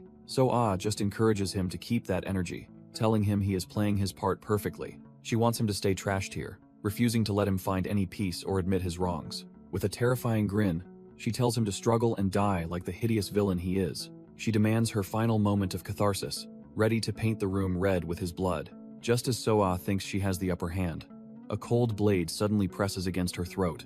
Miru emerges from the shadows to restrain the mentor, while our boy, Number, bursts in with his gun leveled. A dying Byomjun coughs up a final secret, admitting So-ah wasn't the only one seeing the death numbers. The room turns into a powder keg as Number realizes the situation has spiraled completely out of his control. So-ah is left dumbfounded, recognizing the girl as Gayul and realizing her past has finally caught up. Number keeps his weapon trained on the newcomer, his mind racing to figure out her true intentions. A flicker of a memory brings them back to the classroom, where they were all just trash-tier orphans. When Soa demands an explanation, Miru claims she is only doing this to save her from a worse fate. Miru just scoffs at the idea, telling her that nobody ever asked for her twisted version of salvation. Our boy remembers when his only dream was graduating at the top to serve the godmother directly. Miru keeps the mentor restrained, while Soa blames the science teacher for ruining her twisted vision of salvation. He reflects on the brutal training sessions where he had to dismantle masked figures just to stay alive. It hits him that every soul trapped in this hellhole has already been tainted by the organization's darkness. These trash-tier orphans were never students, just hollow shells being forged into the godmother's loyal apostles. Soa grits her teeth in frustration, realizing it's far too late to bring any of them back. Number stares back with a cold, hollow gaze, having long since abandoned any hope of a normal life. The mentor loses it and screams that if they've all been corrupted, then they're just villains to her. The facility looms in the distance, a silent graveyard for the childhood stolen within its concrete walls. A window shatters as a masked magpie lunges inside, signaling the start of a coordinated citywide slaughter. The streets turn into a bloodbath as these trash-tier killers gun down innocent civilians without a shred of hesitation. From a nearby rooftop, Crow watches the chaos and reports that the police are completely outmatched by the magpies. Hawk clenches his fist, refusing to wait for backup while innocent people are being systematically hunted down. He takes a leap of faith, his heavy boot hitting the ledge as he prepares to dive into the madness. Donning his signature coat, Hawk readies himself to uncover the true identity of these masked freaks. Meanwhile, back at the facility, Soa pauses as a sudden realization hits her like a freight train. She looks at her blood-stained clothes, dumbfounded by the fact that the coat she's wearing isn't even hers. The mentor's cold composure cracks for a second as she tries to piece together this bizarre discrepancy. She turns to see a pristine white coat hanging near the science teacher's corpse, making her question everything. Soa finally remembers seeing a specific garment before the massacre truly kicked off. She reaches out to claim the lab coat, her mind already drifting toward her next move. As she leaves the room, she playfully ponders what her hero name should be, despite the carnage. The door shuts on a scene of absolute slaughter, leaving only blood and silence behind. In a grim flashback, young Da-Um and Yule tremble as they realize they are trapped. They find the windows completely barricaded with heavy desks, making a stealthy exit impossible. Da-Um panics, realizing that their every move has been monitored by the facility staff. Heavy footsteps approach as a voice calls out to the two children, cornering them in the hallway. A facility teacher points a gun at them, demanding they stop and follow his orders immediately. He warns the kids that they are being played like fiddles by their beloved mentor. Soa. Hangul suddenly appears, pointing a gun at our boy with a look of pure desperation and fear. Da-Um is completely dumbfounded, unable to believe his own friend is the one cornering them like this. Hangul explains he already moved the other kids so they wouldn't follow Da-Um into a certain death trap. He warns them that the teachers will catch their mentor soon, so they must stop talking about escaping. Despite his tough words, Hangul's hand trembles violently as he struggles to keep the weapon leveled at them. Seeing the cold steel, Yule begins to hyperventilate, as the trauma of their brutal upbringing finally breaks her. Da-Um grits his teeth, realizing the facility's brainwashing has turned even their closest allies against them. He desperately pleads with Hangul to lower the gun before Yule completely collapses from the overwhelming terror. Hangul flinches for a second, his resolve wavering as he looks at the friends he is threatening. Ultimately, he hardens his heart, claiming Yule needs to stop being a spoiled brat and face their reality. Our boy is absolutely dumbfounded by the sheer weight of the betrayal he is facing right now. He grits his teeth, refusing to let the facility's twisted logic break his spirit or his resolve. Tightening his grip on his blade, he prepares to fight for the freedom they were never supposed to have. He shouts that they are leaving this hellhole no matter what, shielding a terrified Yule from the threat. He challenges Hangul, asking if he didn't feel the same wrongness about this trash-tier facility all along. Hangul looks like he is about to snap, his mind a battlefield between loyalty and the hidden truth. His hand shakes violently as he realizes he is just a broken tool that failed to fully adapt. Poor Yule is completely broken, desperately clinging to the lie that the teachers couldn't possibly be wrong. Both boys are cut from the same cloth, yet they are forced into a deadly standoff by their upbringing. Finally, Hangul's facade crumbles as he screams, questioning the miserable existence they have been forced to endure. Number stands frozen as the weight of their horrific reality finally begins to sink in. He stares at his blood-soaked hands, realizing he has already taken 2 lives in this trash-tier facility. Hangul screams in total despair, terrified that they have no way to survive in the world outside. Despite the crushing guilt, our boy tightens his grip on his blade to prepare for the next move. He tells Hangul to stop worrying about the future and focus only on the path ahead of them. Hangul sobs uncontrollably, lamenting that they are just children who were never meant to carry such burdens. He realizes the real monsters are the adults who forced them into this life of endless slaughter. Number reaches out his hand, desperately trying to pull his brother back from the brink of a breakdown. He pleads for them to escape together, even as Soa watches them from the shadows like a predator. With a trembling Yule behind them, the boys stand ready to face whatever hell awaits outside those doors. Hangul stands dumbfounded in the middle of the wreckage, finally realizing the true scale of the horror surrounding them. A steady hand grips a pistol, the cold weight of the weapon signaling that the talking is finally over.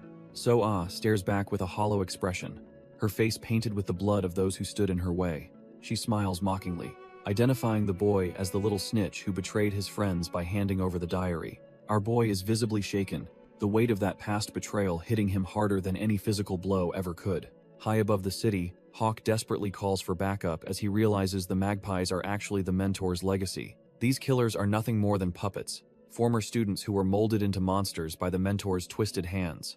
They were kept in total isolation, raised in a facility where the outside world was nothing but a distant myth.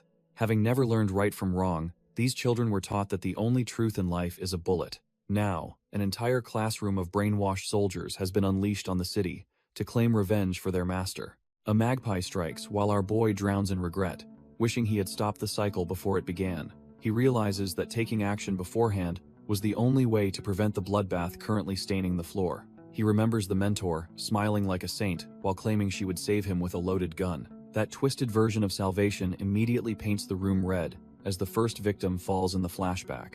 Our boy's eyes widen in absolute shock, his mind fracturing as he witnesses the true face of his teacher. He stands among the ruins of his classroom, looking completely dumbfounded by the sudden, violent end of his childhood. A blood-stained hand reaches out from the shadows, marking the moment his innocence was permanently traded for trauma.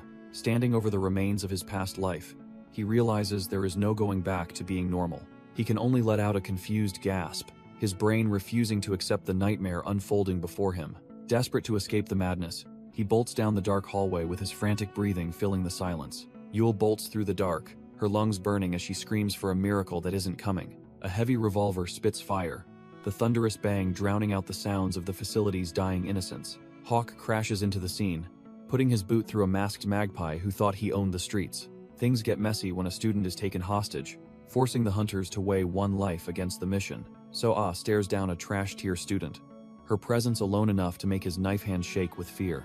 She strikes with lethal precision, proving that years of training can't save Kang Chan from a monster's wrath. The mentor looks like a vengeful ghost, her eyes hollow as she prepares to pull the trigger again. Hawk keeps the momentum going, cracking ribs and masks alike, while the city burns in the background. She steps over the fresh corpse without a second thought, her path forward paved with her students' blood. The brainwashed apostles wave and cheer, completely dumbfounded by the reality of the slaughter happening just out of sight. Soa basks in the praise of the crowd, her lab coat soaked in the blood of her lessons. Our boy Number watches from the shadows, his mind fracturing as he witnesses the mentor's twisted justice. The city hails her as a savior, unaware that this hero is just a monster in a white coat. He stands amidst the wreckage, realizing that being a hero in this world means becoming a cold-blooded killer. The darkness takes over as he decides it's finally time to get rid of the trash-tier staff. Meanwhile, Hangul and Yule find themselves trapped like rats, every exit locked tight as the purge intensifies. Soa finds them easily, leveling her revolver at Hangul with a smile that doesn't reach her eyes.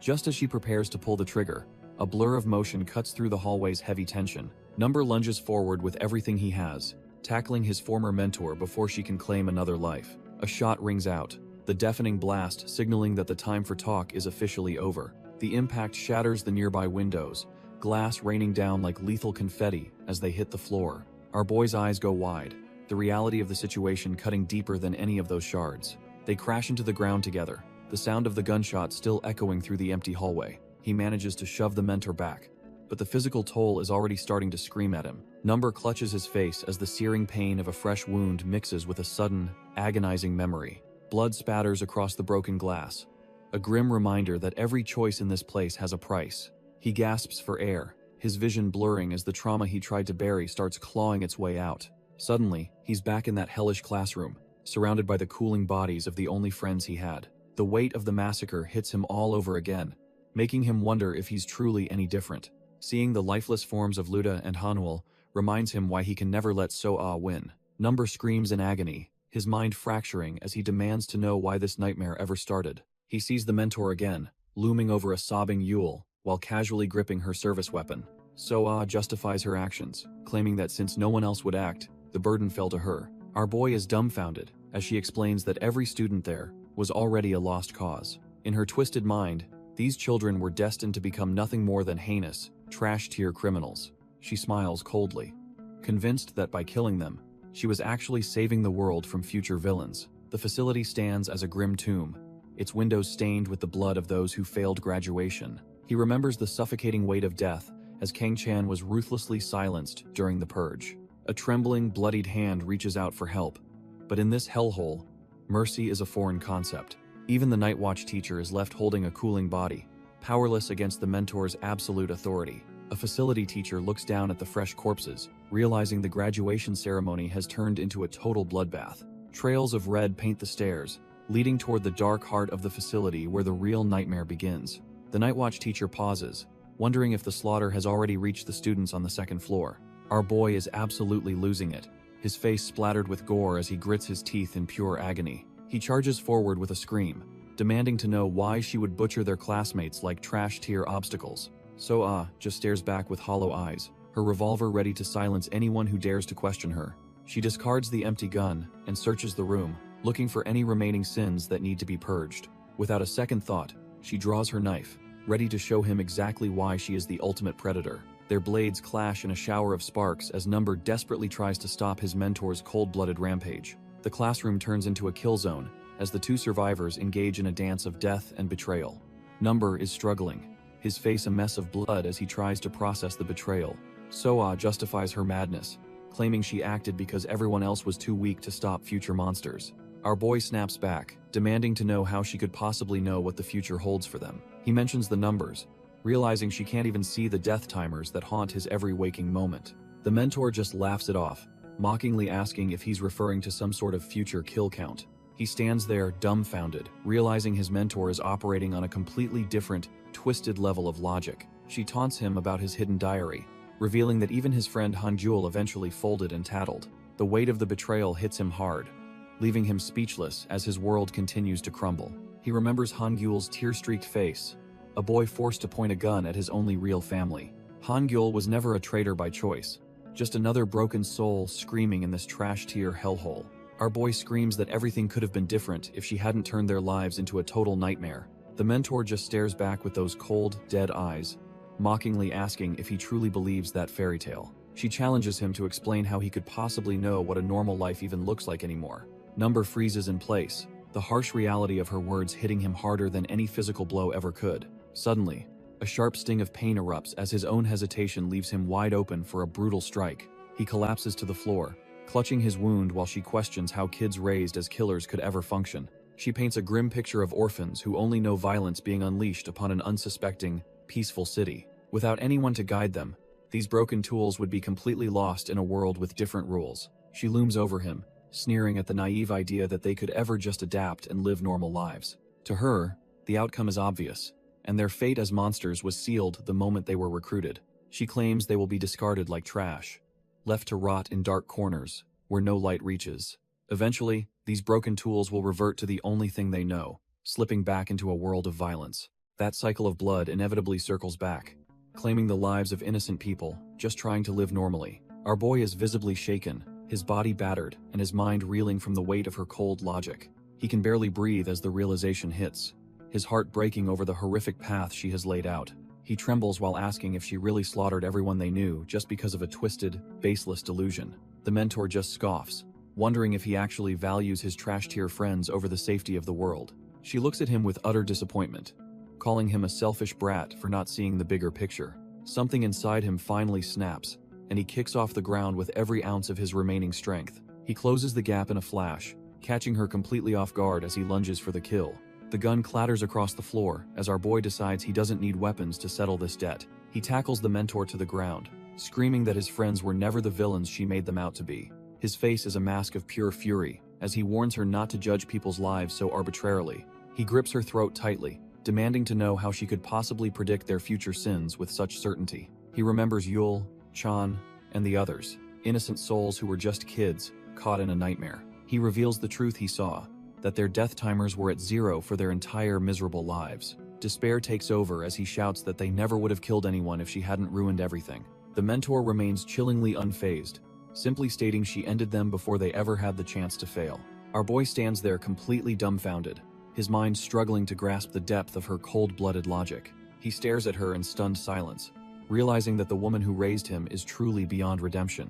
So, remains chillingly cold, arguing those kids only stayed pure because she ended them before they could ever sin. She insists it was her intervention alone that prevented them from becoming the very monsters they were raised to be.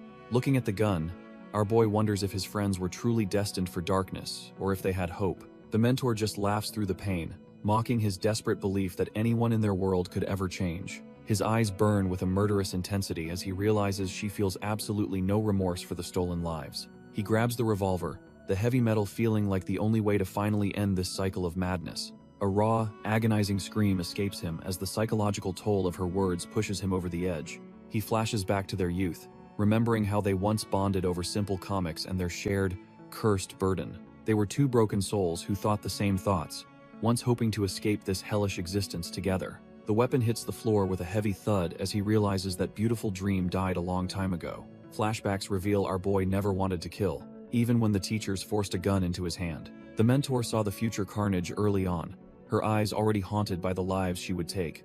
Back in the present, they both lie broken on the floor, two monsters cut from the same cloth. The revolver slips away, a useless tool for a man who still clings to his trash-tier hope. She mocks his hesitation, claiming a child who can't harm others is nothing more than a failed experiment. Suddenly, she jams a syringe into him, proving she always has a backup plan for her disobedient student. As the drug takes hold, she whispers that he has no right to play the hero anymore. His body finally fails him, the weight of his trauma and the sedative dragging him into the dark. She stands over him, cold and composed, while our boy can only watch his world fade away. She retrieves the weapon, ready to continue her bloody crusade without any more interference from her former pupil. Soa admits she's surprised he made it back so quickly despite the chaos she caused. She keeps her gun leveled, mockingly asking if he had a nice time celebrating his daughter's birthday. The intruder pulls off his helmet, revealing the stern face of the facility teacher, Mo Hee-hun Cheol. He discards the gear, knowing that formalities are long gone in this blood-soaked hallway. Showing off his snake tattoo, Mo Hee-hun Cheol prepares to confirm the truth about the massacre. He asks if killing everyone was her doing, his cold gaze proving he's just as dangerous as her. So-ah screams in defiance, pulling the trigger as her sanity finally snaps under the pressure. Muzzle flashes light up the dark as the two monsters trade lead in a desperate struggle. The sound of execution echoes through the building, signaling the total collapse of their world. Our boy lies there, forced to relive this trash-tier memory, while the drugs finally take their toll. Our boy wakes up in a trash-tier nightmare, his body broken and the floor soaked in blood. He tries to move his hand, but the weight of the massacre feels heavier than his own limbs. Looking around with hollow eyes, he realizes the silence in the room is louder than any scream. The shattered remains of the weapons used in the purge lie scattered like forgotten toys. Standing amidst the bullet holes and carnage, he wonders how he's the only one left standing. When he finally comes to his senses, he finds himself completely alone in the wreckage. The entire facility has become a tomb, and he's the only soul still breathing in this hellhole. His footsteps echo through the blood-stained halls as he begins to walk away from the nightmare. He looks like a ghost, his mind unable to process the sheer scale of the betrayal he witnessed. Walking past the bodies of his former classmates, he realizes his life as a human is officially over. A heavy boot crushes the blood-stained floor, a grim reminder of the violence that just unfolded. Our boy collapses, his body finally giving out after the mental and physical toll of the massacre. Suddenly, a memory of Hangul flashes back, showing a time before the world turned into a meat grinder. Back then, Number could actually crack a smile, hiding the exhaustion of their brutal training regime. He brushes off his pain, telling his friend they need to hurry before the cafeteria runs out of food. The facility looked almost normal on the surface, with kids playing soccer like they weren't being raised as killers. Even during meals, the atmosphere was heavy, as every student wondered who would be the next to disappear. They were just children wandering these halls, completely unaware of the trash-tier fate the adults had planned. Our boy finds a book on the trolley dilemma, a cruel foreshadowing of the impossible choices he'd later face. He playfully asks Hangul to solve the riddle, never imagining they'd soon become the ones on the tracks. A runaway train screams down the tracks, representing the unstoppable momentum of the facility's trash tier experiments. 5 people are tied down, their lives hanging in the balance as the metal beast approaches. If our boy pulls the lever, he can divert the tragedy and reduce the total body count. Sacrificing 1 to save 5 is the only logical way to minimize the suffering in this world. Choi Chang-hyuk weighs the lives, wondering if he has the resolve to make such a cold, efficient decision. Han-gyul asks what he would actually do, testing if his friend is truly cut from that cloth. Our boy reasons that, while it's grim, saving the majority is the only choice that makes sense. Han-gyul looks at him with a knowing smile, questioning if his friend actually believes his own cold logic. He wonders why Choi Chang-hyuk didn't just kill the mentor himself if he's so committed to the outcome. Our boy is left dumbfounded, realizing his theoretical logic fails when faced with the weight of his own actions. Han-gyul reveals that our boy was the only one who truly understood those numbers were future kill counts. That realization hits hard as the count reaches a soul-crushing 137. It wasn't just a handful of people. A massive line of victims was tied to the tracks. Choi Chang-hyuk screams in denial, unable to face the fact that he stood by and did nothing. He desperately claims he never thought the mentor would actually murder their friends and classmates. Han-gyul asks if he would have just ignored the slaughter if his own life wasn't at risk. Our boy stands dumbfounded as his friend calls him out for being a truly selfish person. A heavy step clicks on the floor, signaling that the lethal mentor is done playing games. So-ah mocks their indecision, telling them they should have acted instead of waiting for the inevitable. Flashbacks show the cycle of violence beginning as a student points a gun at Mo Hee-han Cheol. So-ah reminds him of his past failures while walking through the ghosts of their former classmates. Our boy was just a terrified kid back then, running from the nightmare he couldn't stop. The mentor explains that a choice was always there, but it required a cold-blooded sacrifice. He collapsed under the weight of the truth he tried so hard to ignore. If he had been stronger, the right answer would have been pulling the trigger on the science teacher. They sit in the ruins of their school as she explains the necessity of killing the defenseless. Number struggles to process her words, wondering if she is the monster or if he is. The lethal mentor just watches him with a cold smile, knowing she has already broken him. He wonders how she can make such horrific decisions without even a second of hesitation. Distraught, he admits he can no longer trust his own judgment regarding the lives on those tracks. Whether someone is a saint or trash tier doesn't matter when their lives are just weights on a scale. Our boy is losing it, unable to handle the burden of playing God with other people's lives. The facility brainwashed these kids into believing they were the only ones capable of purging the world's villains. So-ah drops a truth bomb, claiming that even the innocent will eventually rot into heinous criminals. The weight of this twisted logic finally breaks Number, and he starts leaking tears of pure despair. He lets out a hollow laugh as the realization sinks in that his entire moral compass is shattered. If everyone is destined to become a monster, then he realizes there was never anything to worry about. The mentor just gives him a chilling smile, satisfied that her dark ideology has finally taken root. He clenches his fists, realizing that justice is just a label used to justify whatever sacrifice they want. In the end, the godmother just picks her victims and calls it righteousness to keep her hands clean. Our boy looks back at Yul and the other kids playing, wondering if they were ever truly villains. Tears stream down his face as he realizes he should have verified the truth with his own eyes. So-ah just smirks, hearing him lament that he should have ended her before his friends were purged. He regrets not checking the death timers on the survivors to see if they were truly destined for evil. Since he's the only one with the power to see future kill counts, the burden of proof was his. The mentor mocks him, asking if he'd really have the stomach to murder a child if a number appeared. She tells him to just give up already, calling him pathetic and weak for clinging to his fading morality. Something snaps inside him, and he declares that from this moment on, he won't hesitate to do what's necessary. He decides that there can be no exceptions to his new rule, as darkness begins to swallow his surroundings. Discarding his personal biases and trivial feelings, he prepares to become the cold-blooded judge the world actually needs. Yul appears as a fading memory, reminding him of the innocence he lost in that hellhole. Our boy decides that unlike his twisted mentors, he will be a fair judge for everyone. He views life as a cold calculation, where every single soul carries an equal weight. He isn't trying to be a hero. He's becoming a rigid rule that cannot be broken. Gripping his blade, he prepares to execute the very person who forged him into a monster. He lunges at So-ah, the mentor who taught him everything, with a lethal, desperate strike. His gaze turns hollow, as he fully embraces the darkness required to end this cycle. The blade finds its mark, tearing through the woman who turned orphans into cold-blooded killers.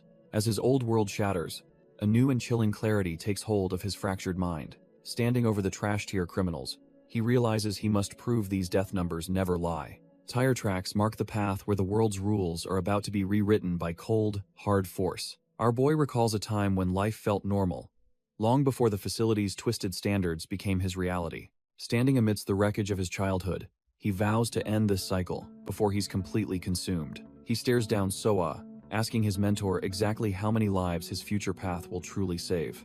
As he sinks into a mental abyss, he questions if he's actually helping or just drowning in blood. Despite the darkness, he reaches for a glimmer of hope, needing to find the one who holds answers. His eyes flare with a cold intensity, proving that his resolve is now harder than any blade. Tucked away in a dark hiding spot, Number sits in silence while Yuna keeps watch nearby. The mental strain of seeing everyone's death finally takes its toll, leaving our boy clutching his head. Yuna looks completely dumbfounded as she snacks, wondering how they'll survive the trash-tier chaos waiting outside. Yuna is caught red-handed snacking on something she definitely wasn't supposed to find in their cramped hideout. Our boy is clearly at his limit, the mental strain making his head feel like it's about to explode. He glares at her, demanding to know who gave her permission to touch his hidden stash of snacks. Yuna just keeps munching away, completely unfazed by his terrifying gaze as she fills her stomach. Turns out he had those treats buried deep under the seat, yet she sniffed them out like a pro. He finally loses his cool and shouts, desperate to know exactly how much of his precious food is gone. Suddenly, the exhaustion wins, and he collapses, leaving Yuna absolutely dumbfounded by his sudden, heavy fall. He starts coughing violently while Yuna panics, wondering if her partner is finally kicking the bucket right now. Their van sits isolated in a trash-tier wasteland, far from any help if things go south for them. As he fades, he remembers the brutal reality of his life, where mercy was never an option for him. In his fading consciousness, he remembers standing over the bodies of those who dared to cross them. Yuna was right there with him, her shoes stained by the blood of the trash-tier thugs they leveled. He recalls her mentioning how she had been tracking her death timer exactly the way he taught her. She was just starting to figure out the logic behind the numbers when everything went sideways for them. His memory blurs as he recalls his body failing him even back then, tumbling down the stairs. Yuna's face was a mask of pure shock, seeing the invincible monster finally hit his breaking point. The sound of his heavy fall echoed through the hall as his stamina completely bottomed out. She ended up acting as a human cushion, grumbling about how heavy he was despite the looming danger. In the memory, she frantically asks what is wrong, terrified that her protector might actually be human. But he was long gone, his blood-streaked face showing the true cost of surviving the facility's hell. Number's hand hits the cold floor as his body finally gives out from the sheer strain. Yuna watches in total shock as our boy collapses, realizing her protector is reaching his limit. He looks like a total wreck, blood dripping down his face while he fights the mental static. Yuna is completely dumbfounded, her eyes wide with the terrifying realization that they are now vulnerable. Despite the agony, he forces himself to move, staggering up the stairs while she watches his retreat. Later, safely inside the van, he clutches his head while trying to piece together his shattered memories. Yuna mentions how he was totally unresponsive during the drive, acting like a literal hollow shell. She explains that he just dropped the second they arrived, leaving her to guard his unconscious body. Our boy is stunned to realize he has absolutely zero memory of the last few days. He admits that overworking his death perception eyes causes a total system crash and wipes his memory clean. Number is hit with a sudden, jarring realization that something is horribly wrong with his timeline. Sitting in the back of the van, he frantically asks Yuna what day it actually is. Yuna drops the bombshell that he's been completely out of commission for 2 whole days. Our boy is genuinely rattled, realizing just how much time he's lost to the mental void. The van roars to life as they peel away, the tires screaming against the cold pavement. Despite his condition, he takes the wheel, his face set in a mask of pure desperation. When Yuna asks for a destination, he simply tells her they're going anywhere but here. He knows he needs to find a safe haven to let his burning eyes finally recover. He admits that those bloody tears were a final warning that his supernatural sight was failing. Without his foresight, the path ahead is a tangled mess of dead ends and fatal errors. The police are swarming the blood-soaked apartment, desperate to find even the tiniest scrap of evidence left behind. They finally catch a break when they spot clear, distinct boot prints trailing through the cooling pools of gore. Quan and his partner loom over the scene, realizing they've finally stumbled upon a game-changing new clue. Meanwhile, our boy is sweating bullets behind the wheel, amazed the heat hasn't caught them after 2 days. Yuna is genuinely confused, mentioning she was keeping a close eye on the death timers during their escape. He snaps back that those numbers represent lifespan, and getting arrested wouldn't necessarily shorten her time on Earth. She's left completely dumbfounded, wondering why his acting like their reckless getaway was such a massive tactical failure. He quickly backtracks, clutching his head in frustration and admitting that the blame rests solely on his shoulders. It turns out he's been pushing his supernatural eyes for 40 days straight, hunting for the perfect future. He knew an overload was inevitable, but the cost of playing God with time is finally catching up. Flashbacks of Byung-jun's brutal interrogation haunt him, reminding our boy of the blood already on his hands. Yuna breaks the silence, asking why he insists on pushing himself past his absolute breaking point. He ignores her, his mind spiraling as he wonders if the mysterious albino is behind this mess. Suddenly, he considers if that terrifying Nuna from his past is pulling the strings from the shadows. Yuna innocently mentions the name So-ah, completely unaware of the psychological bomb she just dropped. The name hits him like a freight train, causing him to instinctively slam his foot on the brakes. Tires scream against the asphalt as the car skids to a violent, bone-jarring halt in the road. The sudden G-force sends Yuna flying forward, leaving her utterly dumbfounded by his explosive reaction. He glares at her with a terrifying intensity, demanding to know how she even knows that cursed name. Yuna winces in pain, clutching her chest as the sheer weight of his sudden bloodlust suffocates her. Yuna nervously admits she wasn't trying to eavesdrop, but he talked a lot during his 2-day blackout. Our boy is completely rattled, realizing his subconscious let slip secrets he never intended to share. She continues, describing how he sounded so vulnerable and weak while groaning in his sleep. He tries to process the fact that his ironclad composure crumbled while he was out cold. When she mentions him calling out for his old comrades, he snaps and demands she shut her mouth. The tension is thick enough to cut as he puts the car back in gear and speeds off. They sit in a heavy silence, the weight of his trauma filling the cramped space of the vehicle. Yuna timidly asks if he is pissed off, but he just gives a short, cold denial. She offers a quick apology for prying, while he struggles to keep his rising temper under control. Finally, she looks at him with genuine concern, begging him to stop carrying everything alone and talk. Yuna wonders why he keeps living like this, her voice filled with genuine pity for his constant suffering. Our boy doesn't answer, his mind drifting back to the hellish facility that forged his broken soul. He can still see his mentor, the woman who turned innocent children into perfect, cold-blooded killing machines. As the sun dips below the horizon, the focus shifts to a much darker corner of the city. Behind the heavy doors of a cold interrogation room, the atmosphere becomes suffocatingly tense and grim. The stolen diary lies on the table, exposing every secret the facility worked so hard to bury. Kwon wears a smug, trash-tier expression as he prepares to break his latest prize for information. The captive sits in silence, realizing that his life is now entirely in the investigator's ruthless hands. Meanwhile, the Insan police station stands as a silent witness to the unfolding conspiracy and hidden agendas. Detective Moon and his partner arrive, completely dumbfounded by the high-stakes drama waiting for them inside. Moon and his partner watch as a heavy hitter from the Special Task Force arrives with backup. Moon introduces himself as the lead from the local violent crimes unit, trying to keep things professional. The two men lock in with a handshake, signaling the start of a very messy collaboration. Our boy Moon doesn't waste time, immediately questioning who the flashy newcomers standing behind Kang Hyun-guk are. Kwon flashes a grin and introduces himself and Sergeant Ju Sol as the anti-corruption investigation team. Moon is visibly confused, wondering why Internal Affairs is suddenly sniffing around a high-profile serial murder case. Kwon just keeps that smug look on his face, clearly enjoying the chaos he is about to stir up. Kang Hyun-guk explains that the Number Task Force is setting up shop right here in their jurisdiction. Moon cannot help but feel that Kwon has an unnecessarily irritating look in his eyes from the start. Despite his trash-tier vibes, Kwon proves he is a pro at playing the social game with the local officers. Kwon acts like a total slacker, lounging on a bench and messing with a yo-yo like he is on vacation. But everything changes when he gets in front of a specific target, shifting into a cold, calculating interrogator. The atmosphere in the room turns heavy as the team prepares to extract the truth from their witness. Moon stands ready to start the session, hoping to finally get some real answers out of this mess. Across the table, Go Junbeom sits stiffly, clearly feeling the pressure of being in the hot seat. Kwon leans in with a terrifying smile, warning the man that lying to him is a one-way ticket to hell. He starts flipping through the evidence, looking for any tiny crack in the witness's story.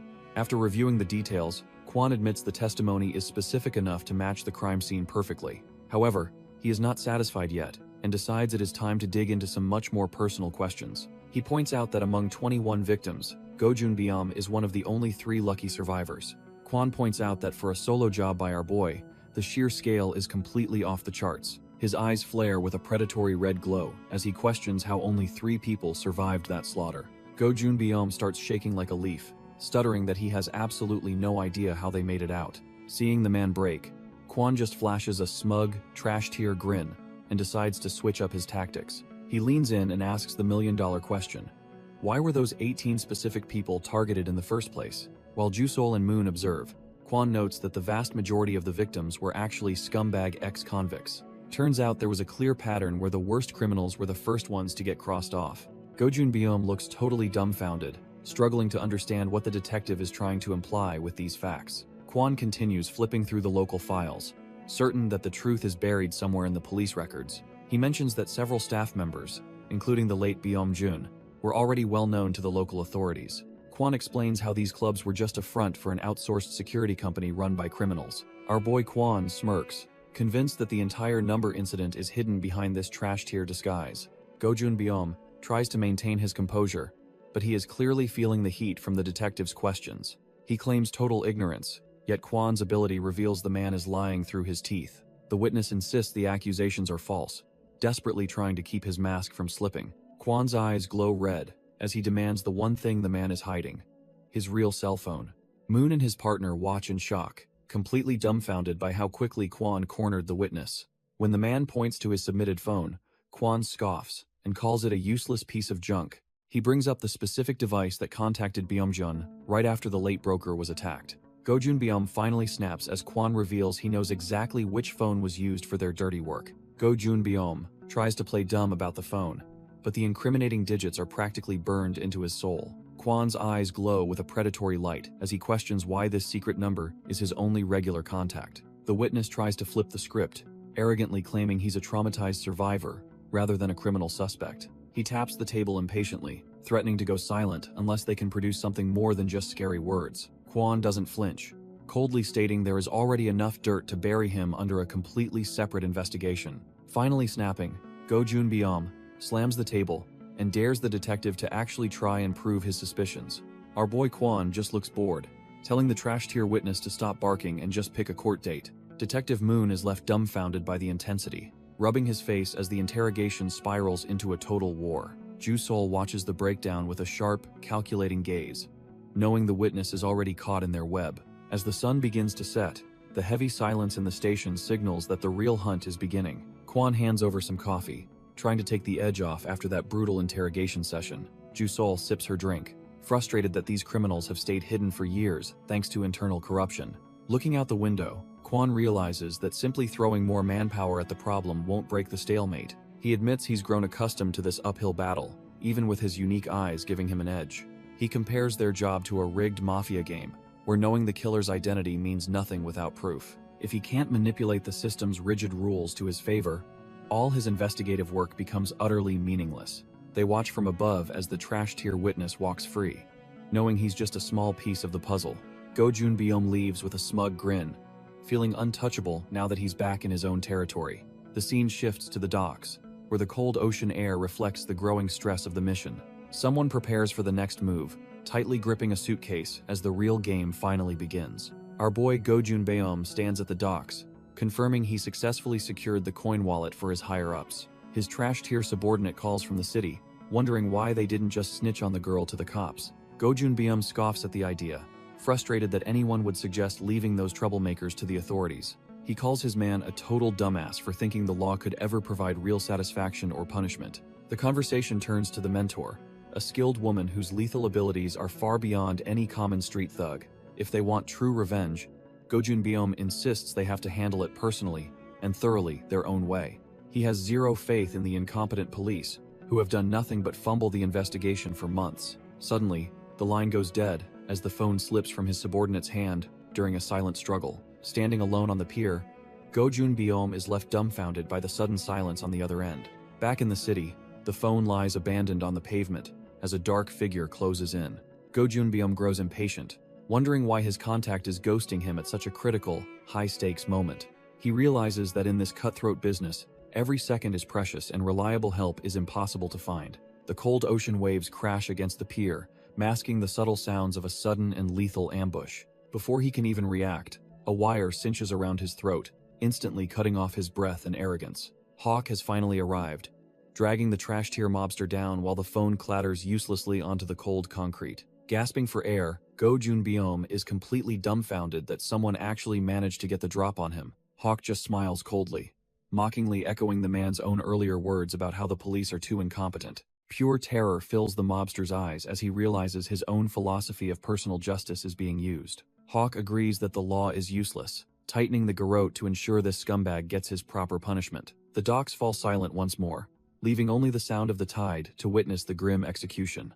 The phone hits the deck with a crack as the sounds of a desperate struggle fill the night. Go Junbeom gasps for air, his face contorting as the wire bites deep into his neck. Hawk leans in close, mockingly agreeing that the two of them finally see eye to eye. He tightens his grip, remarking how useless civil servants are since they only chase dead ends. The trash-tier mobster realizes his complaints about human rights won't save him from this slow punishment. He desperately claws at the metal string, but his strength fades as the grim reality sinks in. Hawk stares him down, explaining that using a gun or a knife would simply be too fast. To ensure the maximum amount of pain, he insists on taking his time with this execution. The ocean roars in the background, perfectly masking the final, wet gasps of a dying man. Hawk drags the body toward the edge, ready to let the waves wash away the filth. Hawk is suddenly dumbfounded when his prey manages to slip right through his fingers. Go Junbeom grits his teeth, the searing pain from the wire finally snapping him into survival mode. He throws himself backward, barely avoiding a permanent trip to the afterlife as he scrambles away. Our boy realizes he's not dead yet and sprints toward the containers like a man possessed. Hawk just sighs, realizing this clean execution has turned into a massive, annoying headache. He reaches down to grab a discarded phone, hoping it holds something more useful than a corpse. Walking away, he grumbles about how he's definitely going to get chewed out for this mess. Meanwhile, the container yard becomes a labyrinth of shadows for a man running on pure adrenaline. Go Junbeom gasps for air, his throat burning as he pushes his body past its breaking point. He disappears into the maze of steel, desperate to find any exit before the Reaper catches up. A rhythmic humming fills the air as heavy boots steadily close the distance through the yard. This trash-tier survivor looks back in terror, his breath hitching as the Reaper stays right on his heels. He curses his luck, dumbfounded that no matter how fast he runs, he just can't shake this monster. Every step behind him feels like a ticking clock, wondering how his pursuer is keeping up so easily. Hawk just strolls along with a chilling smile, humming a tune like he is out for a walk. Suddenly, the footsteps stop, and the silence is even more terrifying than the pursuit for our boy. He frantically searches for an escape, his mind racing as he realizes he is cornered in this maze. His legs finally give out from the sheer pressure, sending him crashing onto the cold, hard ground. A loud crash echoes through the yard, and Hawk simply watches his prey struggle with cold, detached amusement. Leaning against a container, the assassin looks down, knowing the hunt is finally coming to a bloody end. Miru suddenly pins the target down, reminding him that trash-tier runners never get far in this game. She scolds her senior, frustrated that he always lets his guard down during these little stress relief sessions. Hawk just flashes a carefree grin, completely unfazed by the messy situation unfolding before him. He dismisses her concerns with a shrug, knowing she will end up cleaning up his trail anyway. Go Junbeom feels the crushing weight of their strength, realizing he is caught between two absolute monsters. The heavy thud of boots signals the end of the line as Hawk slowly closes the distance. Looking down with a cold, mocking pity, Hawk asks the pathetic man if he actually wants to live. Our boy is paralyzed by pure terror, his mind blanking out as death stares him in the face. Hawk claims he believes in redemption, even for a scumbag who has spent a lifetime in the shadows. He lists off the man's sins, wondering if true repentance is even possible for someone this far gone. Go Junbeom stammers that he finally understands the situation, as Hawk's grip tightens on his skull. He frantically promises to repent for every single sin, swearing he will never touch the underworld again. On his knees, the trash-tier mobster offers to confess everything just to see another sunrise. Hawk just stares back with those predatory red eyes, completely unimpressed by the man's sudden change of heart. Hawk ignores the begging and prepares to deliver a permanent solution to this man's loud mouth. Our boy collapses in pure despair, realizing that his life of crime has finally reached its end. A heavy splash echoes across the harbor, marking the end of a very short and pathetic negotiation. The cold waves swallow the evidence, leaving the pier silent, as if nothing ever happened. A weighted drum plunges into the dark depths, serving as a permanent coffin for a man who knew too much. As the bubbles rise, the organization's secrets are buried deep, where no detective will ever find them. As the barrels sink, Hawk casually brings up the topic of candy like they didn't just kill someone. He realizes he grabbed strawberry, a flavor the target apparently hated, and tells himself to remember that next time. It turns out this cheap lollipop was the only thing left in the dead man's pockets. Our boy Hawk takes a smoke break while Miru stands by, both completely unbothered by the cold harbor air. They wonder about the mysterious woman the victim tried to call, hoping for a lead on their next target. Hawk pulls out the victim's phone, knowing the device holds the key to finding her identity. He smirks, noting that the target was exactly the trash-tier human he needed to find Moji Hyun. Miru warns that time is ticking, and they need to move before things get complicated. Looking at the bloody footprints, they realize Number's vision for a perfect future is already starting to crack. If they want to beat the police to the punch, they'll have to move fast as the sun rises.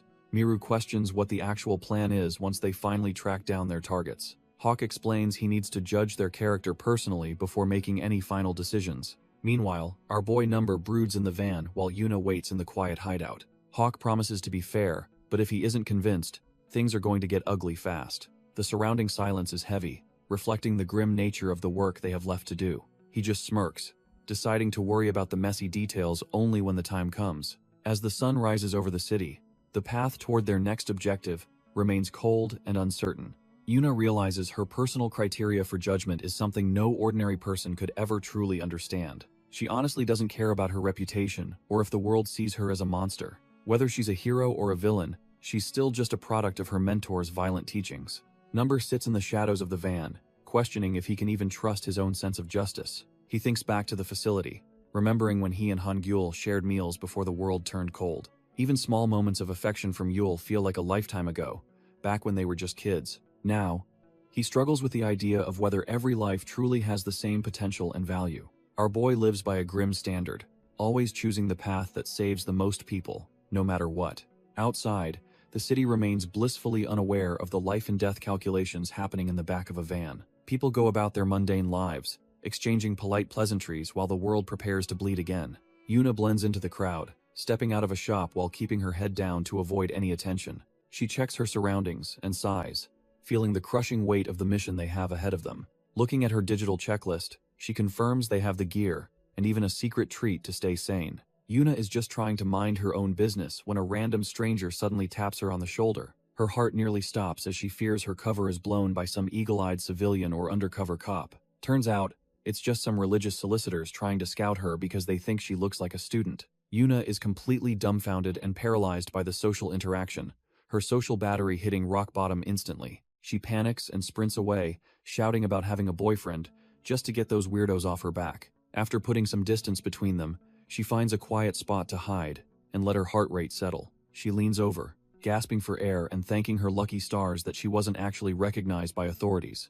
Fixing her cap, she remembers her face was plastered all over a viral stream during their last chaotic mess. She recalls the gritty moment she had to play the heavy, wondering if that's how the world sees her. Thankfully, the trash-tier video quality and the passage of time seem to have kept her identity a secret. Yuna reflects on how 2 weeks in Korea feels like an absolute eternity when you're dodging death daily. She still sees the blade at her throat and that haunting death timer every time she closes her eyes. It has been exactly 14 days since her mundane life was traded for this gritty, underground reality.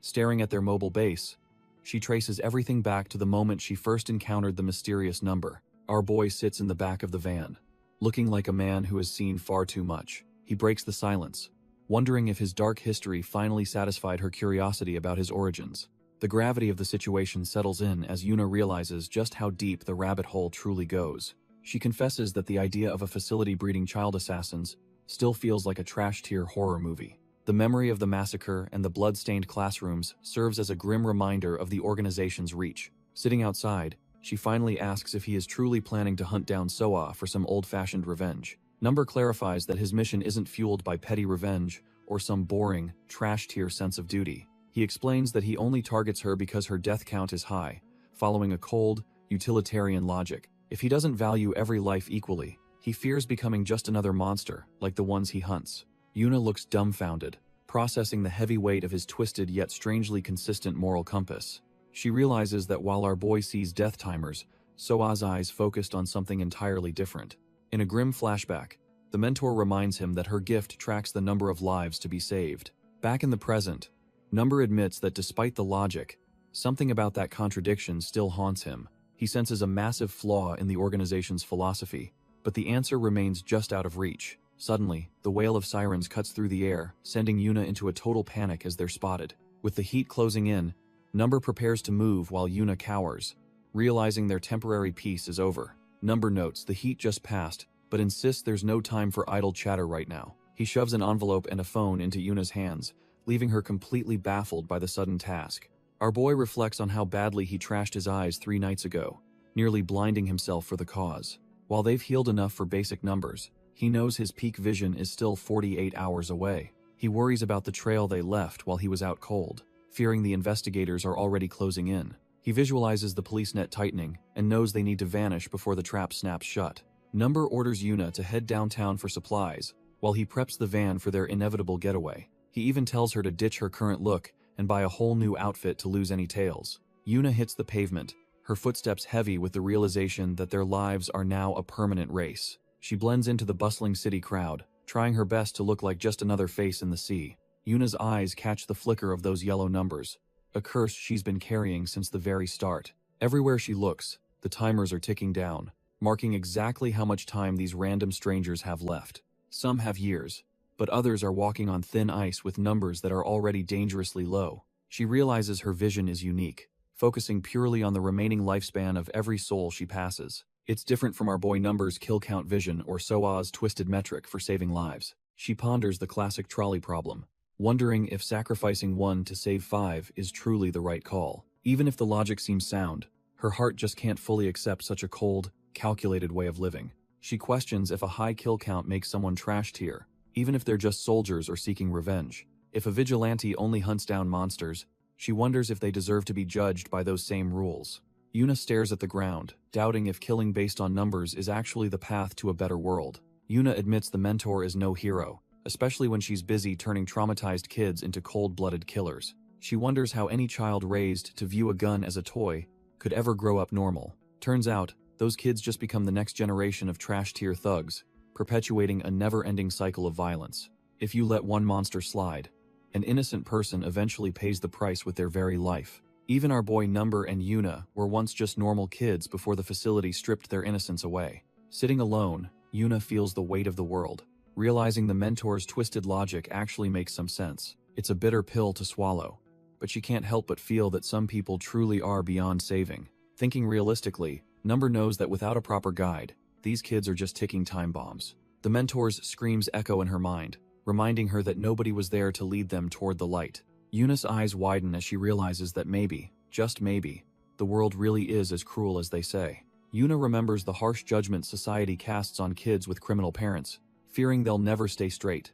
Sitting in the dark, she realizes how easily a lost soul can drift off course without any guidance. Clenching her bag, she knows that poverty and lack of education force many onto a much darker path. The realization hits her hard, as she wonders why society treats these kids like future monsters. Our boy Number stares back, questioning if it's more rational to stop a threat before the damage is irreversible. Yuna is left dumbfounded, feeling the cold weight of his logic pressing down on her very soul. He stands over her, admitting he'd even put down his own friends if they became cold-blooded killers. Looking back at the facility kids, he knows their fate was sealed long before they held a blade. Looming close, Number tells her straight up that he doesn't regret trying to take her life back then. He explains that her label as a killer wasn't based on guesswork, but on the cold, hard truth. Yuna is paralyzed by the horrifying revelation that she was destined to become a mass murderer of thousands. The weight of her dark future causes a mental breakdown as the world around her begins to blur. While she sits in agony, a passing child notices her distress and calls out to his mother. The mother approaches with concern, noting that our girl looks like she's about to collapse right there. Yuna puts on a fake smile and insists she's fine, desperately trying to hide her internal shattering. Violent flashes of blood and blades tear through her mind, reminding her of the killer she might be. Her head throbs with the constant, agonizing thoughts of the endless cycle of killing and being killed. Standing amidst imaginary corpses, she questions if she truly is the monster that the facility intended to create. A nearby bus schedule flickers to life, announcing the arrival of the next ride into the unknown. Even as the child points out the approaching bus, Yuna remains lost in her own personal hell. Yuna's eyes widen in pure horror, as the reality of her cursed vision finally snaps into focus. She watches the mother and child, horrified to see glowing death timers ticking down above their heads. Our girl gasps for air, realizing that this nightmare isn't just a memory, it's her new reality. Every stranger passing by carries a golden mark of their impending doom, and it's driving her insane. The bus stop is crowded with walking corpses, each one unknowingly counting down to their final moment. She spins around in a panic, but the ticking numbers are everywhere, mocking her with their inevitability. When the bus finally screeches to a halt, Yuna looks like she's just seen a ghost. The doors open at the station, but she stands frozen, too terrified to move or even breathe.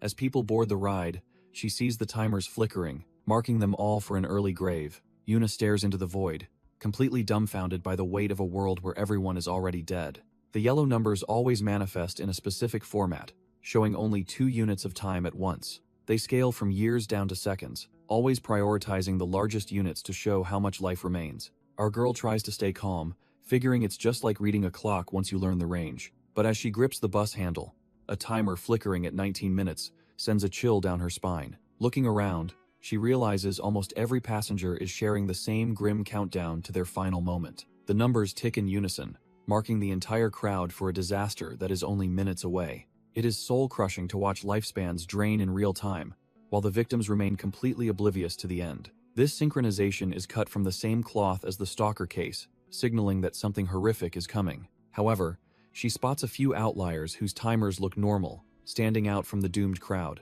She eventually realizes the lucky ones are simply the people destined to get off the bus mid-route. Our girl observes the cruel logic where only those staying on the bus are marked for immediate death. A mental flash of the impending wreckage shows exactly what kind of carnage awaits these unsuspecting people. Her knuckles turn white as she grips the handle, the weight of this knowledge becoming physically unbearable. She looks around the cabin, her heart racing as she realizes she is trapped in a rolling coffin. Suddenly, a little boy breaks her trance by offering her a piece of candy to cheer her up. He innocently tells her that medicine is important when sick and candy makes everything better. Looking at his bright face, she feels a sickening knot in her stomach, knowing his timer is almost up.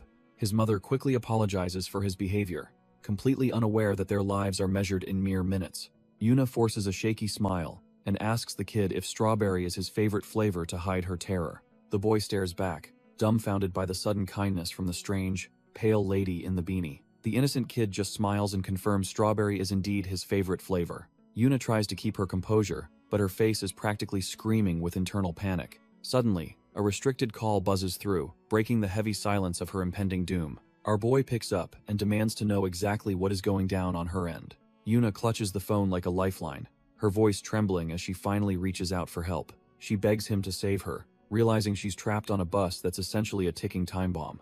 Number listens intently, his cold expression masking the tactical gears turning in his head. Outside, the bus continues its path through the city, completely oblivious to the massacre waiting ahead. He tracks the route on his tablet, noting they only have 17 minutes before everything goes south. Based on the speed, he estimates the disaster will strike in exactly 5 stops. The bus display confirms they are currently cruising between Osal Plaza and the Dosup apartments. Our boy asks for the cause, but Yuna admits she can't see the specific threat yet. To any normal person, this just looks like a standard, boring commute home after a long day. Yuna begs him to meet her at the designated spot while she tries to find a way out. Number remains silent, his mind racing as he processes the gravity of the situation through his earpiece. He pulls up a photo of a suspicious van, wondering if this vehicle is the catalyst for disaster. He instructs her to send photos of everyone on board, especially the driver, to check their kill counts. Yuna freezes as a terrifying realization begins to dawn on her regarding the nature of their special eyes.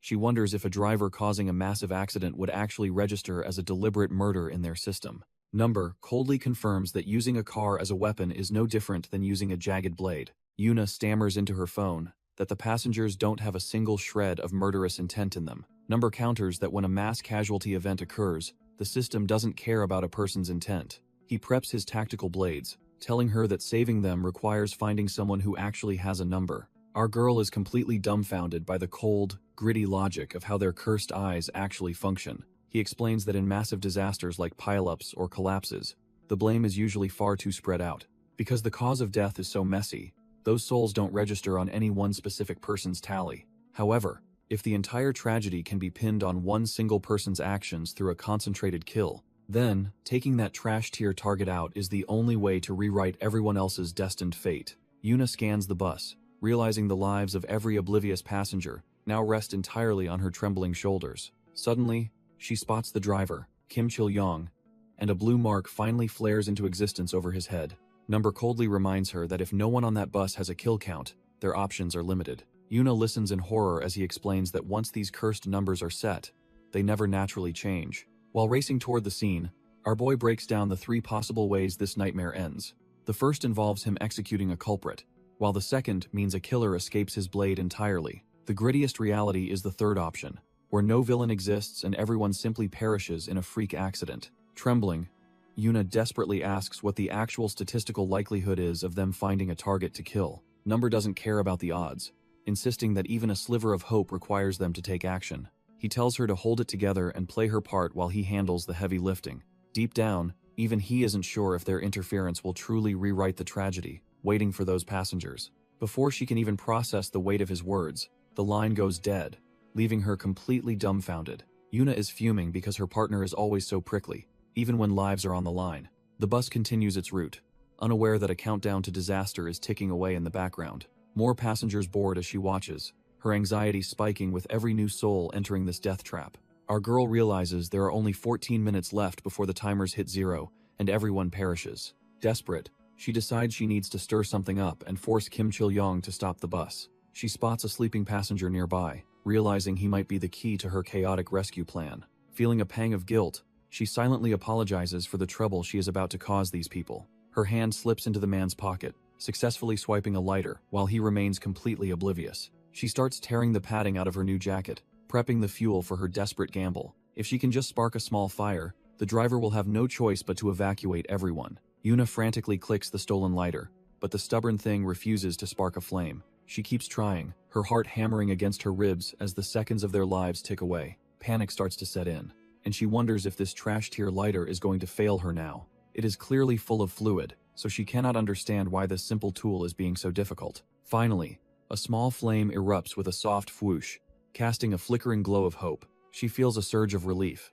thinking she finally has the means to force an emergency stop. Suddenly, the bus swerves with a loud screech, the violent motion throwing everyone off balance. Our girl is sent tumbling, her eyes widening in horror as the precious lighter slips from her grasp. The tiny beacon of hope clatters across the floor, sliding far out of her reach during the chaos.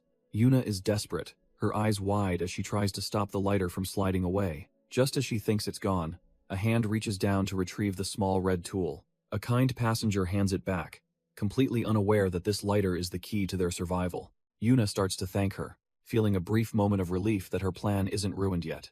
But fate has other plans when a taxi cuts them off, forcing a violent, bone-rattling swerve. Kim Chil-yong slams on the brakes with everything he has, sending the entire bus into a frenzy. The impact throws our girl forward, her scream lost in the chaotic screech of tires and metal. In the violent jerk, the lighter slips from her fingers once more, spinning helplessly through the air. Her heart sinks as a heavy boot comes down, crushing her last hope into useless plastic shards. Yuna is absolutely dumbfounded as her only hope for survival is literally crushed underfoot. On the other end of the line, Number tells her to just do her best, even if it's futile. Our girl is left spiraling, wondering if anything she does actually matters in this trash-tier situation. A heavy boot hits the pavement as a cold presence begins to move through the city streets. Number stalks forward, eyes glued to his tablet while tracking the chaos unfolding on that doomed bus. Yuna is haunted by the memories of those floating death timers that have dictated her entire miserable life. She sees herself bloodied and broken, the numbers above her head counting down to an inevitable, violent end. Number wonders what his old mentor would do if she were standing in his shoes right now. Meanwhile, the bus continues its death sprint, unaware that the clock is rapidly ticking